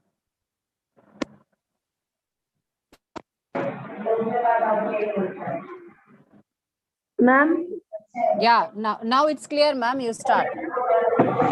Okay, ma'am. Okay. Thank you, ma'am. Okay. Good afternoon, ma'am. My topic is online marketing. Online marketing is a marketing of product or service over the internet, and it ties together creative and technical aspect of internet, including design, development, advertising, and sales. The purpose of online marketing is to increase website tariff. Online marketers are all the time finding new and innovative way to come up with the strategies to promote their popularities, as online marketing is one of the most important tools for them. This research is conducted to check how consumer brand concept and purchasing decision influenced by different online promoting tools used across the industries like word of mouth, email advertising, blogging, and social media marketing. The purpose of the study was to show the relation between different online promoting tools and technique, and the most important factor that play an important role in changing the consumer brand perception and purchasing decision is word of mouth. Online marketing provide a complete opportunities to the organization to grow rich out of huge number of buyers. They enhance their presence and also throw various challenges to them. The objective of the study is to know the impact of promoting activity over internet and to raise awareness of the company product and service with a clearly identified target market. The method I've used is I've collected the data, primary data, and a questionnaire was designed to collect the data. I've used t-test as the simple number of the people are 35 only, and out of that, 43% data is collected from male and 57 were collected from female, and the data is collected from Ahmedabad city only. I've used percentage method to clarify the study. I've divided my data into two parts. The first one is demographic response, and second one is website visited by the respondent. In demographic response, the age group was taken as 20 to 50 years. 29% of the response were from the age group of 20 to 25, whereas a huge 57% response were from the age group of 25 to 40 years, and the remaining is from the remaining 40 to 50 years. It means that maximum people of the age group of 25 to 40% are interested in online marketing as per my survey. Now coming to the next, that is website visited by the respondent. Have used some website like Amazon, Flipkart, LimeRoad, and eBay. Maximum people prefer Amazon as online source for shopping, and the reason is they are doing better advertisement for their product. The limitation of my study is I have only taken 35 respondents, and it is done for the one city only, that is Ahmedabad, so it is not conclusive. And the study has done to search out some factor affecting online market. Hello.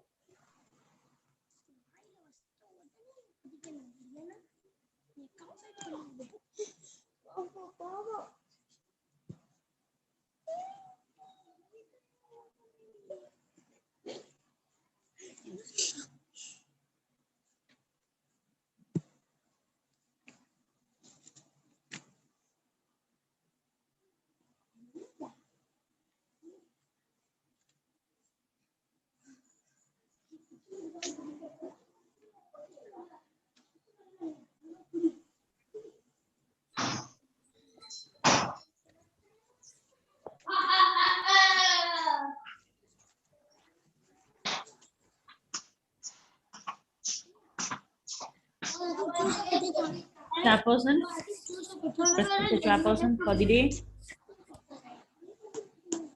Hello, ma'am. Veermani, ma'am. Ma'am, சொல்லுங்க ma'am. Ma'am, யாரும் present பண்ணல ma'am இன்னும். Yeah, Shushma ma'am, can I interfere in between? Yes, ma'am. You go ahead. Okay. Yes.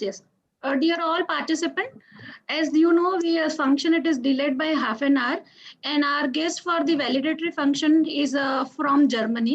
So due to time differences, we have to first complete the validatory function, and I think there are 10-15 presentation left out. So after completing our validatory function, we'll continue with the presentation. Thank you all. So we'll start our validatory function because sir has already joined and he has to leave for some other assignment. So our guest for the validatory function, Dr. Samir Rahodia, he is from Germany. Yes. Good afternoon, sir. Yes, madam. Good afternoon. So we are starting within 5 minutes. And Yeah, after sure. that, we will continue with the remaining presentations. Okay. Shall I? Sushma madam, over to you. Sushma ma'am, over to you. Okay, ma'am. Thank you. Welcome you all again for both the international online conference. Very warm good afternoon, ladies and gentlemen, and galaxy of intellectuals, Your Excellence, invited guests, faculty members, and all the participants from different prestigious colleges across India. On behalf of both the International Online Conference team, I extend a very warm welcome all of you for this 2-day both the International Online Conference, Emerging Trends in Commerce, Economics and Management. I could see a unique and talented mix of presenter and participants who made this happen. We have come to us for every corner of the city to witness the events. Hospitality is unarguable one of the defining qualities of our both the international conference team. Our measurable hearts do become immeasurable when our guests are around us. Today, as we specially celebrate this landmark, our hearts are inspired with joy on your readiness to be with us. To give a red carpet welcome to everyone assembled here, may I take this pleasure of requesting our respected organizing secretary to welcome the gathering for valedictory function. Welcome you, the organizing secretary. Welcome you, sir.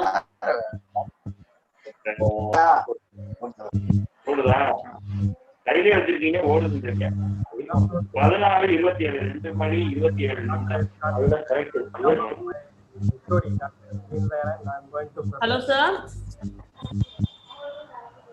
Deenadayalan, sir. I'm going to present welcome address for this valedictory session. Can I proceed? Yes, sir. Yes, sir. Very good afternoon to you all. It gives me a great pleasure to welcome all the delegates to the international conference through webinar. I would like to take this opportunity to express my hearty welcome to Dr. Samir Rahodia, IT trainer, data analyst from Germany, for delivering valedictory address in this conference. I wholeheartedly welcome you, sir. It's my pleasant duty to welcome Dr.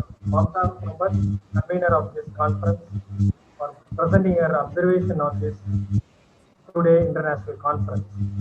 I'm very happy to welcome Dr. Justina Jaykumari, HOD of Commerce, Mangayarkarasi College, for delivering vote of thanks. I take this occasion to welcome Dr. Balakrishnan, publisher of Bodhi International Journal and other publications, and his team members for this function. I wholeheartedly welcome all the delegates, especially professors from various colleges, institutions, research scholars, students from various colleges and institutions. Above all, I extend my sincere welcome to Dr. Kaviyarasu, because he only connects all of us in this platform through Zoom. I welcome you, sir. Once again, I welcome you all for this valedictory function. Thank you. Thank you, sir. Thank you. Like the rainwater bringing life and prosperity to the lands, your words bring enthusiasm and strength in our hearts, and your words mean a lot to us, for they carrying a lot of wisdom and vision for our partners and presenters. May I request convener of this two-day program, Dr. Mamta, Associate Professor and Head, Department of Business Intelligence and BK School of Professional and Management Studies, Gujarat University, to give an overview about this conference. Welcome you, ma'am. Mamta, ma'am. Thank you, I welcome Shashma, you ma'am. again. Okay. Thank you, ma'am. Good afternoon, everyone, and sorry for inconvenience. We have to reschedule the presentation after the validatory function, and I'm extremely sorry for that. Now I'm here to present the overview of the conference and report of the conference. Under the patronage of Chief Patrons, Professor Dr. H.A. Pandya, Vice Chancellor, Gujarat University, Dr. Jagdish Paur Sir, Pro Vice Chancellor, Gujarat University, Dr. P. Ashok Kumar, Chairman and Secretary, Mangayarkarasi Institute, Thiru A. Shakti Pranesh, Director, Mangayarkarasi Institute, Dr. A. Thinathayalan, Organizing Secretary, Associate Professor and Head, Department of Economics, the Madura College, Madurai, Tamil Nadu, and with the team of Bodhi International Journal, we have proudly organized two-day Bodhi International Online Conference on Emerging Trends in Economics, Commerce and Management on 27th and 28th February 21. We are privileged that many distinguished guests and experts have consented to be a part of this online conference. I, Dr. Mamta Brahmbhatt, convener, associate professor, and head of the Department of Business Intelligence of BK School of Business Management, Gujarat University, along with my whole team, obliged to all of them. The conference started at 10 a.m. on 27 February with the welcome address and concept note by Dr. Dindalayan. It was followed by the presidential address and it was given by Sri S. Shiva Natagopalan, the Madura College Board, Madurai, Tamil Nadu. The conference started with the inaugural address by Dr. Pareen Somani. She has joined all the way from Canada. After that, the felicitation was the next event. Few guests were felicitated by the team Bodhi. International keynote speaker for inauguration, Dr. Ankit Kathrodia, Faculty of Economics and Management Science, School of Management Science and Marketing Management, Northwest University, South Africa, gave inspiring talk on issues and challenges faced by the young entrepreneurs. Dr. Aarti Saini, Assistant Professor of Commerce from Shahid Bhagat Singh College, University of Delhi, Associate Editor, South Asian Journal of Marketing, Emerald Publication, has given plenary talk on the topic of digital marketing. Dr. S. K. S. Velanan, Associate Professor and retired Head, Department of Economics, Chennai, Tamil Nadu, was the chairperson of this plenary talk. The commencement of the paper presentation started at 2 p.m., which has been chaired by Professor P.K. Kannan and Dr. R. Gopi, Associate Professor, Department of Economics and Center for Research in Economics, the Madura College, Madurai. Dr. S. Karthikeyan and Dr. Meenakshi, Assistant Professor of Department of Economics and Center for Research in Economics, Madura College, Autonomous College, Madurai, Tamil Nadu, they were the chairperson.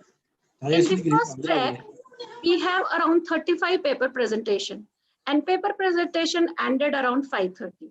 We have started second day, that is today, at sharp 10 o'clock with the plenary talk by Dr. Neelam Panchal, Head, Department of Public Policy and Governance, BK School of Professional and Management Study, Gujarat University, on the topic of emerging trends in the management in new normal.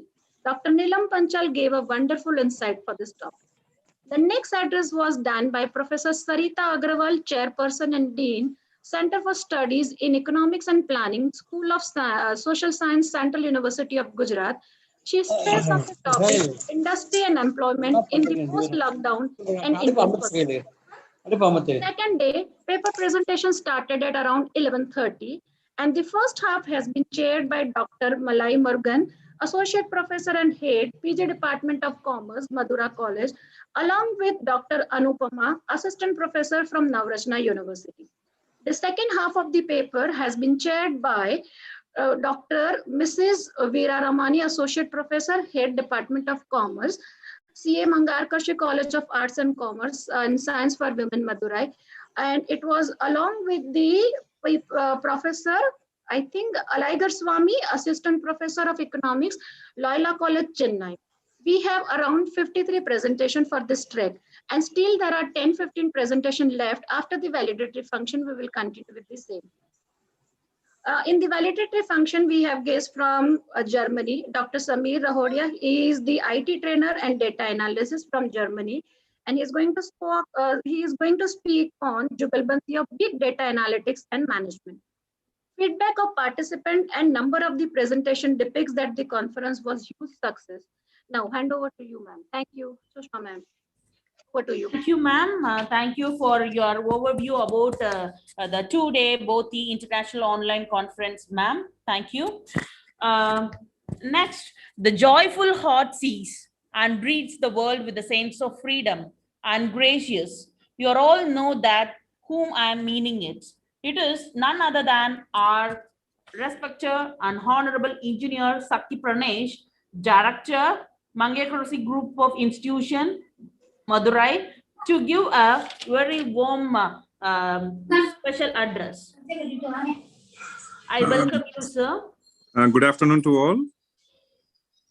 I am Shakti Pranesh, Director of Mangayarkarasi Arts and Science College for Women. And really, we are honored to host this international conference that is through online. And really, I am thankful to the Department of Economics and Center for Research in Economics, Madura College, and Department of Business Intelligence, BK School of Professional and Management Studies. Really, we are honored. And along with a warm welcome to my team also, the Department of Commerce of Mangayarkarasi College of Arts and Science. And as usual, a big thanks to the Bodhi International Journal of Research in Humanities of Arts and Science. So really, we are honored and really we are privileged to host this function. Really more scholars and many participants are in this international conference. Really, we are honored to be a part of it. And a big thanks to all of you who have participated in this international conference. And I hope this relationship continues and we hope to conduct more events in upcoming days. Yeah. Thank you once again to you all. Thank you so much, sir.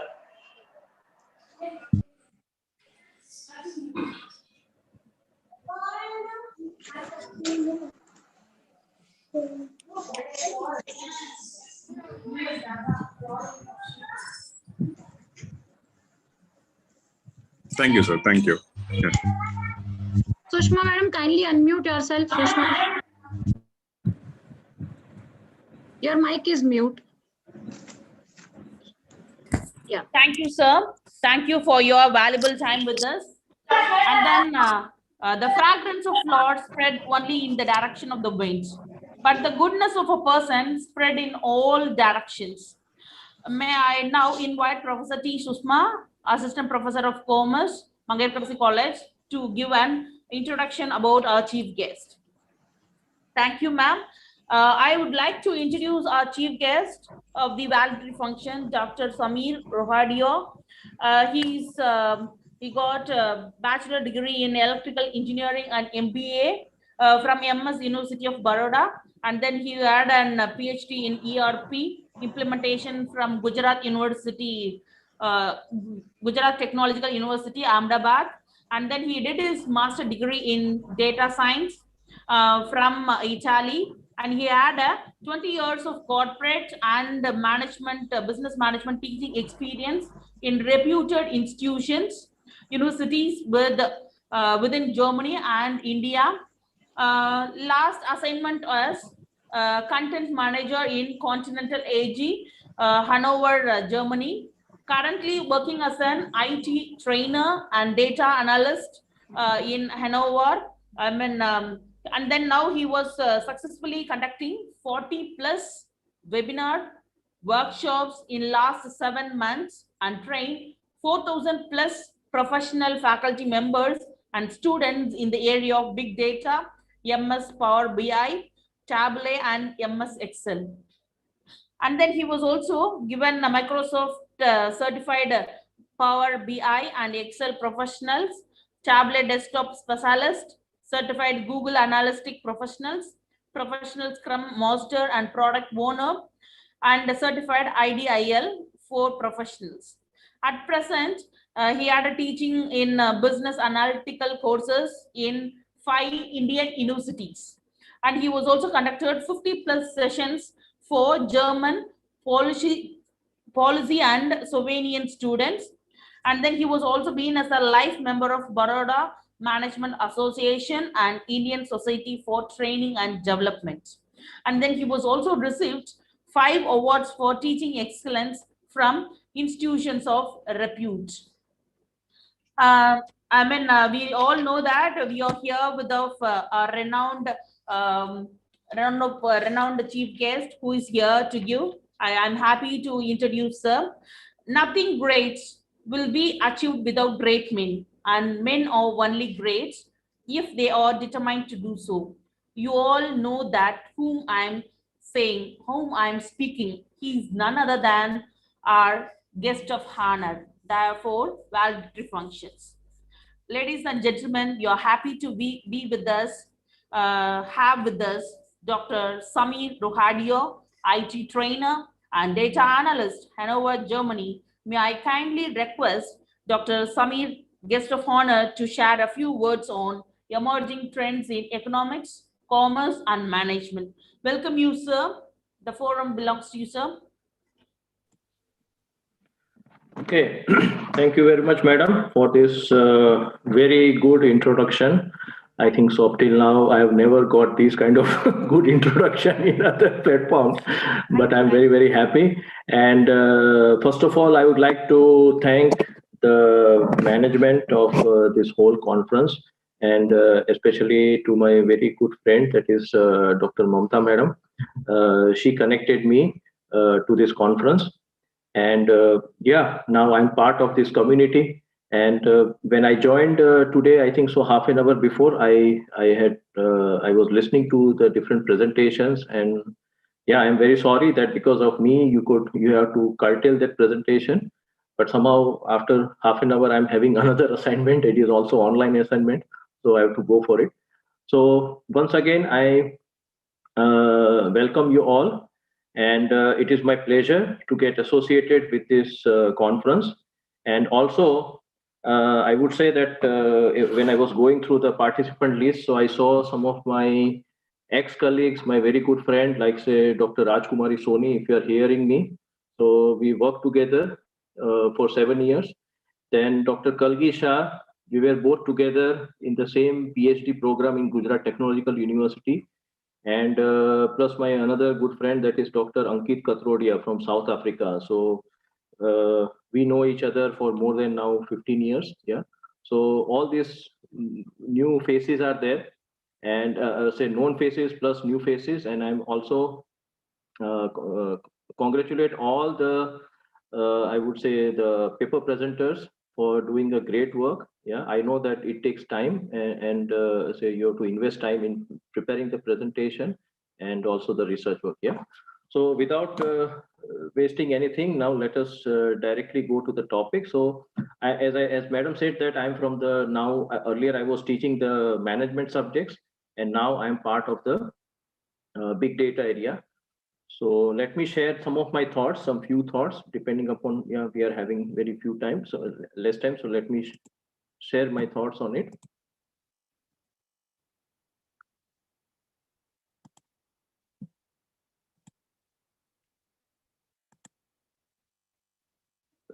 So madam, are you able to see my screen? Yes, sir. Yeah, okay. So any point of time, if there is any problem with my voice and my presentation, then you can let me know. Yeah.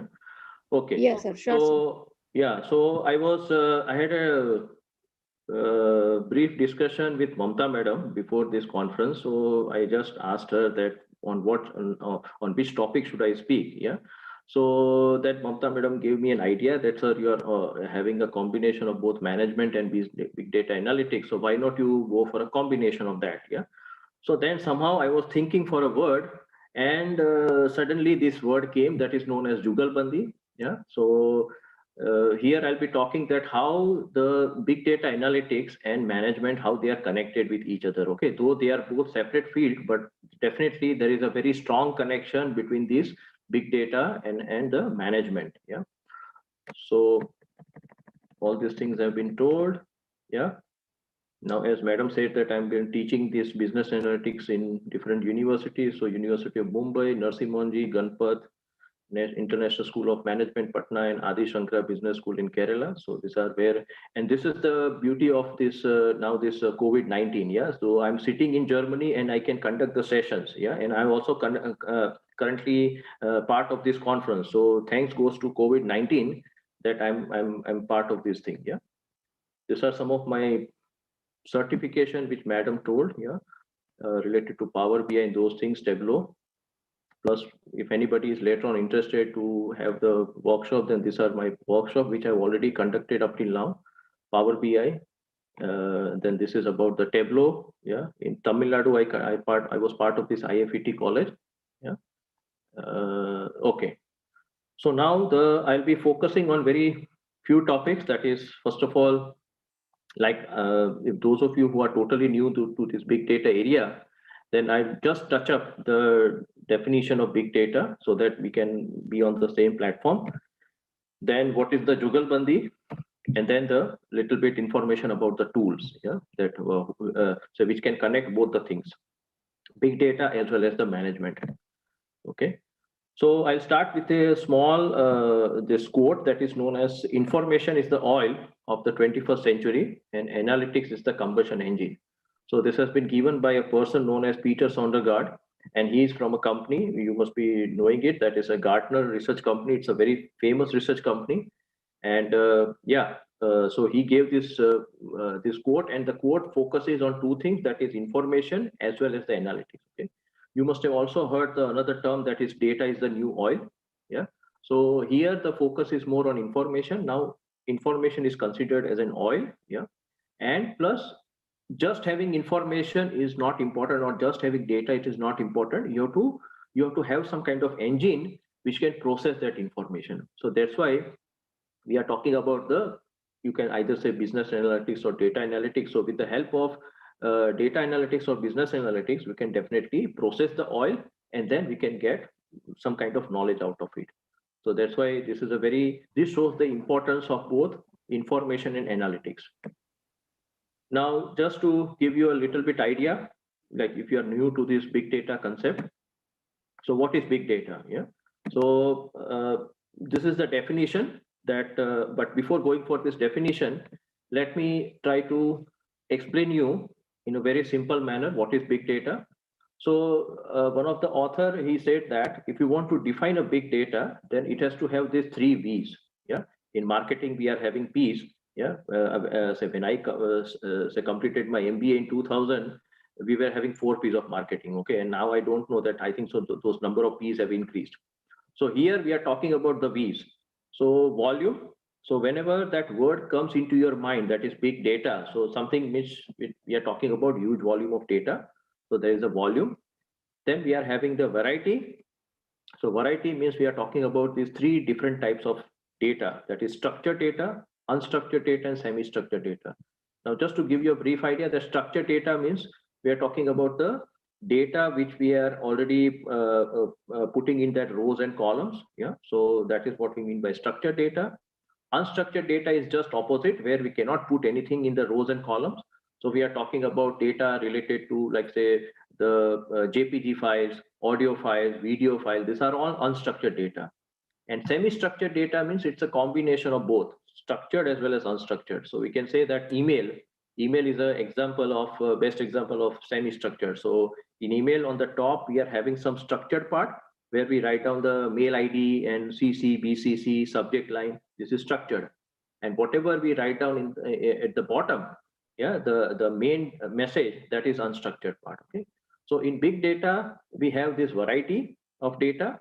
And then the third one is velocity. So velocity means we are talking about the frequency at which the data is generated. Okay. So definitely we know that currently we are part of this conference, you are listening to me, but that does not mean that we are not getting any WhatsApp messages or any Facebook post. Yeah, it is continuously getting generated. So if you want to define big data, it says that it should have these 3 V's: volume, variety, and velocity. So let me come back to this portion that it says that what is big data? It's a term which handles the combination or also single parts of volume, variety, and velocity. So remember that normally people have a misconception that big data should have all these 3 V's, but it is not like that. Even if you have just volume, then also that data is known as big data. If you are working in a small organization, so you are not having big volume of data, but you may have variety of data. Okay, then also that data is known as big data. Yeah. So we are having either combination of these 3 V's or single parts of 3 V's, and it says that with cost-effective, innovative forms of information. So nowadays there are tools which are available which are known as open source tools. Like, so you must have heard about R programming and Python. These are all open source tools. Yeah. So it is very cost-effective, and plus why we are doing all these things, so that we have enhanced insight, decision making, and process automation. Okay, because finally we want to take decisions. Yeah. So that is what, in short, I can say about big data.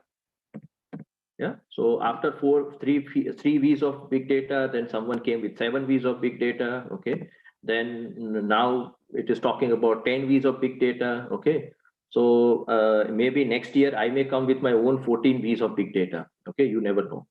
So these V's are increasing. As P's are increasing, so V's are also increasing. Yeah. Now the Jugalbandi, yeah, that how these things are connected. So big data applications can be done in all these different areas. Okay, now currently, just for the simplicity purpose, I've focused only on the 8 areas, but don't think that big data can be applied in only all these 8 areas. Yeah, we can apply in any damn area. You think about an area and we can apply the big data analytics over there. Yeah. So I'll be taking not all the 8, but giving you some information that how these things are connected. Okay. Like say we are having this retail. Okay. Retail sector. Now retail, so one of the major issues which retail people are facing is that how to retain the customers, that existing customer, and then how to get the new customers. Okay. So here, normally I share one example which is very famous. That is, there was one lady who went to say one store in US. It was known as Target Superstore. Yeah, Target Superstore. And that lady went and then she bought some items and then she paid the money and then she went back to her home. Then after 2 days, she receives a post from that from this Target Superstore. Now, in that letter, it was mentioned that congratulations for becoming pregnant. Okay, and now we are offering you say so and so discount on so and so products. Yeah, so you are most welcome to visit our store again. Now, what happened that unfortunately that letter went to the lady's parents. Okay, now the parents were not knowing that their daughter was pregnant. Okay. So then they came to know about it, and then that lady, she was very, very angry about this, and then she went to the store. She said that how did you know all these things? Yeah, that I'm pregnant. So they said that whatever the products that you bought last time, yeah, normally those products are not bought by a normal lady. Like those who are pregnant, they only buy these kind of products. And we also know that currently you are in the initial phase of pregnancy, and that's why you have bought this product. But now we want to give you some discounts on your future products. Okay, future products which you buy from our store. So this is how is the big data is taking place. Okay, so what big data is doing, that they are trying to analyze all your past data. Okay, and then what they are doing, that they are trying to identify a particular customer. Okay, because when see earlier what we were doing, that we were trying to target the customer, like same advertisement to all the customers we were sending. Okay, but now that thing is not working. You have to customize the advertising. So first of all, when we want to customize advertising, a promotion, definitely you have to first of all understand that customer, that who is that customer, okay? Because every customer is different from each other. So you have to do the profiling of the customer. So you do the profiling, understand it, and then if you target with the relevant advertisement or promotion, definitely your sales will increase, okay? So this is where the mix of retail management and the big data comes into picture, okay? So there are many examples, but because of paucity of time, I cannot focus on more, but this is one of the example, yeah? The next one is we are talking about the financial services, again, part of management. Now here, I'll give you example of say related to the credit card fraud transactions, okay? We all know that every now and then people are trying to trace your say credit card numbers, try to steal your PIN number and all those things, yeah? Now, this is not something new, I would say, yeah? It has been going since last more than 10, 15 years. Now, earlier, what was happening that when the bank were having these kind of fraud transactions, yeah, they were not able to analyze all those transactions together. Okay, so say for example, if a bank is there and they are having 10 lakh transactions, so they will not try, they were not able to analyze all those 10,000 transactions together, yeah, or 10 lakh transactions together because of that some limitation of the tools. But nowadays there are tools which are available which can take all those transactions together, analyze it, and then they can try to give you that information. Okay, I know that Dr. Kalgisha, she is from National Forensic Science University, and one of the portion of forensic science is to focus on these kind of fraud transactions. Yeah, so that is how the things are working now. Yeah, so immediately with the help of big data tools, you can get a very good analysis that okay, these are the fraud transactions, and now the bank has to focus on these transactions. Yeah, so this is where this interaction takes place. Yeah. Another one I can give example of insurance management. So in insurance, currently what is happening that say for example, like me and Mamta madam, we are of the same age. Okay. Now if we go for the insurance policy, yeah, we are having the same age, we go for the same insurance policy. So definitely we'll be paying the same insurance amount. Yeah. Now, what is happening that Mamta madam is taking care of her health very well. Yeah, she is eating diet food and all those things, but I'm not taking care of my health. Okay, I'm totally lethargic. I'm not doing any exercises. But what is currently happening that me and Mamta madam, we are paying the same premium amount. Yeah, though our lifestyle is different. Okay, but very soon this is going to come that the insurance companies will get this data from you, that how you are taking care of your health. Okay, how much say you are say going for some walk or some swimming or those things. Okay, and based on that then they will decide the premium for the next year. So maybe for the first year my premium and Mamta madam's premium is same, but next year onwards I will be paying more premium because my life is little bit risky compared to Mamta madam's. Yeah, so there they will charge more premium for me. Now a question will come that how these companies will get the information. They will get the information by providing me a smartwatch. So if I'm already having a smartwatch, definitely I have to connect that smartwatch to the insurance company's servers. Yeah, and this is compulsory. They will say that if you want to get the policy, you have to provide us your health records. Okay, there is no choice. Yeah, so they will get that information, or if you're not having any smartwatch, then they will provide you the smartwatch. Yeah, because they want to get this information. And if you are taking care of your health, definitely next year the premium will be less.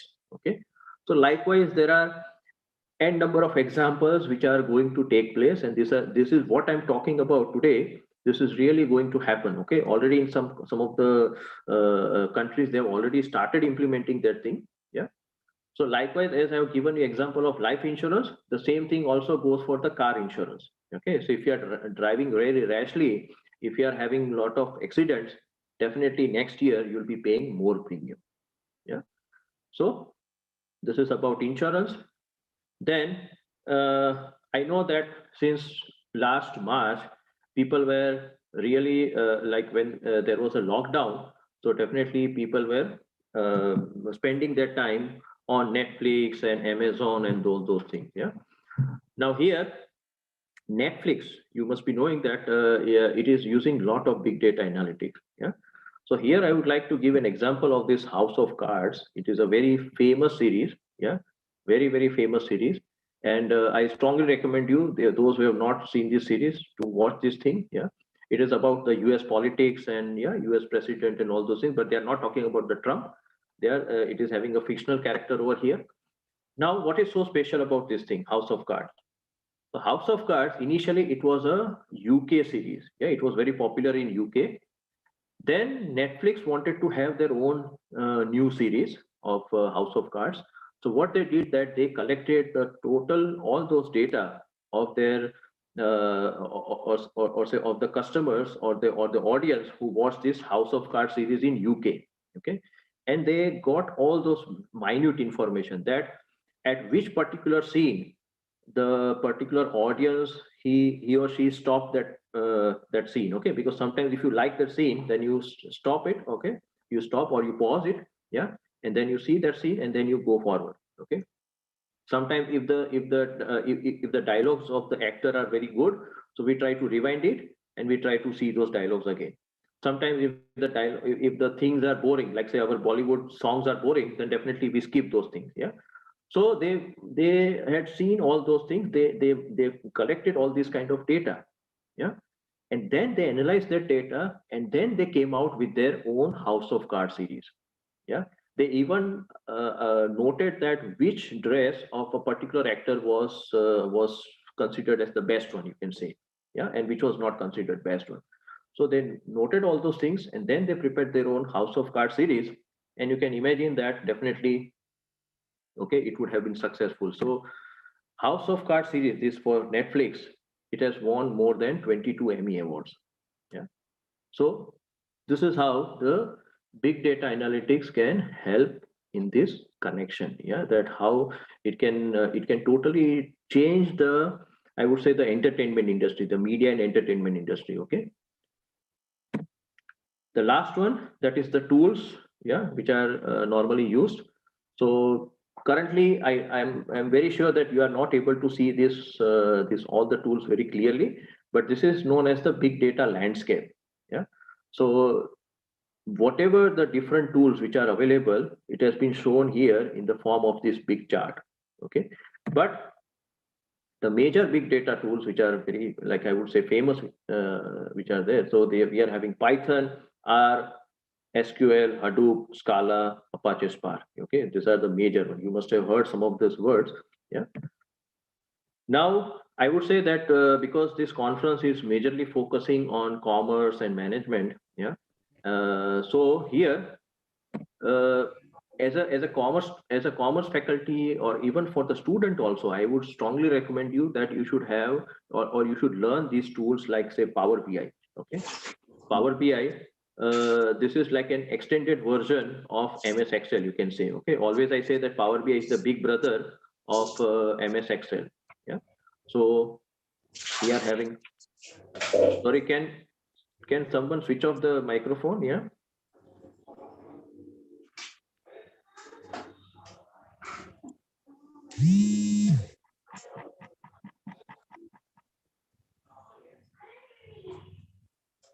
Sorry, Miss Rajeshwari Shashi Kumar, can you switch off your microphone?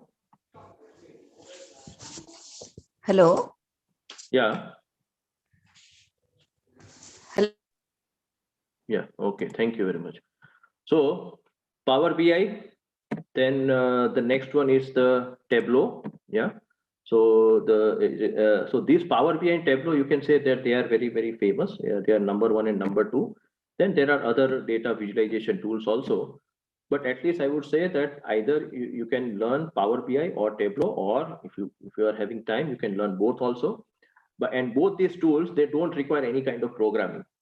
Okay, so let us be very clear, because sometimes I know that some of the people they are having fear for the programming, because they feel that, okay, I'm not having that background of programming, and if this requires programming, then definitely I cannot do anything. But remember that as we are very comfortable with Excel, so here also we are very comfortable in learning this tool, and they are very user friendly. Yeah, so whenever you get time, you can learn this tool. Yeah, everything is available online. Yeah, so I'm not saying that you should attend my training program, but definitely if you want to learn, try to go for the online program or this kind of thing. Yeah, great. So Thank you very much from my side. And yeah, over to the organizer.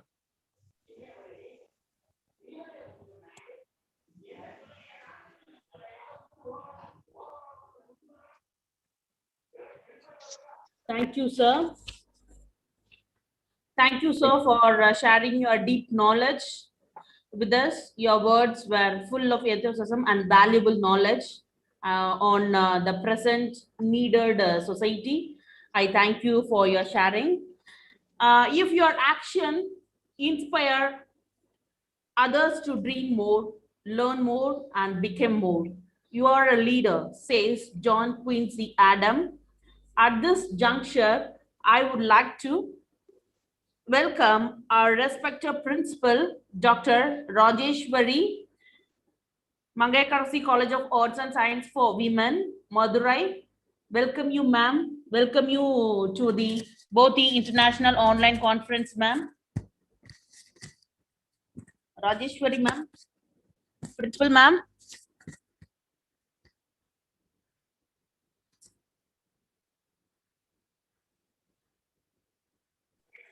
Hello. Ma'am. Are you hearing me, ma'am? Yes, ma'am. I'm clear. Good evening to everyone. The program is going on wonderfully well. Everyone is very cooperative and the resource persons are too good and they are just conducting the session very interestingly.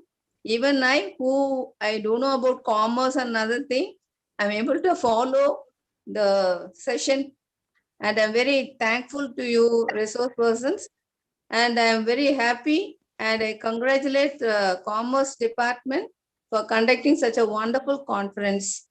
I thank you each and every one of you who make this program a successful one. Thank you. Thank you, ma'am. Gratitude is the fairest blossom which springs from the soul. Every celebration is an experience. The external fades away and the internal lingers and echoes in the most depth of our hearts. We are reminded that even like this one or milestone on the journey of life and reminder of God's all truth. As we come to the close of our valedictory ceremony, I invite Dr. Justina Jayakumari, Associate Professor and Head, Department of Commerce, Mangayarkarasi College of Arts and Science for Women, Madurai, to propose the vote of thanks.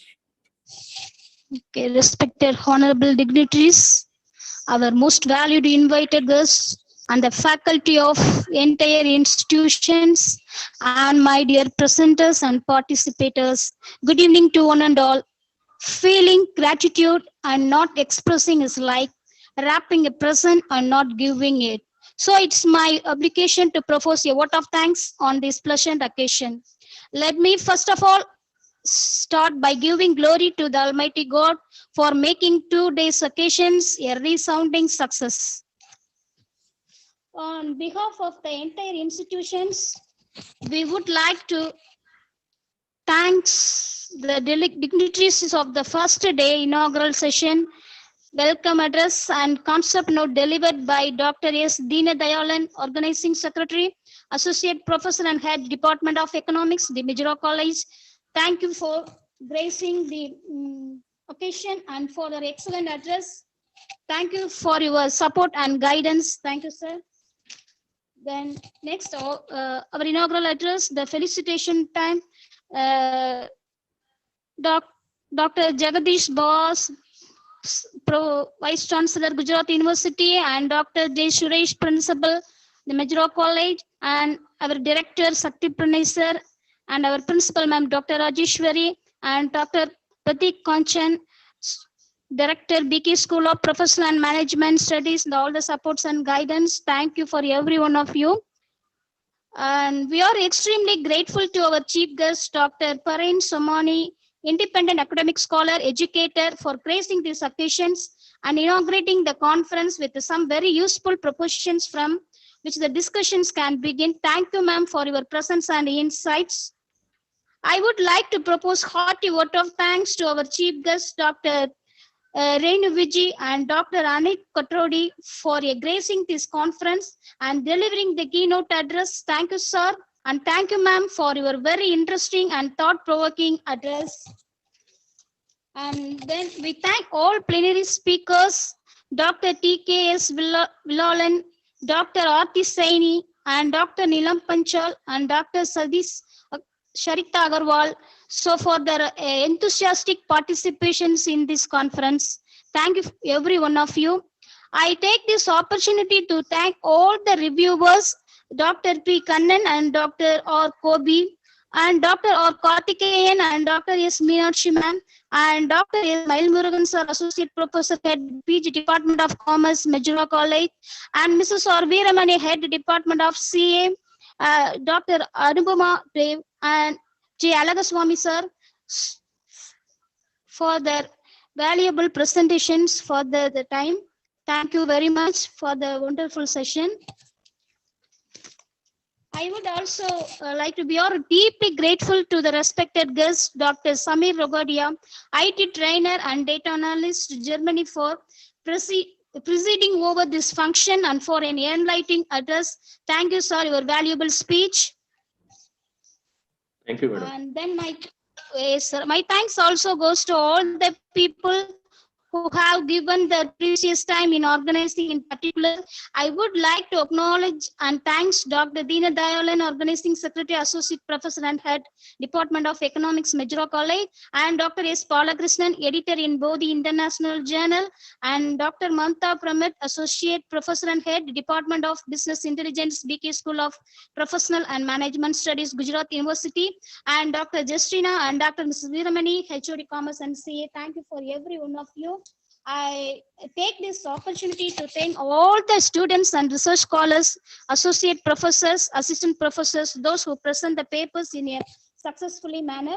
So then every chairpersons and technical committee members for providing the valuable comments in the time and help towards the improvement of quality of papers presented in the conference. Thank you.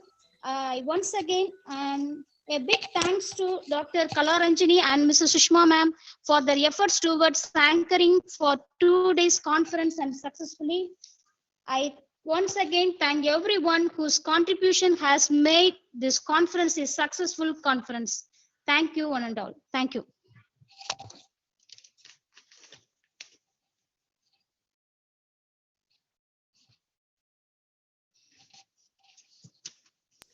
Thank you, ma'am, for inviting, for thanking all the resource person for the day who have organized or who were presented or who were, helped in all the events. Thank you for that, Dr. Justina Jayakumari, ma'am. And then after the vote of thanks, we have said that that is a paper presentation session. Now the paper presented can be ready, and I would like to invite Mrs. Veeramani ma'am, Department of Commerce with Computer Application, Mangayarkarasi College, and Dr. Alagarwal sir, Assistant Professor, Loyola College, to start your chairperson position, sir. I welcome you again. Veeramani ma'am. Sushma madam, I'll take care of that. Okay, Mamta ma'am. I'll be the chairperson for the next presentations. Okay, ma'am. I'd like to welcome Mamta ma'am to become a chairman for the paper presentation. Welcome you, ma'am. Okay, I think we have completed till, can I know the exact number because I was in between preparing for that. I think we have completed Kalgi madam and then Mitali we have completed. Yes, ma'am. We have completed up to 41. No, 41. Namika Patel. You got it. 41. Up to 41 we have finished. And then Neha Singh, I don't know whether they are finished or not. Neha. Neha is there. Ma'am, I have not no, finished yet. Right now, ma'am. It is not clear who. Number 38 finished, ma'am. Number 38 finished, ma'am. Okay, ma'am. 38. Upal also finished, ma'am. Sipa Upal. Yeah, yes, ma'am. Next one. Mamta madam, good afternoon. We are supposed to start from me. Parita Yugati. Okay, we are going to start from which number? May I know again? Parita, madam, from 39. 39. Okay, Parita, you can start. 39. Parita, are you here? Yes, madam. Good afternoon. Okay, Parita, you can start. Good afternoon. Good afternoon, everyone. I'm here with the review paper on employee engagement and factors affecting employee engagement. In this review, we study about the various factors that will be impacting employee engagement in an organization. These are also popularly known as drivers of engagement. This is my purely secondary review-based paper where I have went through around 35 review analysis papers and which come up with a definition of employee engagement with the different factors with a model derived by me, coming up with a new and the unknown factors that have been the drivers of employee engagement. Objective for my study is to clarify what is the meaning of employee engagement and why it is important, and to identify the factors that are critical and are new to the effective implementation of employee engagement. As far as my research methodology is concerned, it is a secondary research based on review papers, and I have used around 35 review methods of paper of different academic and popular researchers in an area of employee engagement. The literature review is in a chronological order, starting from the researcher in the year 1961 who puts forward that the concept of engagement is rooted in the role theory, and he defined engagement as a spontaneous involvement in the role and visible investment in the intention. Author in 1966, Katz and Kane state the general need of an employees in to engage their work in organization. Going through such kind of around 20 papers on employee engagement, the exit definition which I can propose is that definition of employee engagement is we can come up with the discriminatory effort to form a role, extra role effort of behavior beyond preserving the status quo and instead focusing on initiating the fostering change in the sense of doing something more and different. When an organization would be doing something more and different for the employees, the employee will be engaged. And work spirituality is one of the factors and one of the new concept that I would like to add on to the definition of or to the meaning of employee engagement as far as the 20 to 25 different research papers were reviewed by me for the definition. Moving forward, I would like to go on the research papers for the drivers of employee engagement. A study on drivers or the factors in the year 2011 by Money predicted that there are around employee welfare, employee empowerment, employee growth, and interpersonal relationship, which are the basic factors to go with the employee engagement. To define the 10 C's of employee engagement, even you need to connect, you need to have a good career, clarity and convey, you need to congratulate your employee, you need to contribute, control, collaborate, credibility, and confidence. The three elements of employee engagement are contributions, connections, growth, advancements were identified through a study of Wellens in 2006. Such way, after going with around more 10 to 15 papers on the drivers of employee engagement, my proposed model on factors of employee engagement, the one which I propose are leadership, communication, work-life balance, work spirituality, job engagement, and organizational performance. Concluding my presentation by coming up with the different factors and definition of employee engagement in the year 2021, that companies have to give their employees the liberty to make their work exciting and creating an environment to have an engaged work life. Employees are the key assets to any organization, and if they are not giving the right space and time to make a perfect blend of work and fun at a workplace, then the sense of disengagement sets in the organization. Organizations and employees are both dependent on each other to fulfill their goals and objectives, and therefore the employee engagement should not be one-time exercise, but it is a continuous exercise to go in an organization. Employee engagement should be a continuous process, and improvement and improved actions is mandatory.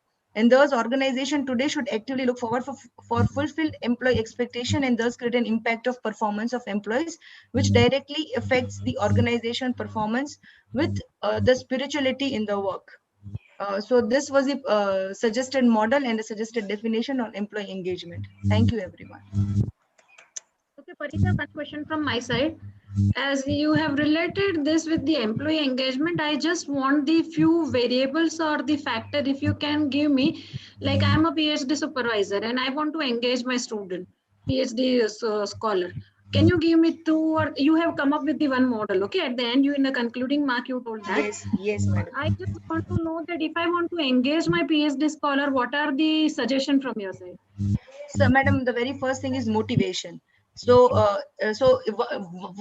on my model, I've given the very first is leadership. So, if as far as leadership is concerned, motivation is one of the part of leadership. So, because as you are asking me for a PhD scholar, PhD probably such a one after 1 or 2 years, the student probably get demotivated, and it is only the one motivation in terms of engaging themselves with any activities, engaging themselves in such kind of conferences, or engaging themselves by calling them to you and asking them. If I want to engage them, then also maybe I'm not a good leader and I'm not able to engage them. I don't know the reason. But when I compare myself with the other research supervisor of my department, then I feel inferiority that I'm not able to motivate my student and they are not doing things. So as per your factor, maybe the research supervisor, they are having the lack of leadership.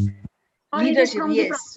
So there can be supervisor, they are having problem and not the research communication, scholar. madam. Communication is the other variable or a factor that I would propose. Probably there is a lack of communication between the guide and the student, so that they probably are not communicating in a week or in a 15 days or fortnight. So probably Thanks, message. You continue. There was some noise. Yes, so communication can be the other factor. There can be work-life balance. Probably the student or the PhD scholar could be is not So able to scholar manage. should communicate, or the research supervisor should communicate? It should go from both the side, madam. If you want to, if you're asking from the angle that the student is not motivated, for the sake of motivation, it should go even from the side of PhD guide. But yes, if once, twice and done, and the student is not communicating back, then it is a lack of communication, or probably the work-life balance of the student is not proper. They need to balance their work and life. So probably they're busy with the professional life. They need to even focus on the studies. So according to you, I have to communicate it more with the students, give to maximum work to the student, and so yes, that they so can allocating work, allocating maximum work and keeping them engaged is the prior thing. Okay, thank you so much. Thank you so Okay, much. fine. Thank you. Can we go ahead with the next? Okay, thank you. My topic is she was on employee engagement. Mine is drivers of consumer engagement in social media embedded brand communities, a confirmatory factor analysis approach. So as we all know, social media is the new buzzword for millennials. As millennials engage with people, brands, organizations, etc. through social networking sites like Facebook, Instagram, Twitter. So to entice and engage existing and potential consumers, these social networking sites have emerged as the most sought after media by marketeers. Brand managers are leveraging these brand communities embedded on social media platforms for the same. According to Indian Trend Study report conducted by EY, majority of brands believe engagement as a means to build community of brand loyal customers and wish to continue Can you using. come to your methodology? Your Yes, methods yes. Ma'am, I'm coming. statistics? Yes, I'm coming. Okay. Yeah. And wish to continue using FB, Insta, and Twitter for engaging with consumers. So after literature review, I identified the gaps. So no empirical research has been done till yet, considering brand-focused drivers, social drivers, and community benefit drivers together in one study in the context of social media embedded brand communities. No established scale of these drivers together in this context. Only qualitative work and conceptual work was done by Witts et al. And Desert et al. Extremely limited empirical research was found examining brand identification, brand trust, brand satisfaction, online brand community identification, online brand community satisfaction, information, entertainment, monetary incentives, and networking as drivers of brand engagement or brand community engagement in the context of social media embedded brand communities.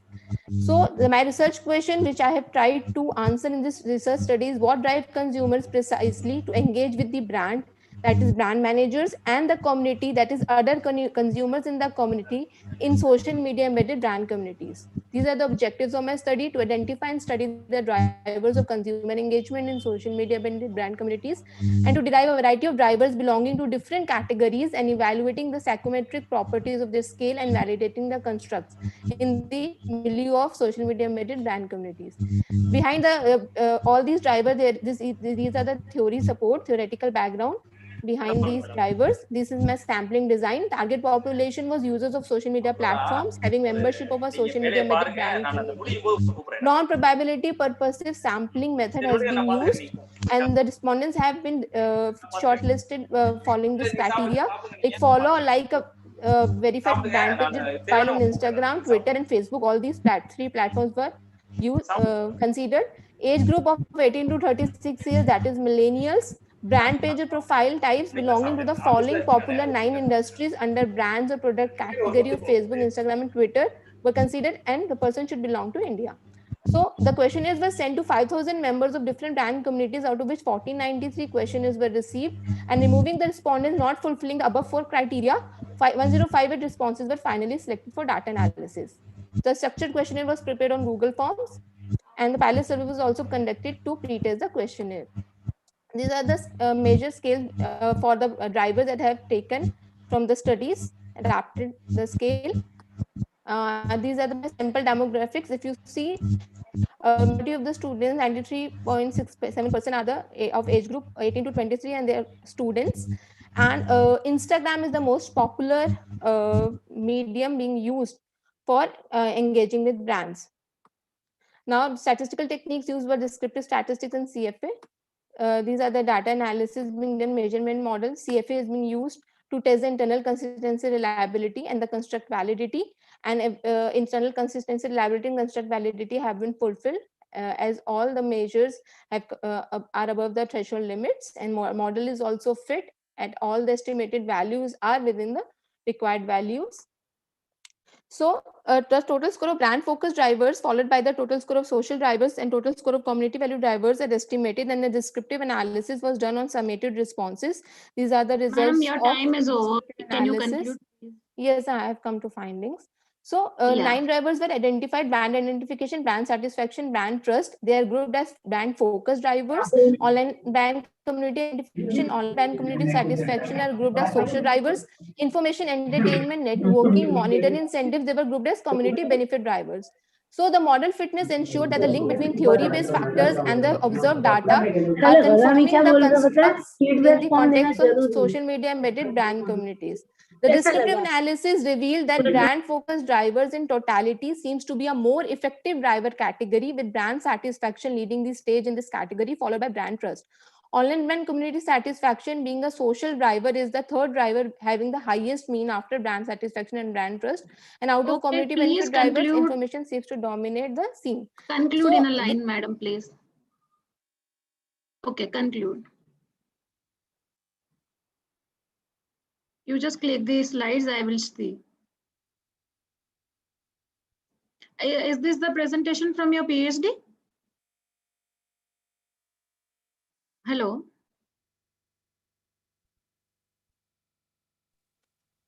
Can you hear me? Yes, ma'am. Yes, now, ma'am, I can hear you.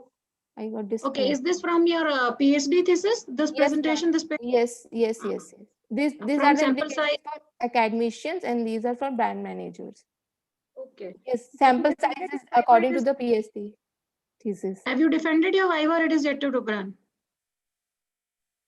Ma'am, I have done my, I'm through with my pre-submission. Pre-submission I have done, ma'am. I'm about to submit it. Yeah, pre-submission is done. Yes. Fine. Very nice presentation. This is one of the objectives. Yes, of that. This is one of the objectives, CFA. You have done through MOs? Yes, ma'am, MOs. MOs. Very nice presentation. Okay. Thank you, madam. Thank you so much. Okay, thank you so much. Okay, can we have the next presentation? I think 41, Namika Patel. Yes, ma'am. I'm here. Huh? Okay. You can start. Yes, ma'am. I'm starting it.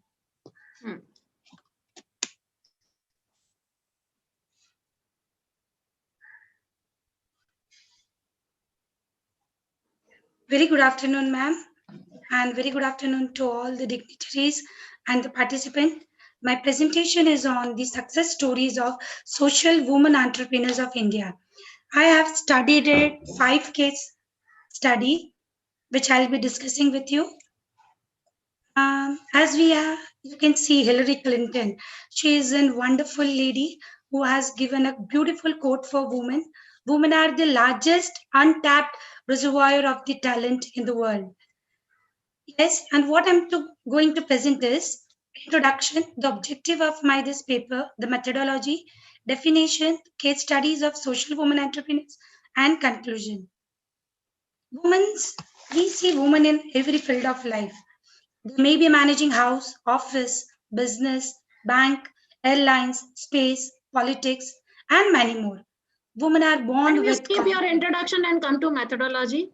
Core research part, your contribution. Yes, ma'am. Okay. The objectives of the study is to study the profile and role of social women entrepreneurs, to find out their contribution in the upliftment of the society, to find out the challenges which were faced by the social women entrepreneurs. This paper is in descriptive nature. The secondary data and information has been collected from different websites, articles published, the blogs, and the different journals and the conference papers. I have studied about Sari Chal. She's a founder and CEO of Shiros. The problem in the society was to break in career of women and the difficulties which they face to restart either after the pregnancy, after the born of the baby, or after the marriage. The change she brought in the society was that she started an online portal which provided flexible jobs for the women, and they used to get a job if they enroll their name on her portal. The second lady is Aditi Gupta. She is a founder of Menstrupedia. A female, the problem in the society, what she saw, that female were undergoing their menstrual cycle is considered an impure and untouchable. They feel ashamed to purchase sanitary napkins openly. So at the age of 15, she faced all this problem. So that she wanted to bring some change in the society. It aims to break the taboo by delivering information through comics and video journal. She started a website. It's known as Menstrupedia website to spread essential information, awareness related to menstruation, and very easy manner. The third person, she is in Priya Nair, the founder, joint managing director of Samita Social Venture. The problem of the society was the companies search for the partners for the CSR projects, NGO hunts for the funds, donors search for the trustworthy platforms to do charity.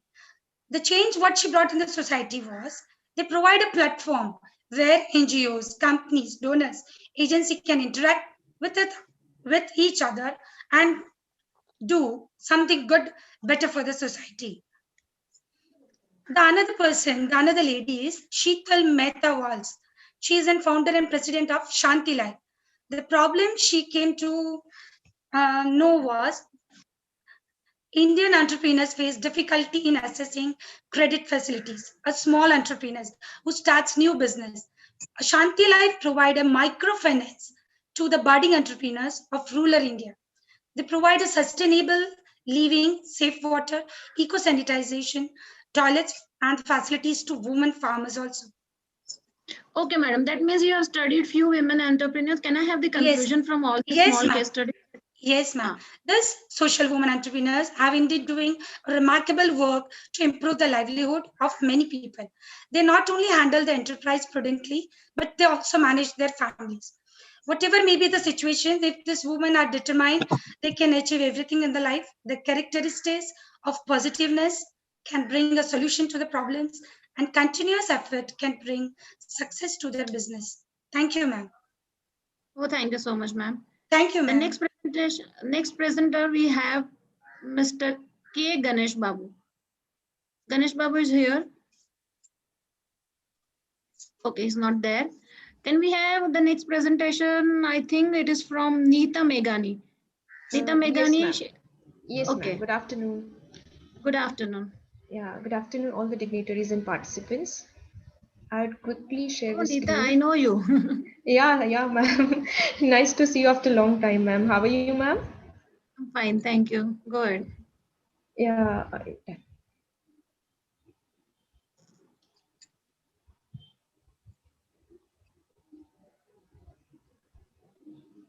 Yeah, ma'am. So this is a presentation, a small part of my thesis itself. So it's on escalating digital transmutation in banking across urban, semi-urban, and rural regions. So here I have tried to this one hypothesis I'd like to say. What's the significant difference or significant impact of regions that are urban, semi-urban, and rural, all three regions, on e-banking adoption? So these are the components I have taken from this respective authors, their studies, and objective comes to study the e-banking habits and to study the relationship between regions and e-banking adoption. So total 900 respondents were contacted from urban, semi-urban, and rural on the basis of unified stratified sampling, all 100. So total 900. Both primary and secondary sources were being used. Data analysis says that there's not much difference among urban, semi-urban, and rural people when it comes to the usage of e-banking. Like in rural also 60% people are using e-banking services. So that's good. Hypothesis to prove this hypothesis that there is no significant difference between regions in e-banking adoption, I have used one-way ANOVA, descriptive analysis, and post hoc analysis. One-way ANOVA I'd like to show you here. Per component, I have studied this between and within urban, semi-urban, and rural people. So here we can, from ANOVA analysis, we can say that there is a significant difference between urban, semi-urban, and rural people when it comes to each component, except one component, expectation for better services. Here, the finding is like more than 0.05. So that expectation for better services component has the same expectation for urban, semi-urban, and rural people. All other factors have significant difference among themselves as far as these components are concerned. Descriptive analysis is done to find the impact of these factors on these segments. So here if we can say the higher is the value of mean, the higher is the impact of that particular component on region. So for an example, if we study relative advantage as a component and we can see the means here, the highest mean is of urban area. So we can say that relative advantage as a component has the highest impact on urban people. So this will help bank marketeers and government to decide the strategies accordingly to promote this e-banking services. So if some government agencies or bank marketeers wants to promote e-banking in, let's say, urban area, then they can use this relative advantage as a factor and they can advertise there with help of this one. Self-efficacy. But at the same time, Nita, at the same time, you have a high standard deviation also. Then? Yeah, ma'am. But it is preferable that relative advantage has almost similar impacts on both, like urban and semi-urban. So the same strategy. Compare standard deviation, then I found more standard deviation. So can I rely solely on mean? No, ma'am. Then we can combine either one or more components. So to not to take risk or to increase this authenticity. So not only relative advantage shall be taken, but the combination of any other components too. Right, ma'am. I hope I have answered rightly. I'm sorry if I No, haven't. you have not answered rightly. Because I am a faculty of statistics. I'll not teach, but you have not given the right answer. Go ahead. Yeah, I'm sorry, ma'am. Then I'll try to find this. For self-efficacy, if we take as an Okay, example. these are self-explanatory. You can go through findings. Next. Yeah, ma'am. So the second has been used as the post hoc analysis. This will analyze the segments themselves. So what is the difference among urban, semi-urban and rural themselves? For relative advantage, for let's take an example, urban and semi-urban, there is a significance more than 0.05. So we can say that it's not less than 0.05. So Your 5 minutes there is... are over. Your 5 minutes are over. So that's why I'm telling, come to your findings so that, yes, conclusions. Yeah. So very interesting facts have been derived that 85% people, as we have already discussed, there are very less number of people, those who are not using e-banking services across 3 segments. So it's good. It shows that there is not that significant difference. Although on the other side, findings show that when it comes to their tendencies, so as we saw in post hoc analysis and descriptives, there are differences found. So when bankers or governments wants to promote e-banking services, they can use these factors and design their strategies accordingly. This will help a lot, I guess, to them. And in addition, there is most important thing that is found that banks should try to promote least preferred e-banking services. That rural people do use e-banking, but they are not using these services. There's ordering, DD online, use of credit card, e-text payment. So these services are needed to be promoted among urban, semi-urban and rural people, because in urban areas also these 3 services are least used by the people. So yeah, ma'am, that's it. Thank you so much. Okay.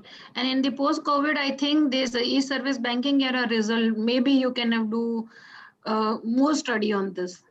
Yes, ma'am. We'll definitely do. Yes, ma'am. Okay, thank you. Thank Can you. we have next presenter? I think Dr. Neha Singh. Yes, ma'am. Good afternoon. Good afternoon. You have 2 presentation. You can combine both and then you can. Yes, ma'am. I have already combined, so I'll wind it up in 5-6 minutes maximum. Okay. So, is my screen visible to you, ma'am? Yeah, it is visible. Just do full screen. Just one.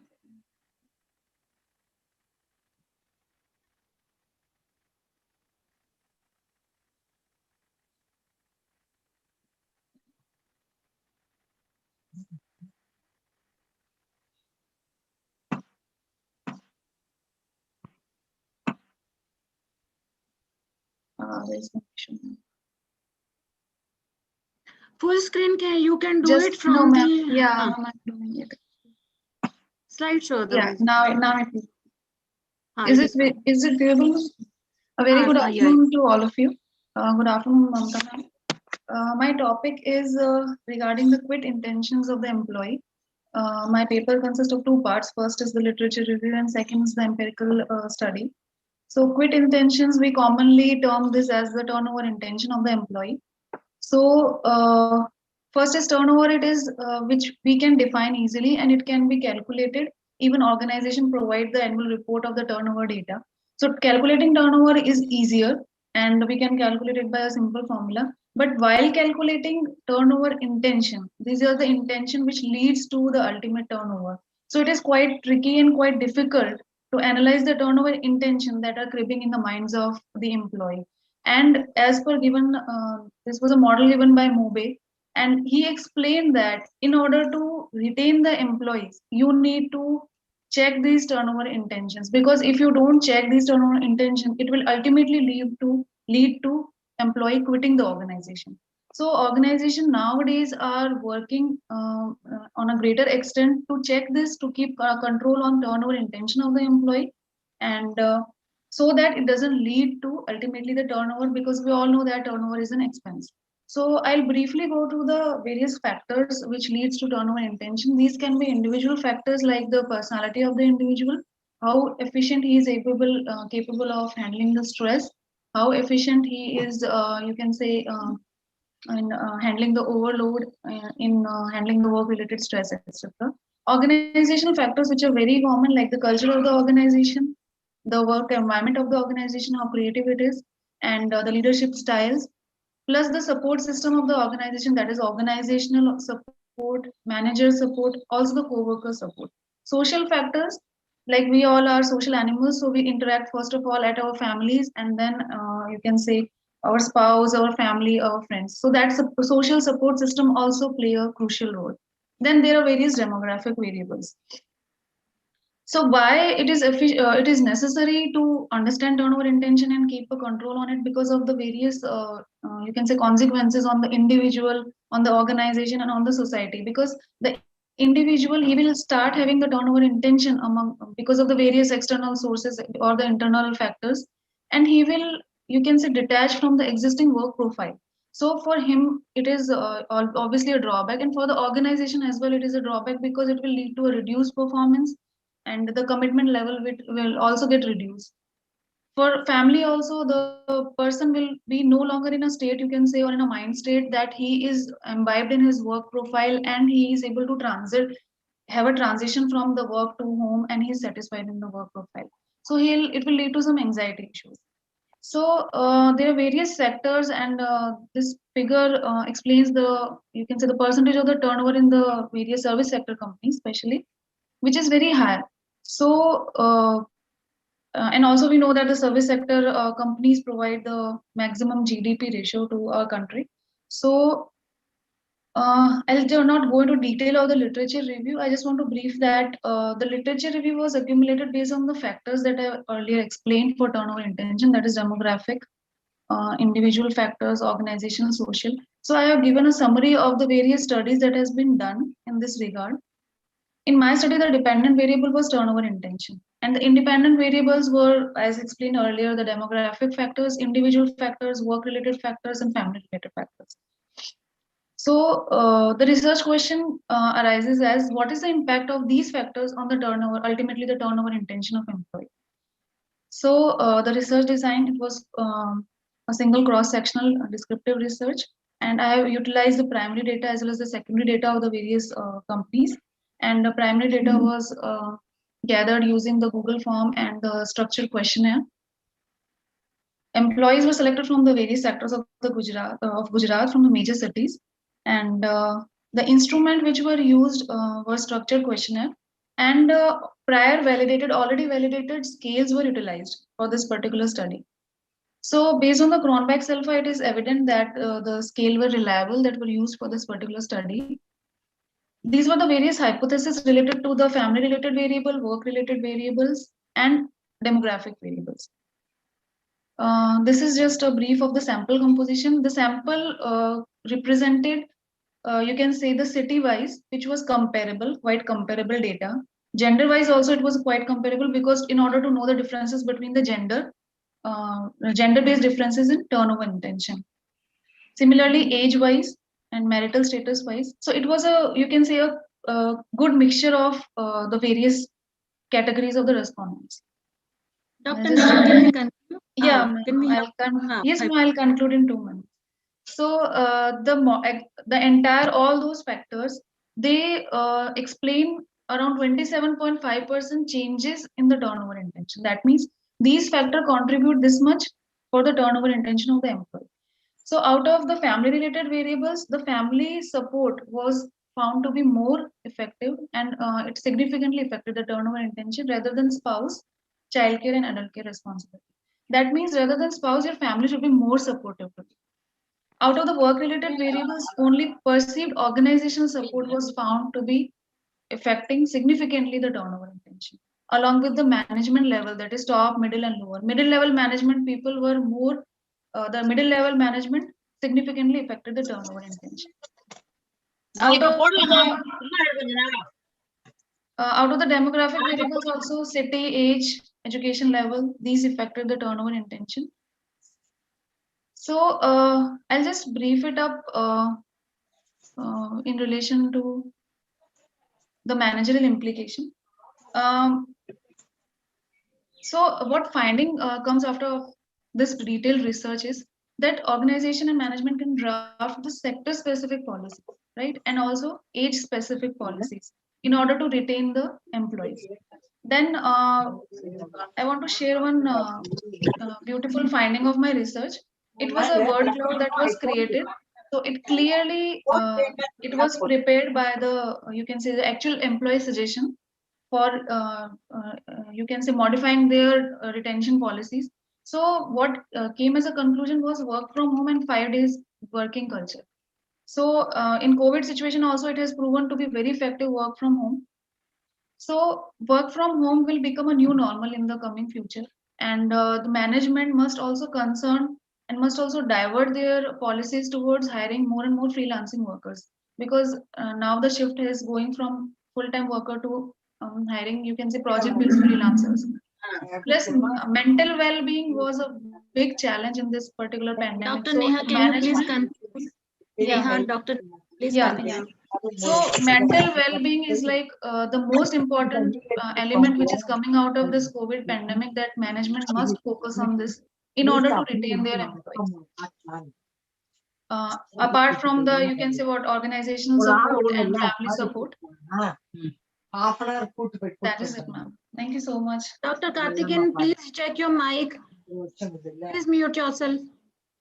Yes, Neha, wonderful presentation. Yeah, so I conclude my presentation with this, ma'am. Yes. Thank you so much, ma'am, for this opportunity. I Very nice congratulate the presentation. entire I team. think, Yes, ma'am. I think it is from your PhD. You should try that PhD. Many universities, they are doing the competition for PhD thesis. You please enroll yourself. Okay? Yes, ma'am, definitely. Right. Okay. Thank Can you we so have the much, next presentation? Dr. A. Kumudha. Dr. A. Kumudha, Assistant Professor Economics from Madurai. Yes, ma'am. Yes, ma'am. I am here, ma'am. Okay, start your presentation, ma'am. Okay, ma'am. Okay. You have 5 minutes, yeah? You know. Okay, ma'am. Okay. Fine. Good afternoon to Are all. you going to share your screen? No, ma'am. No PPT, ma'am. Fine. Okay, no problem. Good afternoon to all. My topic is changing paradigm in service sector with reference to Life Insurance Corporation of India. So on 1st September 1956, the Life Insurance Corporation of India entered on its historic journey 64 years in true spirit of serving people and country as a whole. Since then, it has spearheaded the financial and infrastructure development of the nations. Of LIC has been distinctive and it Others, you please mute yourself. Others, please mute yourself. You are disturbing the presenter. Branch office network and the like. LIC has played a substantial role in distribution of life insurance among the common people and the utilization of people's money for people's welfare. Even after the entry of private insurers for nearly a decade now, LIC continues to be the front runner within the industry in terms of market share. The objective of the study are to know the performance of insurance companies in India, to analyze the contribution of LIC of India to 5-year plans, to assess the emerging trends in customer services rendered by LIC of India. Insurance sector in India. There are 24 life insurance, 34 non-life insurance companies, and 1 reinsurance company in the Indian insurance market. In the life insurance space, around 69% of market share is held by the LIC, which is wholly owned by government and has an extensive distribution network and a trusted brand image. As for financial year 2018, India is the 11th largest insurance market in the world and has backed the 10th position in the life insurance segment in terms of total premium. People's money for people's welfare. True to the spirit nationalization, the corporation has deployed its funds to the simplest advantage of LIC policyholders, also for the community as a whole. Nationwide priorities and the responsibility of sound returns to the policyholders are the main benchmarks of investment. The LIC's contribution to the 5-year plans. It was 2085 rupees crores in 1961-66. It has been increased to 28 lakhs 1,483 crores in 2017 and 22. LIC of India, which commanded a monopoly of soliciting, and by March 2020, the growth rate was 2.71% in terms of its total assets. Present situation of LIC. Reaching out to its customers, LIC waived convenience fee on all policy-related digital transactions using credit cards with effect from December 2019, and the facility will be available till November 2020. It also ensured that all digital channels were available 24/7 for the payment of premium during the COVID-19 lockdown period. The emerging trends in customer-centric initiatives are digitalization and data usage, government and regulatory initiatives, product development, call center services, premium payment. So for that, payment of premium made through online using LIC mobile app, Paytm app, Phone Pay, and Google Pay. Although banks renewable premium through net banking, wallets, credit and debit cards and Visa, MasterCard, etc. Premium point and Life Plus centers. Then information technology, the Life Golden Jubilee Scholarship Scheme. It is the very important recent trend in LIC. It is an exclusive feature of a community development activity whereby scholarships are awarded to commendable students from economically weaker sections of society so as to offer those students. And please conclude. Yours Yes, is a ma'am. secondary based paper. Yeah, can you conclude in a line? Yes, okay, ma'am. Okay. Okay, India is among the key evolving insurance market in the world. Life insurance will grow very speedily over the next decades in India.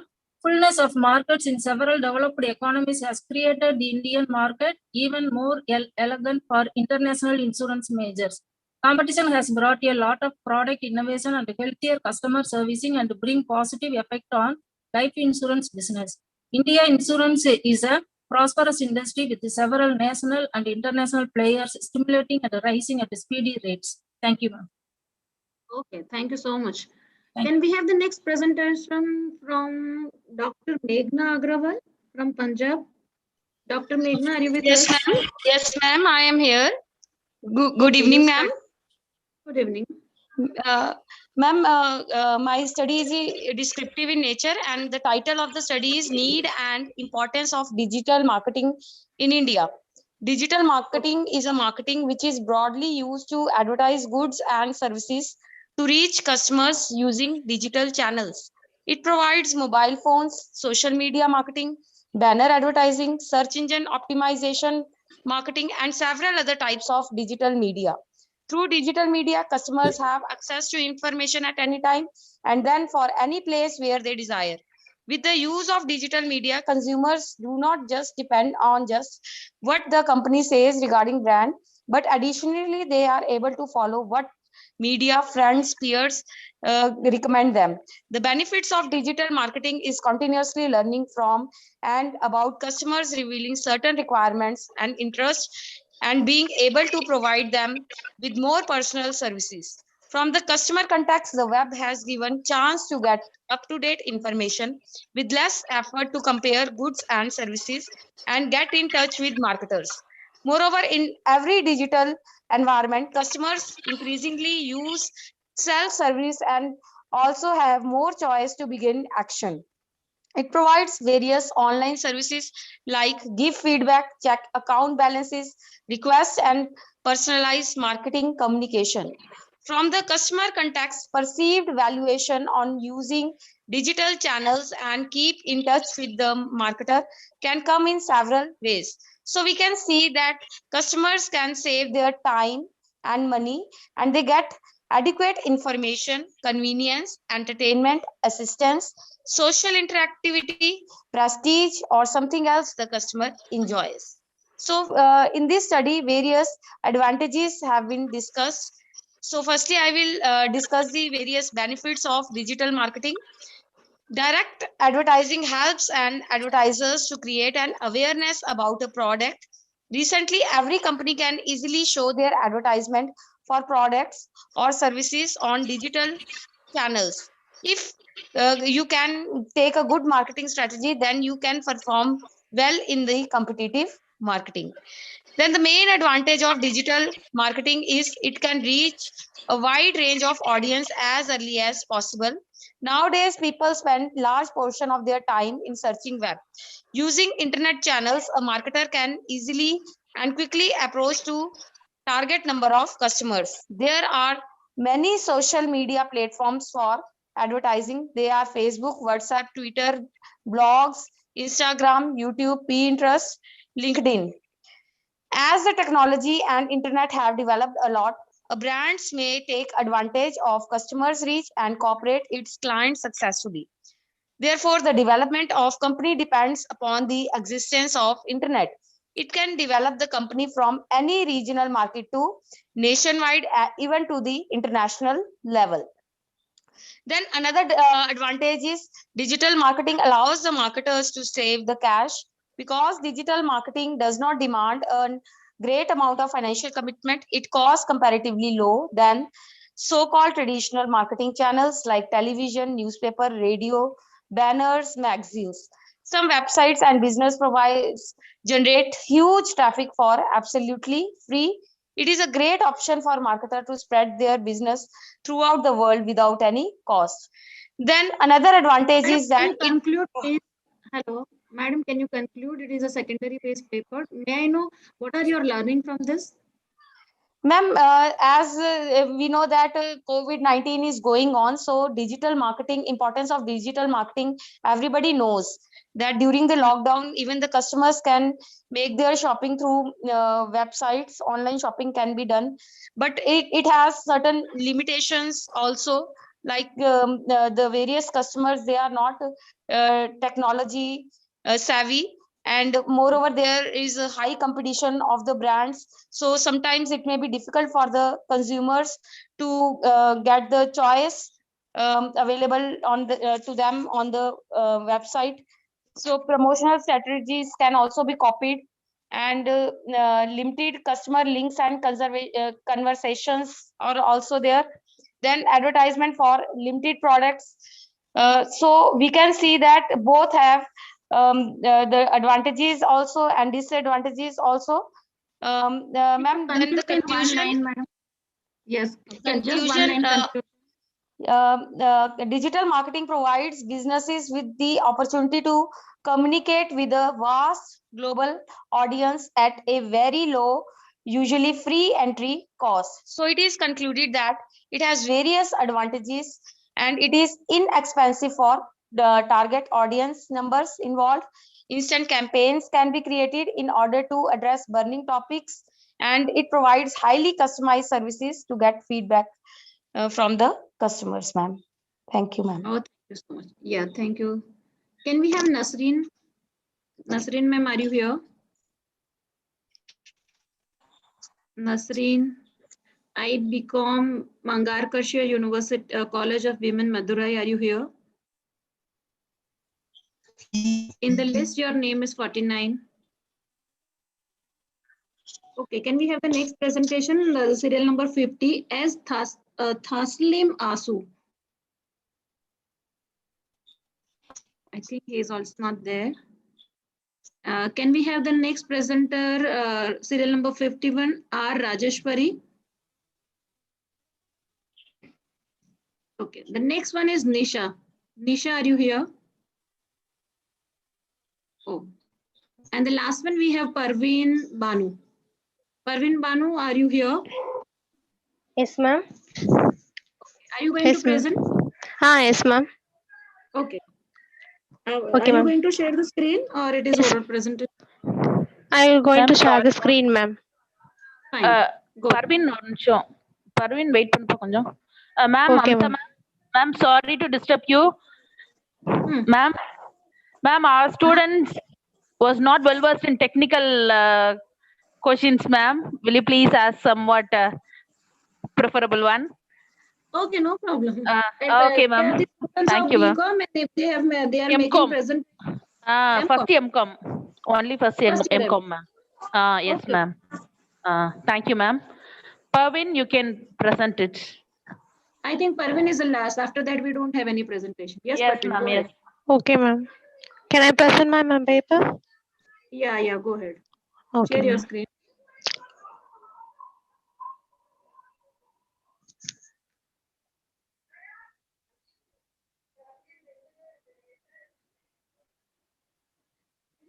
Your screen is not visible. Ma'am, my screen is not available, ma'am. Can I present in normal way, ma'am?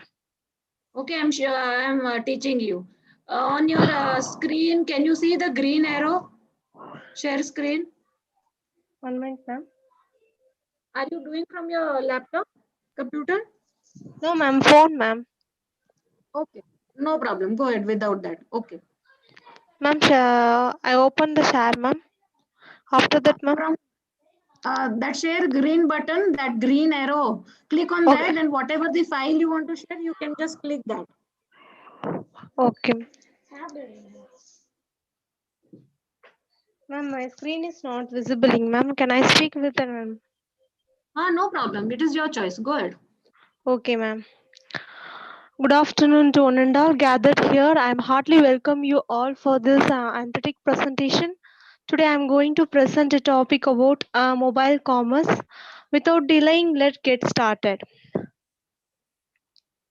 M-commerce. M-commerce is nothing but it is may include as an app purchasing by mobile banking or viral make places like an Amazon mobile apps on digital wallets such as an Apple's.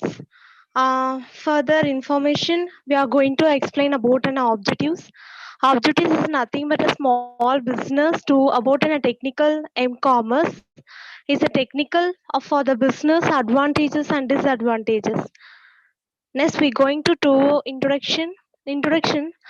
M-commerce is a type of through that mobile devices as a PDA as a personal digital assistant for the wireless connection. It can be a different traditional in e-commerce.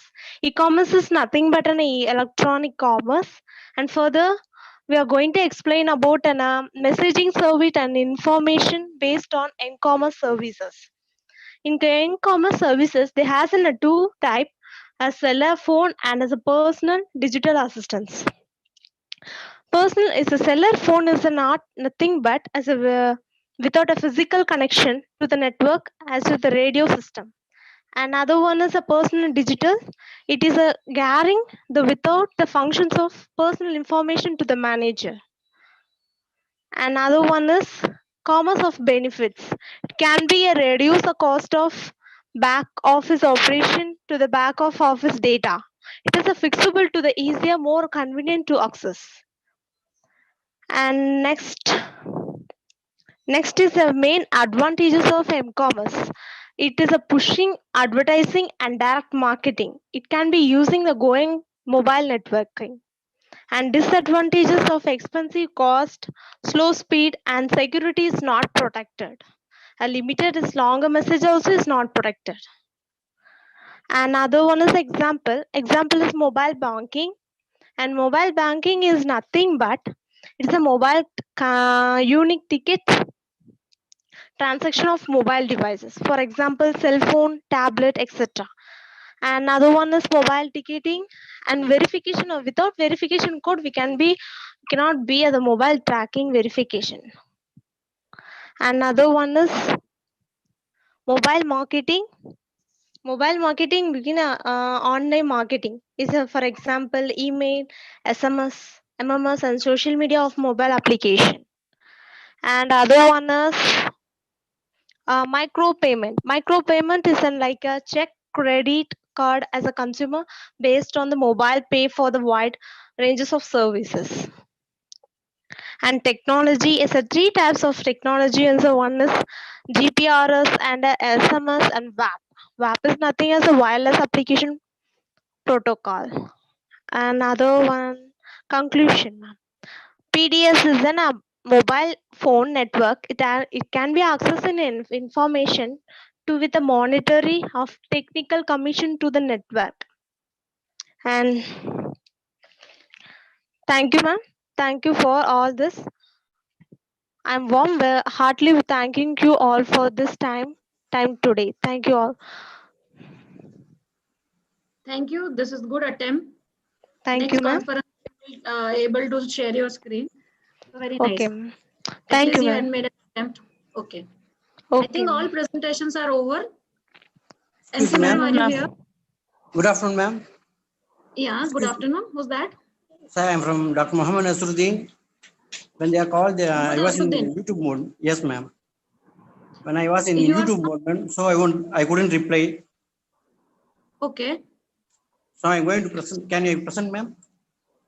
Your name is there in the list? Yes, ma'am. Which number? Muhammad Nasruddin. Mohammad Azharuddin. That cricketer wala alag different name. Your serial number, may I know that? Sorry, ma'am, I won't know. Okay, you go ahead. No problem. We'll take your presentation. Okay, ma'am. Thank you, ma'am. Thanks so much. You have 5 minutes, yes? Okay, ma'am. Thank you, ma'am. Good morning, one and all. Is it Present good here. morning? Good evening, everyone. Sorry, ma'am. Good evening, ma'am. Good evening to You are from one some other and all. country? Sorry. Good evening to one You're and from all. India or some Present other here. country? I am in Madurai, ma'am. Madurai only, okay. I Yeah, thought yeah. there are many people joined from Canada, Germany, South Africa, so I thought let me ask. Okay, In ma'am. your Okay, ma'am. country this morning, that's why. Here having some restriction so that I have going to make some disturbance. Okay, go The ahead. tower is, I think so there is no proper tower, man. No Thank you, problem. ma'am. You're perfectly audible. Oh, thank you, ma'am. In my study is broiler farming production through integration of Madurai Taluk, ma'am. In this study, India is our 5th largest producer in India, the poultry meat. The 8th position in worldwide poultry meat in 2015, ma'am. So the average per capita broiler meat consumption is 2.26 kg in 2015, ma'am. So India is a basically agriculture-based rural economy, I think so. So they have traditionally engaged crop farming. At time of some lack of monsoon and any other risk area, they have going to engage any other utilization, which is called the farm workings, dairy farming and sheep rearing and poultry. So I'm going to analyze the integrated point of view broiler production. Integrators. Integrators are those units which simply day-old commercial broiler chicks, feed and medicine in to farmers for rearing the broilers on the basis of commission per kilograms of live broiler weight, ma'am.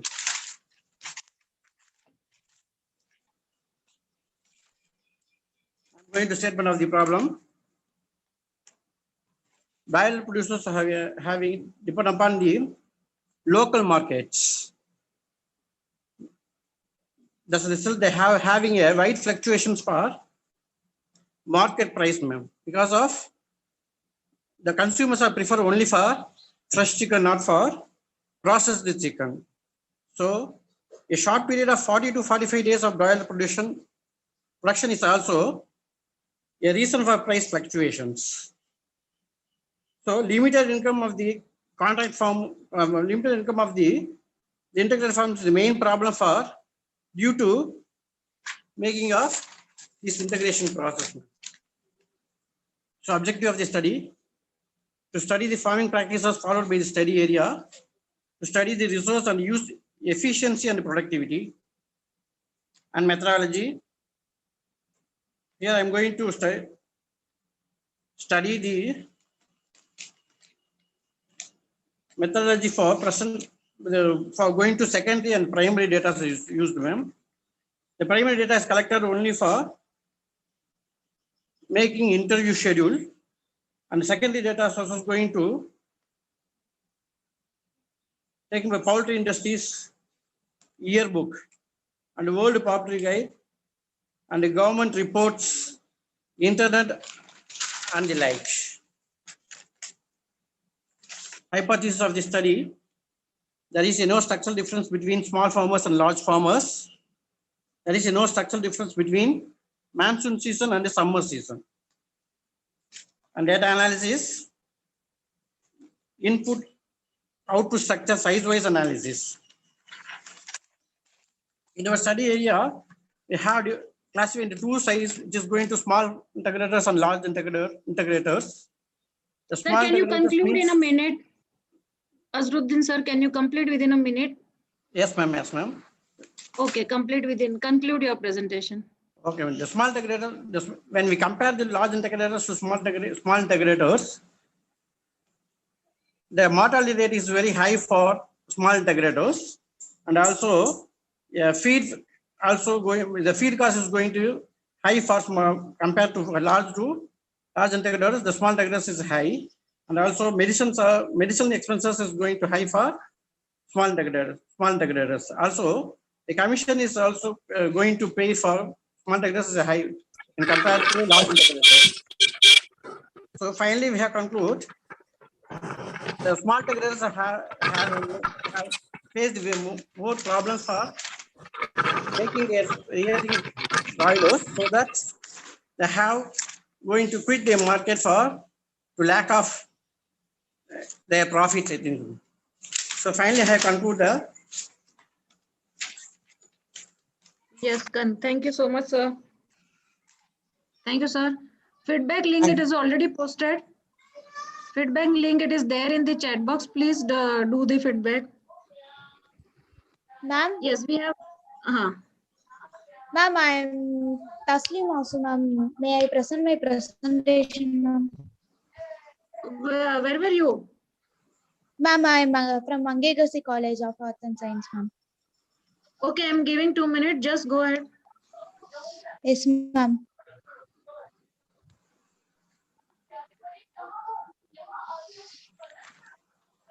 Now we are going to emerging trends in e-banking. Introduction.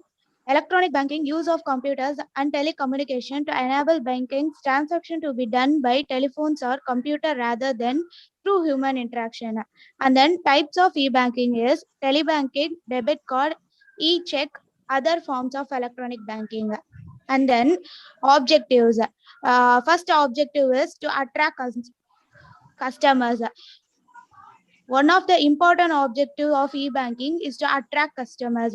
So e-banking is helping the customers by providing online services.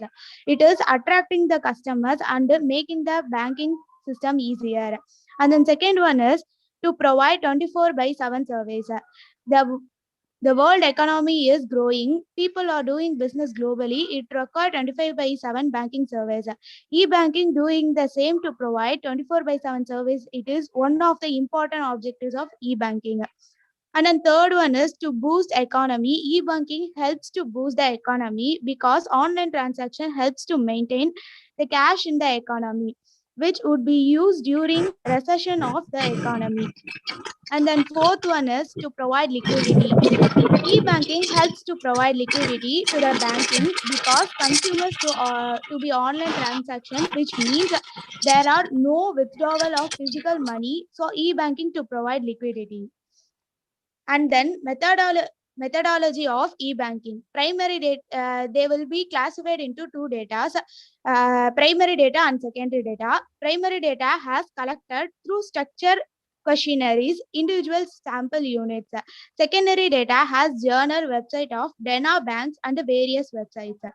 And then analysis on discussions of e-banking. Internet banking varies in the many ways. Basically, internet banking can be understood as the new means to provide information related to banks and their services, and online homepage. Internet banking as the deliverer of banks information and services to consumer via different deliver platforms such as computer or mobile phones. And then conclusion of e-banking. Basically, electronic banking is really changing the way in people carry out their banking activities. However, there exist numerous factors that influence the intention of an individual to agree on technology. Among these factors, the most important is security and trust. According to Ong Lan, can you please conclude in a line? Yes, ma'am. The last concluding lines. Yeah, conclude in a one line. Yes, ma'am. This reluctance is due to the client's perception on the security level of the technology as well as their amount of trust in the information technology used by the banking system to protect and confidence data of user. Ma'am, that's all, ma'am. Oh, thank you so much. Is there anyone left out for making the presentation? Yes, ma'am. Anyone left? Ma'am, I now present. May I know who's on the line? Nisha Mangayarkarasi, College of Arts and Science, ma'am. Yeah, your good name? Your name? Nisha, ma'am. First, Nisha. Okay, Nisha. Okay, Nisha, you go ahead. Yes, ma'am. Are you going to share your screen or it is oral presentation you're making? Okay, ma'am. You have 5 minutes, okay? Yes, ma'am. Good afternoon, everyone. I am Nisha Mangayarkarasi, College of Arts and Science. My topic is electronic business. Introduction. Electronic business, commonly referred to as the e-business or internet business, may be defined as the application of information and the communication technology. It is the short form of ICT. It supports all the activities of business. Next, e-business was came on 1994 in IBM. What is next topic? What is e-business? E-business is an integration of business software in order to create value for the enterprise, its client, and its partner. Can include selling, buying, customer service, CRM. CRM means customer relationship management, collaboration, research, promotion, communication, internal and external, HRM, etc. Next, component of e-business. There are 5 types. First one, e-procurement, online stores, online marketable place, online communities, online companies, and e-business. E-business is the 8 kinds. First one, e-commerce, online activities between business, collaboration, electronic transfer within firm, business intelligence, customer relationship management, supply chain management, enterprise resource management. Next, evolution of e-business. 1997, introduction of brand new phrases e-business. 1999, the emphasis of e-business shifted from business to consumer to business to business. 2001, the emphasis shifted from business to e-commerce. 2011 and 12, total online shopping and transaction in the United States between 7 to 10 trillions. Conclusion, e-business is the fast growing market and in the society people are getting leisure and now doing more shopping online. So e-business is going to advance for the rest of human cultivation. Thank you. Thanking you. Okay. Can we have the next presenter or it is done? Anyone left out now?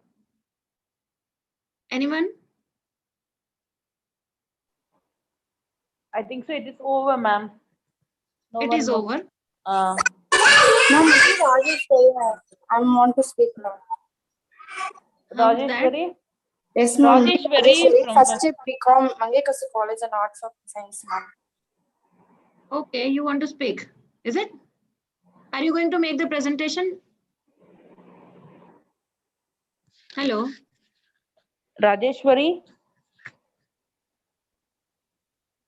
Rajeshwari ma'am, can you hear me? If you're making presentation, okay, you start.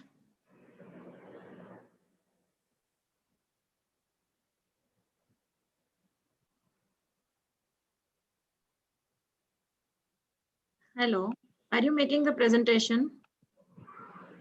She is not there, ma'am. I think so. I think she lost the connection. Data was, she lost the connect, I think so. Connection. Okay. Any other? Or are we done with? Yes, ma'am. We have done. Okay, great. So all presentations done? Yes, ma'am. MC madam, are you here? So yes, ma'am. I'm here. Okay, okay. In the last track, we have presented, I think, the almost 10 to 12 papers. 2 papers, they were from employee engagement, 1 from the social women entrepreneurship. We have the papers from e-banking also. Yes. 1 or 2 paper from turnover intention.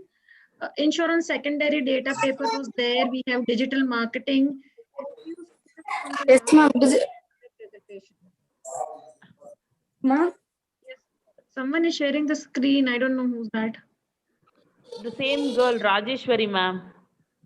Okay, Rajeshwari, you want to make a presentation? Yes, ma'am. Okay, you have time. Okay, no problem. You can go ahead with the presentation. Fine, you have 5 minutes. Will you able to complete within 5 minutes, I hope? Yes, ma'am. Okay, go ahead. Digital marketing. Digital marketing means can be described as actively promoting products and services using digital distribution channel as an alternative to more traditional medium such as television, print, and radio. Today, consumers is more cognizant of the marketing message all around them, leaving them more likely to tune out advertisements or other forms of marketing communications. In the golden age of television, an odd and one of the big three networks could reach 70% of the viewing audience.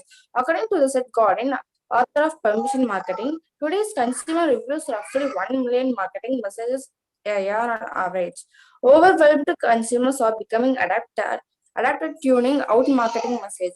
Email filters to block spam, digital video recorders DVRs to skip commercial, caller ID to screen telemarketers, recycling direct mail pieces without opening them. The big four networks, ABC, NBC, CBSE, and Fox, all filed lawsuit against satellite cable provider Dish Network in 2012 after it introduced a new DVR feature that allows Dish viewers to automatically skip commercials. Business and marketing professionals refers to the saturation as culture. Culture is a major problem for today's marketer. The cost of selling has almost tripled over the past decade. Today's consumer has a broken trust with the traditional marketing means, broadcast media, print media, etc. How does clutter impact marketers? Marketers today must determine ways to effectively cut through the clutter if the firms they represent all to financial thrive. Today's digital marketers must become more creative and free thinking in their approach to marketing company products and services. Sports, entertainments, and event marketing provides an effective means for cutting through today's marketing clutter. How are marketers adjusting? Digital marketers turn to technology to help reach target consumers. Internet marketing, mobile marketing, social marketing, viral marketing. The goal of digital marketer is to focus on interactive elements, encouraging consumers to participate in the marketing process. US interactive marketing spending will reach 55 million by 2014, making up 24% of all marketing spending, according to a report issued by Forrester Research. Internet marketing. The internet, for more than any other medium, has given consumers a voice, a publishing platform, and a forum where their collective voices can be heard, shared, and researched, creating a more powerful and educated audience than ever before. The digital marketing strategies, consumer generated media, CGM, encompasses the million of consumer generated comments, opinions, and personal experience posted and publicly available online sources on a wide range of issues, topics, products, and brands. Digital marketing strategies, CGM, blogs, message boards, and forums, social media, discussions and forums on large email portals, online opinion review sites and servers, feedback campaign sites. Sports and entertainment properties use the internet for a host of marketing functions, ticket sales, sponsorship sales, merchandise sales, additional revenue streams, community relations, player staff and connections, general promotion. Mobile marketing. Mobile marketing refers to two different marketing means. One refers to marketing on or with the mobile device, while the other is meant to describe marketing on the go. Mobile marketing represents an area of massive potential growth. In 2012, American alone sent over 2.2 trillion text messages. Mobile advertising racked 8.9 million in 2012 and 82.8% increase from 2011. One of the main drivers of this growth is the fact that most consumers have mobile devices on them nearly all the time and the always connected nature of the device. On a study conducted in 2013, research found that nearly 14% of Dear ma'am, can you please conclude? Last one line conclusion from your side. Can you please conclude? In Please study conclude. conducted in 2013, research found that Rajeshwari ma'am, I'm talking to you. Can you please conclude your presentation? Findings, what you have learned from this, the final conclusion from your side. One liner. Can you hear me?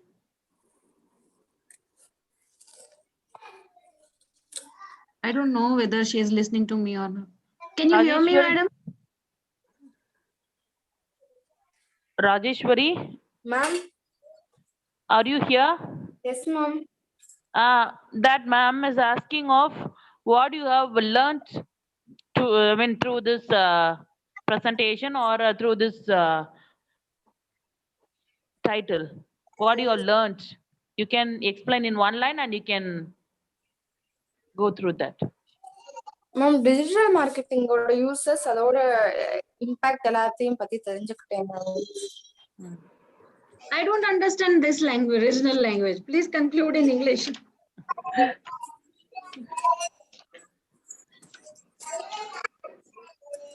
It's okay, no problem.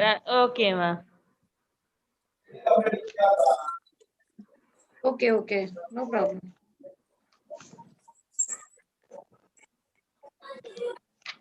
Is there anyone left out now? Shall we conclude the session?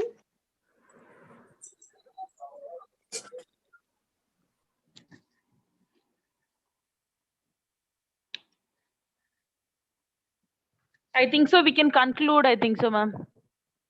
Okay. No one was. Okay. 2 days in online international conference. Now we are ending. A vote of thanks has already been proposed by the organizers, so I'll not waste my time and I'll not repeat because all of you now you are tired with the 2 days presentation. But if I'll not thanks to a person, then this job will be incomplete. So Dr. Karthikeyan is with us. Thank you so much, sir. One more thing, that the entire technical team behind the Bodhi conference team, yeah, and then the backbone of this conference, this online conference, is Dr. KK. So without that person, I think this online conference would be impossible.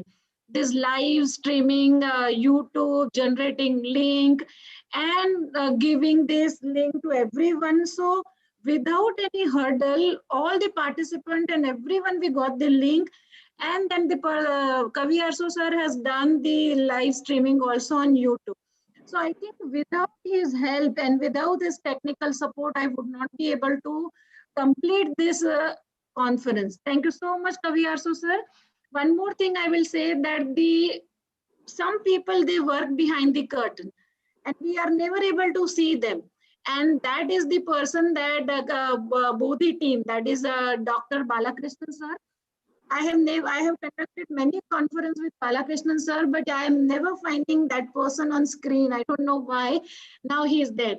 So many thanks to Balakrishnan sir and entire Bodhi Journal team, their admin staff, because they had worked a lot. Even no conference team, they are asking and calling to the people that what presentation slot you want. You want on 27th and 28th. So the entire team, they have called to each and every participant. So if you see the list today, we have 53. Yesterday we had around 47.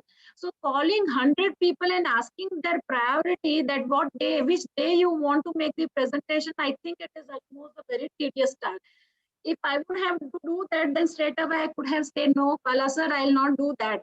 But the Bodhi Journal admin staff, they have done that. They have checked that, yes, this much payment it is done. This is for the conference, the presentation. This is for participation. This is for book. This is for journal. So all Excel files they have generated.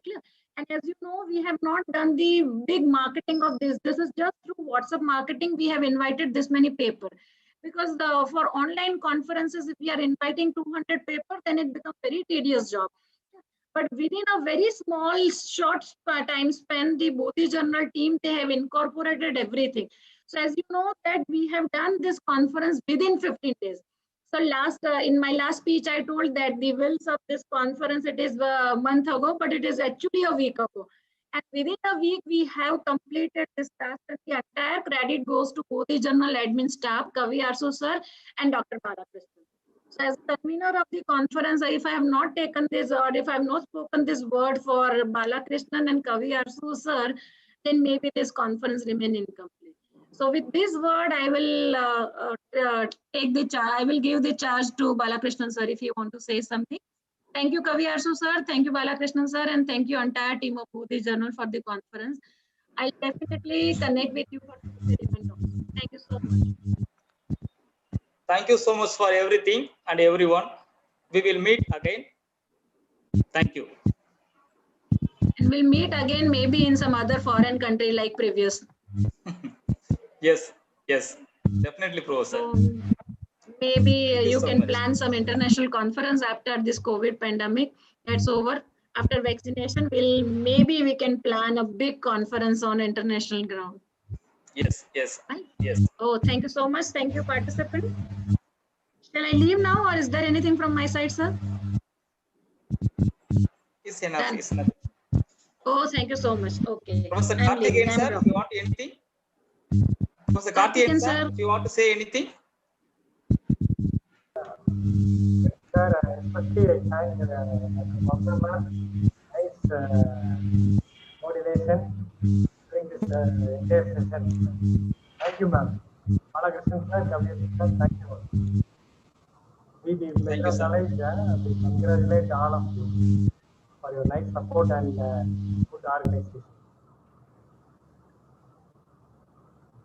Thank you. Sure, sir. Thank you, sir. Thank you so much. Thank you, Dr. Bala. Thank you, Dr. Mamata. And I thank all the members of the organizing team for this wonderful conference. Thank you. Indeed, it is a grand success. Yes, yes, of course. Yes. So soon we'll work for this ISBN book publication and everything. Thank you. Thank you. Dr. Bala?